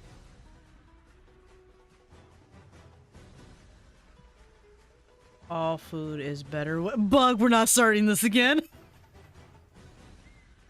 Bug said all food is better wet. That's my hot take. That's not the hot take that I'm talking about. I mean, But she like, put a hot take. I mean, like, anime hot take, because I love talking about this type of stuff. Or video game hot takes. Movies, TV shows, whatever you guys want to talk about. Video game hot takes, huh? Chips are not better wet. I mean, salsa. Dip it in salsa or cheese. I guess you can debate that, but we're not talking about food. Like a bug started. Oh, hold on. Adam's calling. One moment. Okay. Hello. Hi, baby. Hi, baby. How you doing? Even now. Oh, how you feeling? You okay? Yeah, what? Oh, I'm just making sure you're okay. You sounded kind of low. Sorry. The phone away from my face in a second. We're good. Okay. You're Just gonna... walking. Did you want to join me and Murr in a car while you drive home? I guess. Before you start driving so it's easier and get your headphones in. Just make sure your thing's connected to the headphones. I think last time you were still connected to your phone's speaker. Even though you heard us in your headphones. I don't know what you're trying to say. Bye, Jack. Bye, Jill. Hi Jack, bye Jill, I'm glad you're okay. I am too. Jack's always right beside her, though. He's always standing up, looking around. He's being That's vigilant. Good. Everyone says hi, Adam. Ew. Hey, Adam. Yeah, I'll jump in the call, though. Cool. Alright, love you baby, I'll see you in a little bit. I appreciate that. Bye-bye. Bye. He'll be in the call, you can ask him more anime hot takes. Oh, Bug 6, so you agree with me, Mura? Nah, it depends. Chips and salsa. But, what's a hot take that you have? Because I love engaging in this type of stuff. I love like arguing. Like, I know you like arguing, you piece of shit. Oh, what's your roommate? Oh, you know, But so that you guy leave got me me alone. down. Oh, It yeah. was just a prank, bro. Just a prank, bro. You want to argue? You really want to argue, you piece of shit? It was just a prank, bro. Hot take. Dumbass take. Okay. This motherfucker. I'm done. Just give me a little death stare, like motherfucker. Exactly. Might have to make some more emotes like that. Bun said, not true. Certain foods are not better wet. I am a bread lover. Bread is not better wet. Oh, Bun, we gotta fight. Bug, we gotta fight. I don't know how hot this is, but I think the OG Dragon Ball is better than Z. I think Mm. I've already talked about. That's a hot take. Oh, I feel here's like a lot- Adam. Hey, but Adam's here. Now we can have a fresh perspective. That's I don't know what I'm walking into, but Dragon Ball being better than Dragon Ball Z, that's It's exactly what We've it been is. We're doing a lot doing of, anime hot takes tonight. You should say the Berserk one in front of Adam that you read. This was a if it has anything to do with Griffith doing nothing wrong, we're a fight. That's somewhat, Adam. baby. Are you ready for this nuclear hot take for Berserk? I was gonna say if he says Griffith did nothing wrong, I'm gonna come to his house and hit him with a sword. No. That one's mean to death at this point. Okay, very well, continue. This is a real hot take. Kentaro Miura did not know how to end this series even before he died. Oh, I knew that for sure. No, Oh, no shit. way you keep it going after. No, I know that. That is true. There ain't no fucking way I didn't. Really? Wow. Ichiro Oda is another example of somebody who let that shit go too fucking far. He didn't want to do hockey. He was pulling that out of his ass as a way to kill Ace. Anime sucks. That's Like, my that was I hot supposed- take. not Ichiro Oda, not Adam. Berserk. Huh? Berserk. No, I know. Oda. I know, and I'm saying he's another example of that. Oh. Wait, I It's just another gotta. example of somebody who let it go Who too did- fucking far. Who's? Hold on. Who did text to speech? Someone did text to speech. Don't be ignoring me. You told me to get in this car Oh. to ignore me. Fucking. I don't know why his text to speech aren't showing up in the chat, but Leo said anime sucks. That's my hot take. Not really a hot thing these days. All anime these days is about nothing but big, flashy effects for fight scenes, and that's it. I don't know why. I don't know about that, considering an anime I really wanted to be good wasn't. Demon Slayer. No, it's called Beginning. It's called Beginning After the End. Verified accounts are only allowed Oh, I to know post what in you're chat, talking. Yeah, but I it know. lets me People send really wanted this. that to be good. Like, And- people legit wanted that to be fucking good. I was like, ew. Verified accounts are only allowed to post in chat, but it let me send this. Oh, weird. I have a hot Here, let me. take I can that fix that. Leo. Hold What's on. your hot take, Adam? My hot take is that slice of life anime have better animation than a lot of fighting animes. Oh! No, that's just that point. I don't think that's a hot take because the reason as to why they don't is because they don't have to animate 1,000 things at once. They just have to animate people being people. Ichijo. I can also say this while I'm on that subject. A good CG fight scene is better than half the shit we get in fighting animes these days. Really? What's your example? I will take a choreographed CG fight over a still motion, like zoom out from where they hit them any day. Like, this is me. Now, I love both of these, so I'm allowed to say this. I've read the mangas for both of them, and I can stand on point with this. The fight animation for Kengan Ashura is so much better than the animation that they do for Baki. It's fucking insane. Agreed. Absolutely agreed. But Baki is a better manga, no question. But Kengan Ashura, like, their fights are stupendous. Because their I personally think Kengan Ashura is better than Baki. That's my hot take. I say that now because I love all of the King Ganastra characters, or at the very least, a very large majority. Baki, I only like the side characters. I can't stand Baki as a character. He is an insufferable, arrogant piece of shit. And I get why. He's his father's son. But I don't like him as a character. He's a piece of shit. And his writing is inconsistent as fuck. Anyway. That's a hot take. Also, the Burger King is 5 minutes away, but I'd have to leave the highway to go to it, and I don't want to do that. So funny. Anyway. Leo, try to type in it now. I did some things to change it. I bet it now. What? No, I'm talking to Leo, not you. Sorry. Oh, It's so weird. I got another one. I got another hot. I actually want to say mine first, but I think Nice. I think you're gonna laugh at this. One Piece isn't a story; it's Stockholm Syndrome, the anime. I mean, What is it? One Piece isn't an anime; it's Stockholm Syndrome, the series. Oh Jesus. I would like, truth be told, I feel like One Piece is overplayed now. Like, this is someone who grew up watching One Piece. Like, I've watched One Piece since it fucking was on 4Kids. That bad. I watched the 4Kids version. Like, I was watching animes when they were like big hype, and people were like, oh, the animation's so weird, like that kind of shit. I dealt with that growing up, but One Piece is overplayed now. It's all about big flashy animation, and it's not really about a good story anymore, in my opinion. He'll have to look at his messages a little later. He's driving home right now. But Leo said look at your messages later. Discord. Oh god. It's something terrible. Don't even say that type of shit, because if you say that to freaking a Dota defender, your ass is grass, dude. Well, another thing that I stand behind is, like, one of my favorite characters forever in the show was Sanji. And he has been shafted at every turn. Like, ever since Inez Lobby, he has never been, like, great again.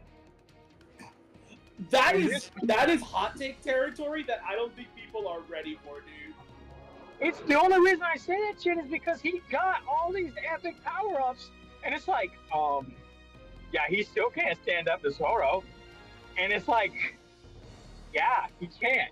It used to be a toss-up. It used to be, well, maybe Sanji could take him. Now, all the genetic engineering in the world ain't gonna fucking help him beat somebody like Lucci.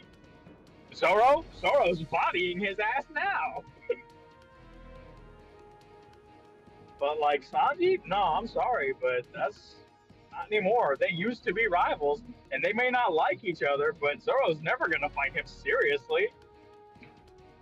That's like bullying your little brother. It's like, yeah, I could smack you and knock you into something, but you'd probably cry, and I don't feel like dealing with that.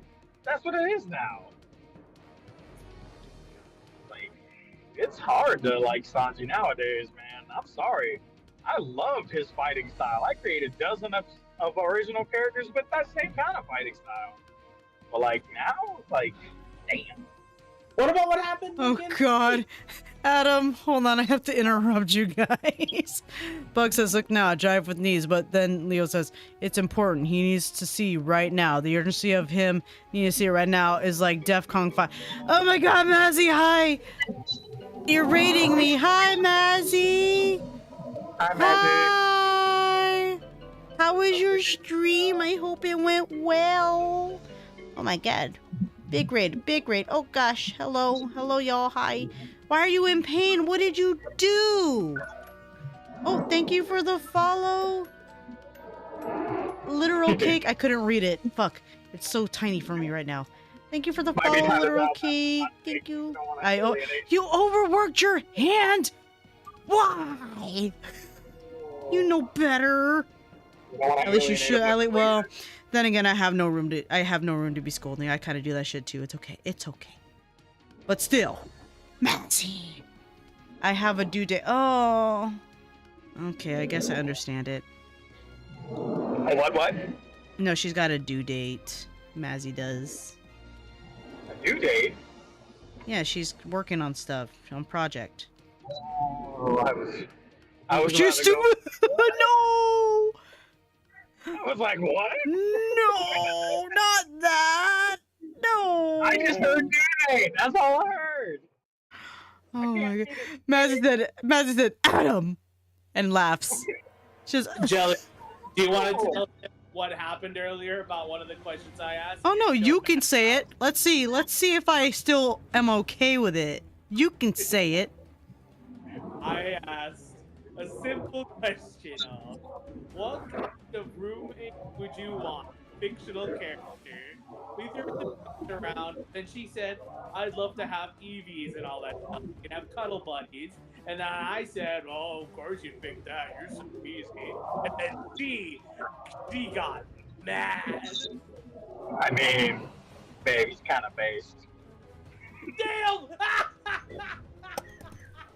We all knew you were gonna pick EVs. Come on, you're not gonna. No! Pick That's not the point. It's not the fact that it's fucking Eevees, babe. It's the innuendo he had with that statement. Oh, the Vaporeon The- thing. Oh my god. You can't Yes. help- Stop it! Be nice! Stop! We're not talking about that here. You fuck. Anyway. LMAO. So Adam is gonna get his ass handed. I mean, he does live with me. We'll see what happens. Oh, she said, not anytime soon. Bug say Vaporeon doesn't deserve this. I agree. I agree. But these fucks. Oh my god. I told you he was gonna be in like some strange agreement with you, and I'm so mad. You were right. I actually thought. I know him. He does know me. It's true. Make sure you get ice for your hand, Mazzy. I don't want you hurting. Ice, heat, compress, something. Please. Those little ice wristband things that you put in the freezer. Cause that hurts if you don't take care of it. I just want you taken care of. That's what matters. Ugh. That was terrible. But yeah, miss talking with you. Hope everything's going well on the flip side. Icy whoops. Yeah, ice. My house does not have hands. Wait. Oh, that's what you mean. My house does not have hands. I mean, ice. Icy. Oh, that's a, how does your house not have hands? House. There are no hands in it. There's no hands in these house. There are no hands. No hands. Du hast. No, I'm done. They're houseless. The hands. Nothing. Well, before you came in here, Mazzy, we were doing anime hot takes. And we've had a couple. We're like, oh boy. Just for the sake of having conversation. Not that, you know, we agree fully with these hot takes. We're But just they're bringing it up interesting. I'm slightly dyslexic. It's okay. I still like you. You can stay. You can stay. It's okay.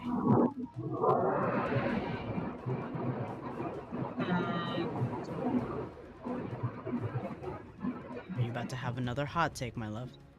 My brain Kind heard of. it. Yeah, my brain heard from Mara and Adam as, "How does your house not have Hans?" That's basically what they were saying. So, get me out of ads. Oh, I'm sorry. Let's see. Trying to think of one. I was on Warhammer all day today, so kind of hard for me to jump from Warhammer to anime. Wait, Mazzy. I'm out of ads. She subscribed. She subscribed and was like, her comment was, "I'm out of ads." Yay! Thanks for the subscription. Goku is not a hero. He's an alien crack. Fighting. No, Goku is not a hero. He is a fucking villain. Really? You're on that camp? No, dude. After what the Tournament of Power shit, it was like no. What really sealed it for me was Cell. Cell made me Oh, realize yeah. Goku was a genuine fucking villain. Yeah, he's a Goku's bit of a reason for what he did might have been valid. Like, oh, I'm not going to be around forever. Okay, sure, yeah, but that does not mean you throw your child to the proverbial lion's den. But he did it anyway, and lo and behold, it got his ass killed because he couldn't be fucking bothered. And then when shit goes sideways again, who do they call on? Oh, Goku's not even alive anymore, and they're bringing him back. That's the fucking. That's true. It's like Goku couldn't even do that right. Like Goku couldn't even fucking just be dead without harassing me. Like, oh well, all this danger's coming. It's like, so Goku's dead. It's not our problem anymore. Like, Yeah. Goku literally has to go, well, the whole world is doomed, I guess. Guess Okay, I shouldn't have fucking put my son out there to die. People are engaging with your conversation. Bug says if you disagree with my food take, you need to expand your definition of wetness. You're funny, Bug. Mazzy's the cry face. Mazzy said, I mean, he's like the worst father of the year for sure. Fury Okay. finally binge Bluey stuff. Leo said, Pwn the Superman can beat Goku. Worth it. No, that is how he can. I stand by that. Yeah. Rayon No, says that's Piccolo not- is best dad. That's not even a hot take. That's just facts. That's true. Goku will always strive to be better, but Superman is literally pinnacle. Like, you cannot outdo Superman. Like, the only thing that stops him is lazy ass writing.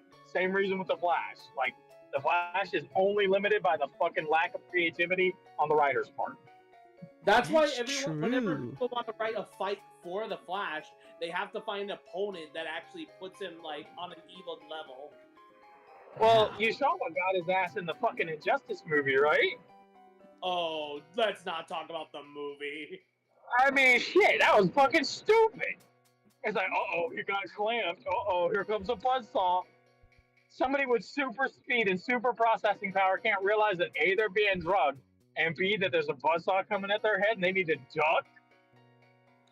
Let's also not forget he's supposed to process things at an incredibly fast level that he would get the drugs out of his system by the time he gets hit by. That's the stupidest fucking part about it. They're like, he is literally killed off all the time by plot contrivances. It's because they Jason. know that if they keep him in the plot, no. If anything, the Injustice games explain why he was even in part of the villains to begin with. Jace said, well, that's more Toriyama being unable to keep Goku dead. Gohan was supposed to carry the torch past the Cell Saga. No, I know that part. Toriyama buckled to the fucking creators getting butter. It was like, no, Goku's popular. Who won't like Gohan? That part I give. But like after that, Super? No. Goku is going out of his way to cause problems. Like, oh, all these other strong universes, let's go fight them. If you lose, your universe gets destroyed. Oh, that's fine. And then Jace Who the follows fuck up with, wants a universe full of wolves? yeah, Superman is supposed to be solving problems by punching Incarnate. Literally. Don't start with me on that. I hate people's takes on Super. LOL. I got one. Uh, Ryu beats Jin from Tekken. Ryu from Street Fighter beats Jin from Tekken. Not nowadays. Oh, he does. He still does. You know how I know No. that? Because now he's mastered the power of nothingness. So I stand by it. Oh, and I'm about to say why, Adam. Do you know what happened in Tekken 8 story? Yes, I know about the angel bullshit. I still stand by nothingness being better. It's not nowadays because people I did the calculations with friends. Ryu gets destroyed now because now Jin doesn't even need to do the whole absorb the dark bullshit. Now angel form is just that much more powerful. I still say that he couldn't absorb it. I still don't think he could. That doesn't make any sense to me that he would be able to. Pone the Monkey says, my DM to Adam continues to be relevant. I can't read and drive. It's very fine. You know what? I will. I'm on a straight time. Someone type that. I can't read and drive. Hashtag Adam 2025. That is not going to be enough for a slogan that that I get. Well- Okay, I'm here. Alright, Leo, what'd you send me? Nerd. Oh, fuck you! What'd he say? All it says is nerd! God damn it, Leo. Man, he got you. He Yeah. got you. I can't help it. It's one of those things I know a lot about, like the Guyver. Oh, don't you start. Oh no. Shit, I want to buy the live action movies and watch them with you just so you can see the cheesiness. But they appreciate the very well done practical effects in a very young Mark Hamill. It's true. It's true. But- Jay said, well, Jin lost the devil gene, so he and Ryu are closer in power now. Let's not talk about the death battle because they actually got that one wrong. They get all of them wrong. Like they only get like one in a blue moon right, and it's a really lopsided fight when they do that. Like, They got the Master Chief versus Doomslayer one right, actually. oh, they got it right about the guy who fights aliens and the guy who fights God. They got it right. Some Doom guy won easily without even putting up a hand. He bitch slapped Master Chief with his mind and he just disappeared. There was a point where we all knew that, oh wow, Master Chief's just super fucked. Is when he shot him in the head with his Magnum, and all Doomslayer did was just reel his head back and then headbutt him. Wait, I mean, I'm sorry, like, it's not even fair. Like, it might have been at one point, but you're better off pitting Master Chief against fucking Turok at this point. Actually, that'd be a... Hold on. That might be a legit fight. maybe. Was it a video that he sent you? Yeah, he sent me a video of it, too. He said, just keep that video on loop.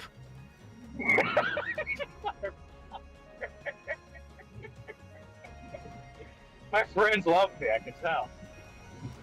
But no, like, legitimately, Turok from Turok 2 and Master Chief is probably a more balanced death battle. And the reason that I say that is because of the fact that Turok 2 has like overhealth and that kind of shit. And if they have all the talisman powers, he's got some pretty strong abilities to fight with Master Chief against. I think it would still go to Master Chief, but I feel like Turok and his variety of weapons would kind of fuck him up. Like the head drill. Huh? Say what? You mean like the head drill? The cerebral bore. It's not a head drill. It's a cerebral bore. It's a head drill. Hot take, it's a head drill. I can't take y'all nowhere. Not just the head drill, all right? The Shredder is a really good fucking example. From Powerful. TMNT?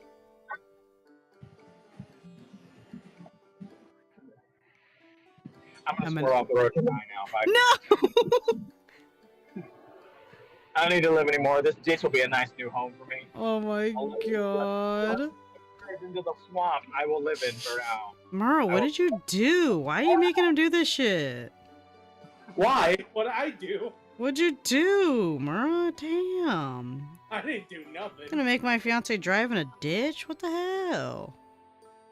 I'm gonna go live with the homeless people around my work. They like me. Merle, They'll why? They will welcome me in open arms. Oh my god, I was gonna say something Look so... like that. Oh my god, I was gonna say something so mean. I can't. That's super mean. I can't. Okay. I'll tell you when you're home, because on stream it sounds super mean. Oh my god, I do not care. I You know do! what I said, well, of course they'd welcome you. You look just like them. Ah ha ha! Ah ha ha! I don't know. I feel like. Okay, I guess I'll say it. It sounds so Wow, mean. Hey, look what you did. look what you d- okay. So the last thing you said was, I'll live over there with the homeless people. Yes, they will welcome me. You're not gonna get mad if I say it? Babe, I've literally been homeless. What do I care? Okay, because that's kind of like, you mean like back home? See? It's not that bad. It felt bad. It seemed bad to me. It sounded like you had some kind of epic burn waiting on it. Well, it sounded mean to me. Get out of here.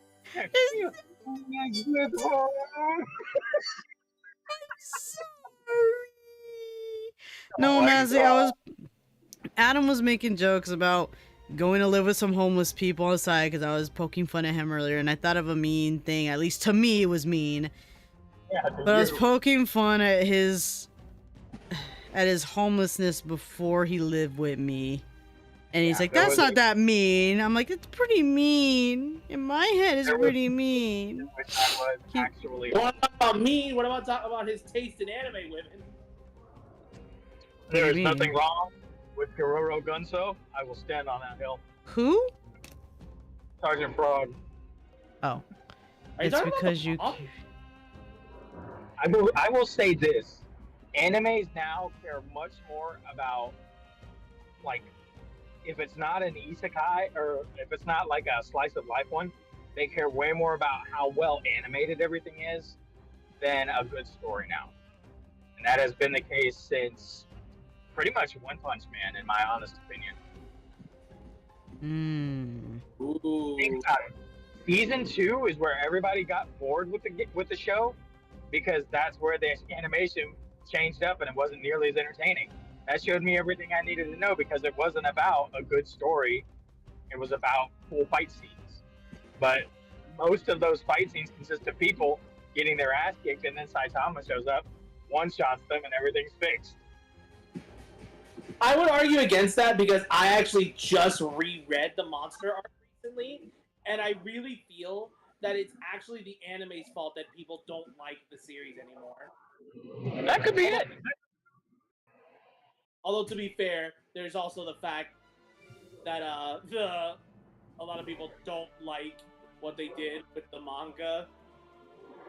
What they do with the manga. It's just people are not liking the fact that it's become power scaling bullshit. I mean, I knew that was an inevitability if it continued.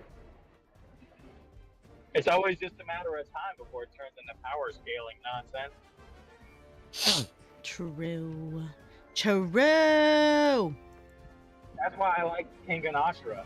Because, like, the same guy who whoops one guy's ass can get his shit rocked by another just due to a difference in circumstance. Hatsumi. Huh?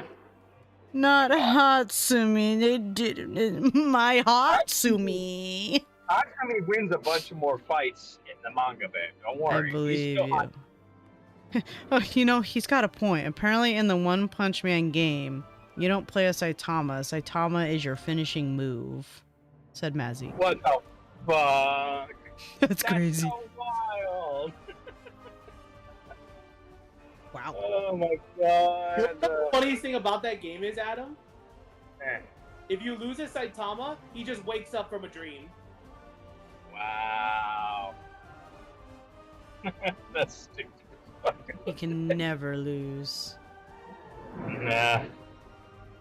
I mean, it's Super Mario Brothers 2 all over again. It was all a fucking dream. Oh, Mamma mia. the game. Super Mario Brothers, what's yo? Super Mario, Super. Do the Mario wave Mario Brothers Super from side to side. Sorry.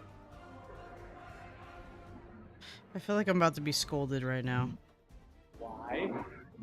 Because she doesn't fucking know this shit. Because she's a filthy fucking casual. But you What love about me. you can't. What about Captain Lou? You don't know about Captain No, Mara. Mara, here you go, Mara. Do it. Hey, babe.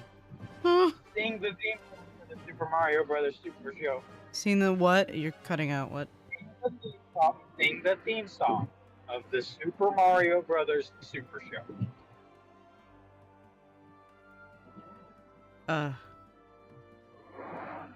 Can I pass? This Mara is what I live with. I have to convince her, poor uncultured female, how to properly appreciate good shows from the 80s. They didn't have good animation. Animation that was so fucking bad, characters changed colors. I remember this. Do the Mario swing, yo. Like, no, like literally in the first episode of because it's free on Prime, and we were watching it, and I was watching it. And the first thing I said was, "Look, Jelly Luigi changed colors." And Jelly's like, "Oh my god, he did! Why did they do that? That's such lazy animation." I'm like, "Yes, babe, this was the '80s."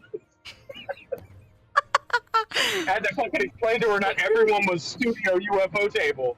It's true. Oh my. Wait, I thought Saitama is a playable character, but you can select him for your team. He starts the match running towards the battle, and it's a race for the opponent to defeat you before he shows up. Oh, what? That's weird. I mean, that's kind of funny, though. But it's still kind of like, damn, what the fuck? You literally handicap yourself. Or I guess in some cases you win. It's an automatic win if you do it, but that's so crazy. That's an interesting way to do it, though, as far as having another character like that. Yeah. But, yeah. Mara, ask a random ass question. Okay. We'll go to Jack. Go to Jack, can you give me a hash brown? You want a hash brown? 2 hash browns. Oh my gosh, you want 2 hash browns? If you go to Jack, you don't have to get it if you don't go. What would you consider the quintessential anime Mount Rushmore? Currently? In general. They have to be, Oh. it has to define anime. Fathers of anime. See, now you have to really think, though, because there's different genres of anime. If you're talking about people getting into anime, I think it would be Dragon Ball Z, Mm-hmm. Naruto, Mm-hmm. One Piece, and Mm-hmm. I'm talking about getting into anime. Like, these are like, oh, and to put it out there, Inuyasha was another one for people to fucking introduce themselves into anime. Like that, at least. But there's so many different genres of anime. You have to think there's different kinds of heads that lead into it. Like, let's say Slice of Life. You have fucking Clanad up there. Angel Beats. Honestly, for me, if I think it's like super general anime Mount Rushmore that I feel like defines anime as a whole, I would Okay. go with Goku, Sailor Moon, Yugi, What was the first and last one you said? Goku, Okay, I can't hear you because Adam's car. Hold on. Wait, you told me to join the call, woman. I know, but it's either it's your car and driving or Mura's cutting out. Are you right next to your thing or no?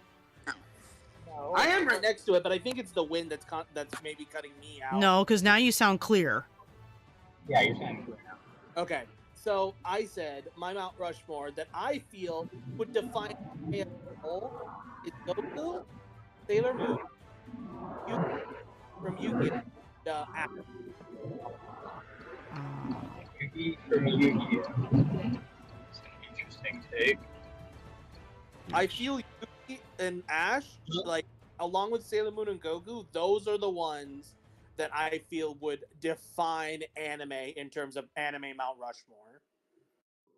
Mazzy, I'm sorry. Mazzy, I'm sorry. She said, "Where's Hamtaro? Why is Hamtaro not in these answers?"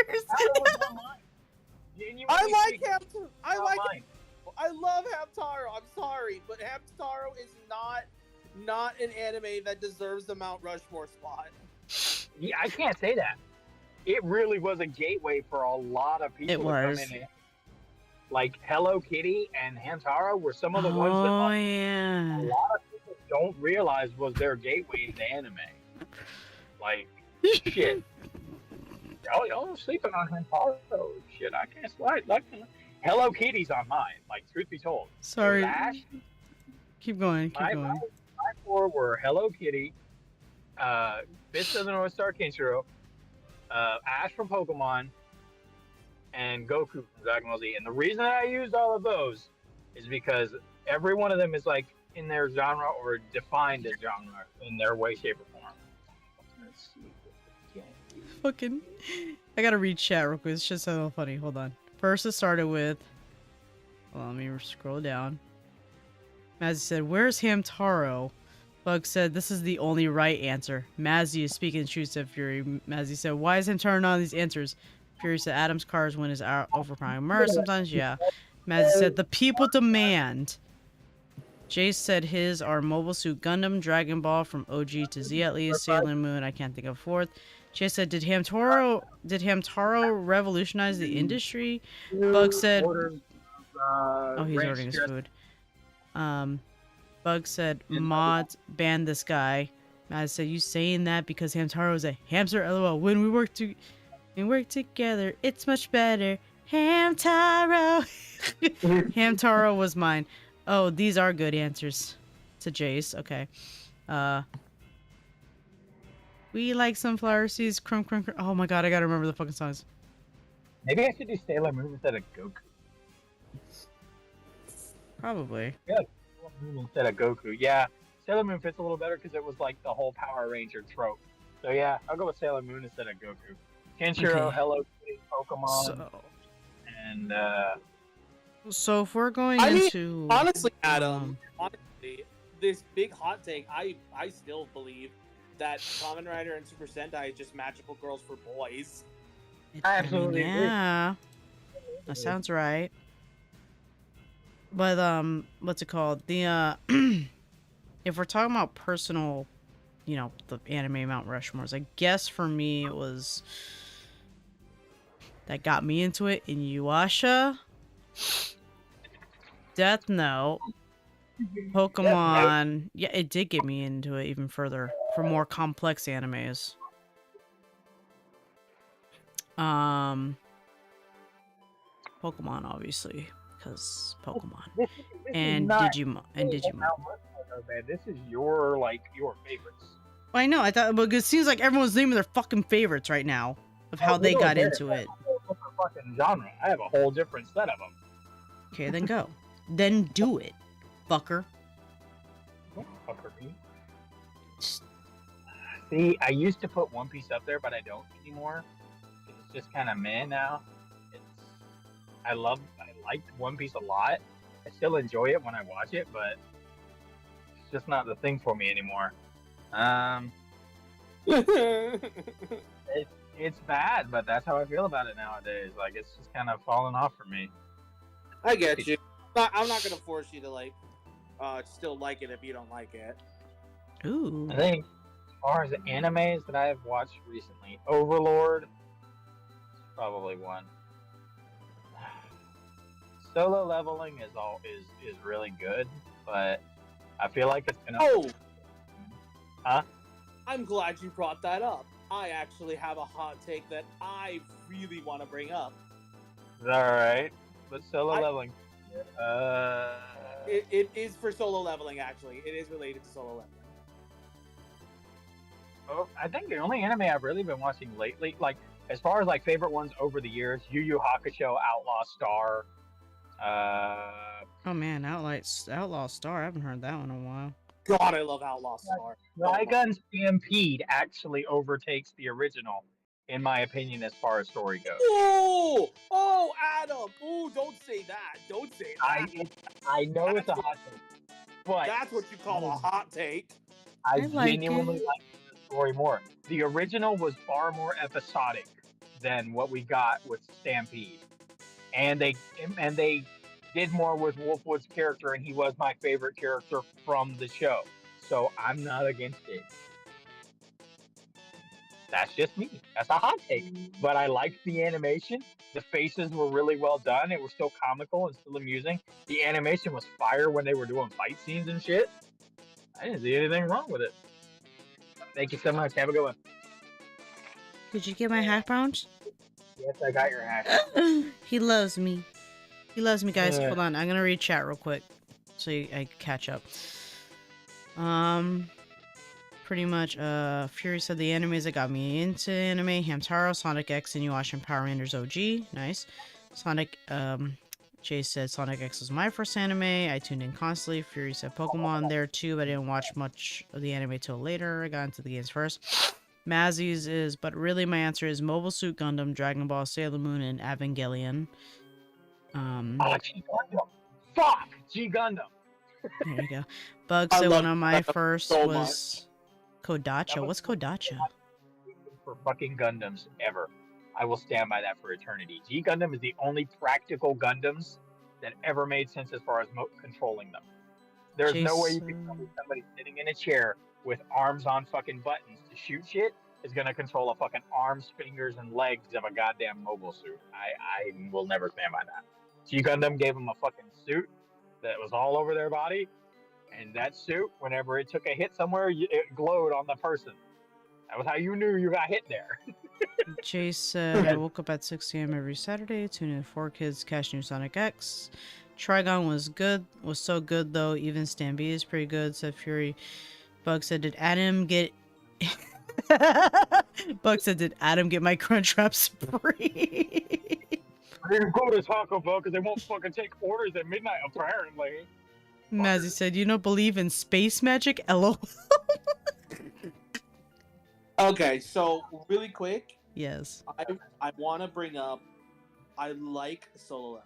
I love this series, but in terms of my hot take, I think the anime does an incredibly terrible job with Sung Jin Woo. Yeah. I never read the manga, so I can't say. I actually think the anime ruins his character. Really? Mm-hmm. I have a lot of reasons as to why, and don't worry, I won't go into spoiler territory because I know you guys finished the season 2, right? No, we haven't even started fucking watching it. I'm literally the only reason I'm on episode 5 is because me and Tomas were watching that shit while Jelly and Tyree and them were talking about doing karaoke. Me and Tomas. What? I thought you guys already finished it. Hell dude. no. Me and Tomas were just enjoying that shit while they were all like, "Oh, we should come back and do karaoke here sometime." Me and Tomas are just eating, just chilling and vibing. But me and Tomas are on the side that was like looking for the TV. So me and him watched 5 episodes of Solo Leveling with nothing going on. We were just chilling, eating our sushi, vibing while we watched Solo Don't Leveling. say that, because if you say that, that means I can't talk about it. That's right. That's You suck. We're gonna watch it. Like I am gonna watch it. Okay, you know what? All I'll just say is that that's all I can say now because of that. All I can say now is I think the anime does an incredibly terrible job with his character. Okay, that's fair. Yeah, you're allowed to say that. You are valid. We listen and we don't judge. Except when we do. I was about to say, you want to talk about judging? Jelly's already mad at me. Yeah, you fuck. Is it because you tried to take hot Tengen from her? No. It's because of what he said earlier. Oh, with the Eevee. Yes. This is for me. Well,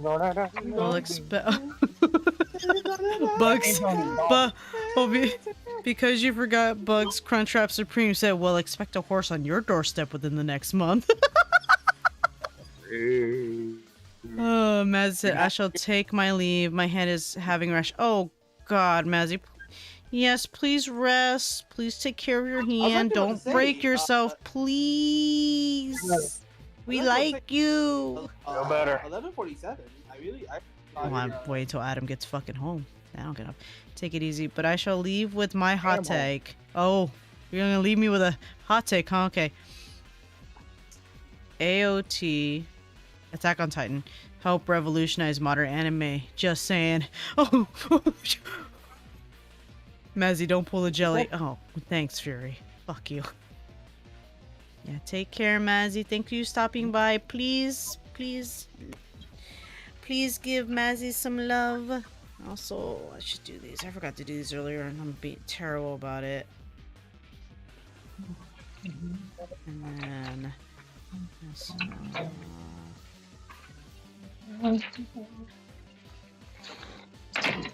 there we go. Forgot to do that earlier, too.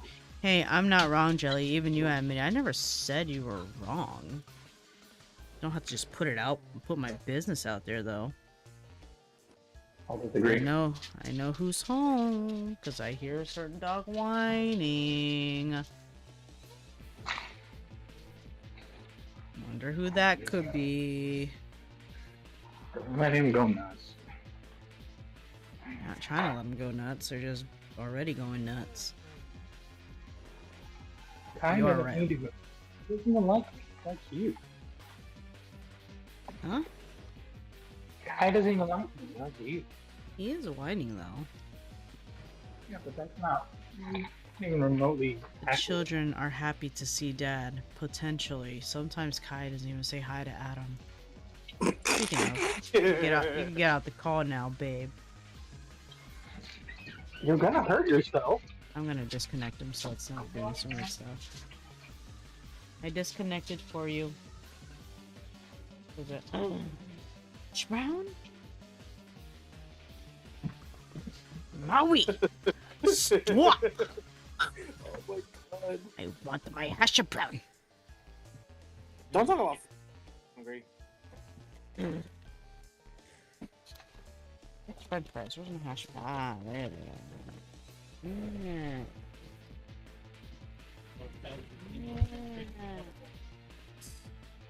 Thank you. I want to put it on there so the boys don't get to it if you need a change. But you are right, it is 11:50, so let me go ahead and show what I did. Ta-da! We got the emotes at least sketched out.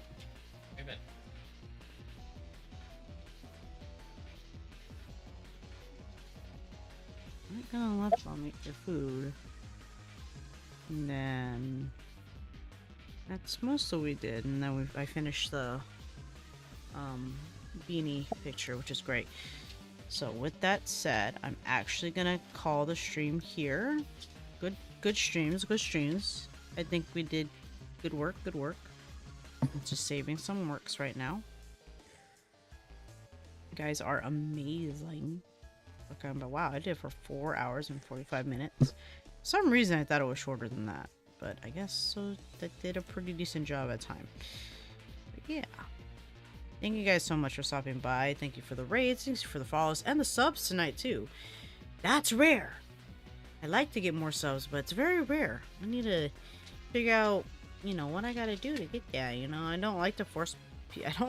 honestly, I don't like to advertise, you know, subscribe to me, blah, blah, blah, because, you know, it's your money, you do what you do with it, you know. I'm just that kind of person. Even though I know that this technically is a business, I'm just like, well, I don't want you guys to feel like you have to subscribe, but, you know, and have some cool goodies like emotes and stuff that you can get when you subscribe. It's just cool. I don't know when we're going to do a Ghost Stories movie night just yet, so I'll let you know. To the TBA. But yeah, thank you guys so much. I'm going to go ahead and take my leave, and you guys have a wonderful night. Next stream will be Wednesday, and again, Wednesday will be the last day for any art pieces for the art challenge of Bunny/Rabbit, and they will be showcased on that day. Okay, before I do any gaming or whatever I'm doing that day. So, yep. Thank you guys so much. I'll see you guys next time. Bye. Say bye, Mara. Bye, Don't say bye. Fucking. I realized after. God damn it. Good night, everybody. Setting yourself up. I saw a bug. Oh my god, it looks great. Okay, bye guys.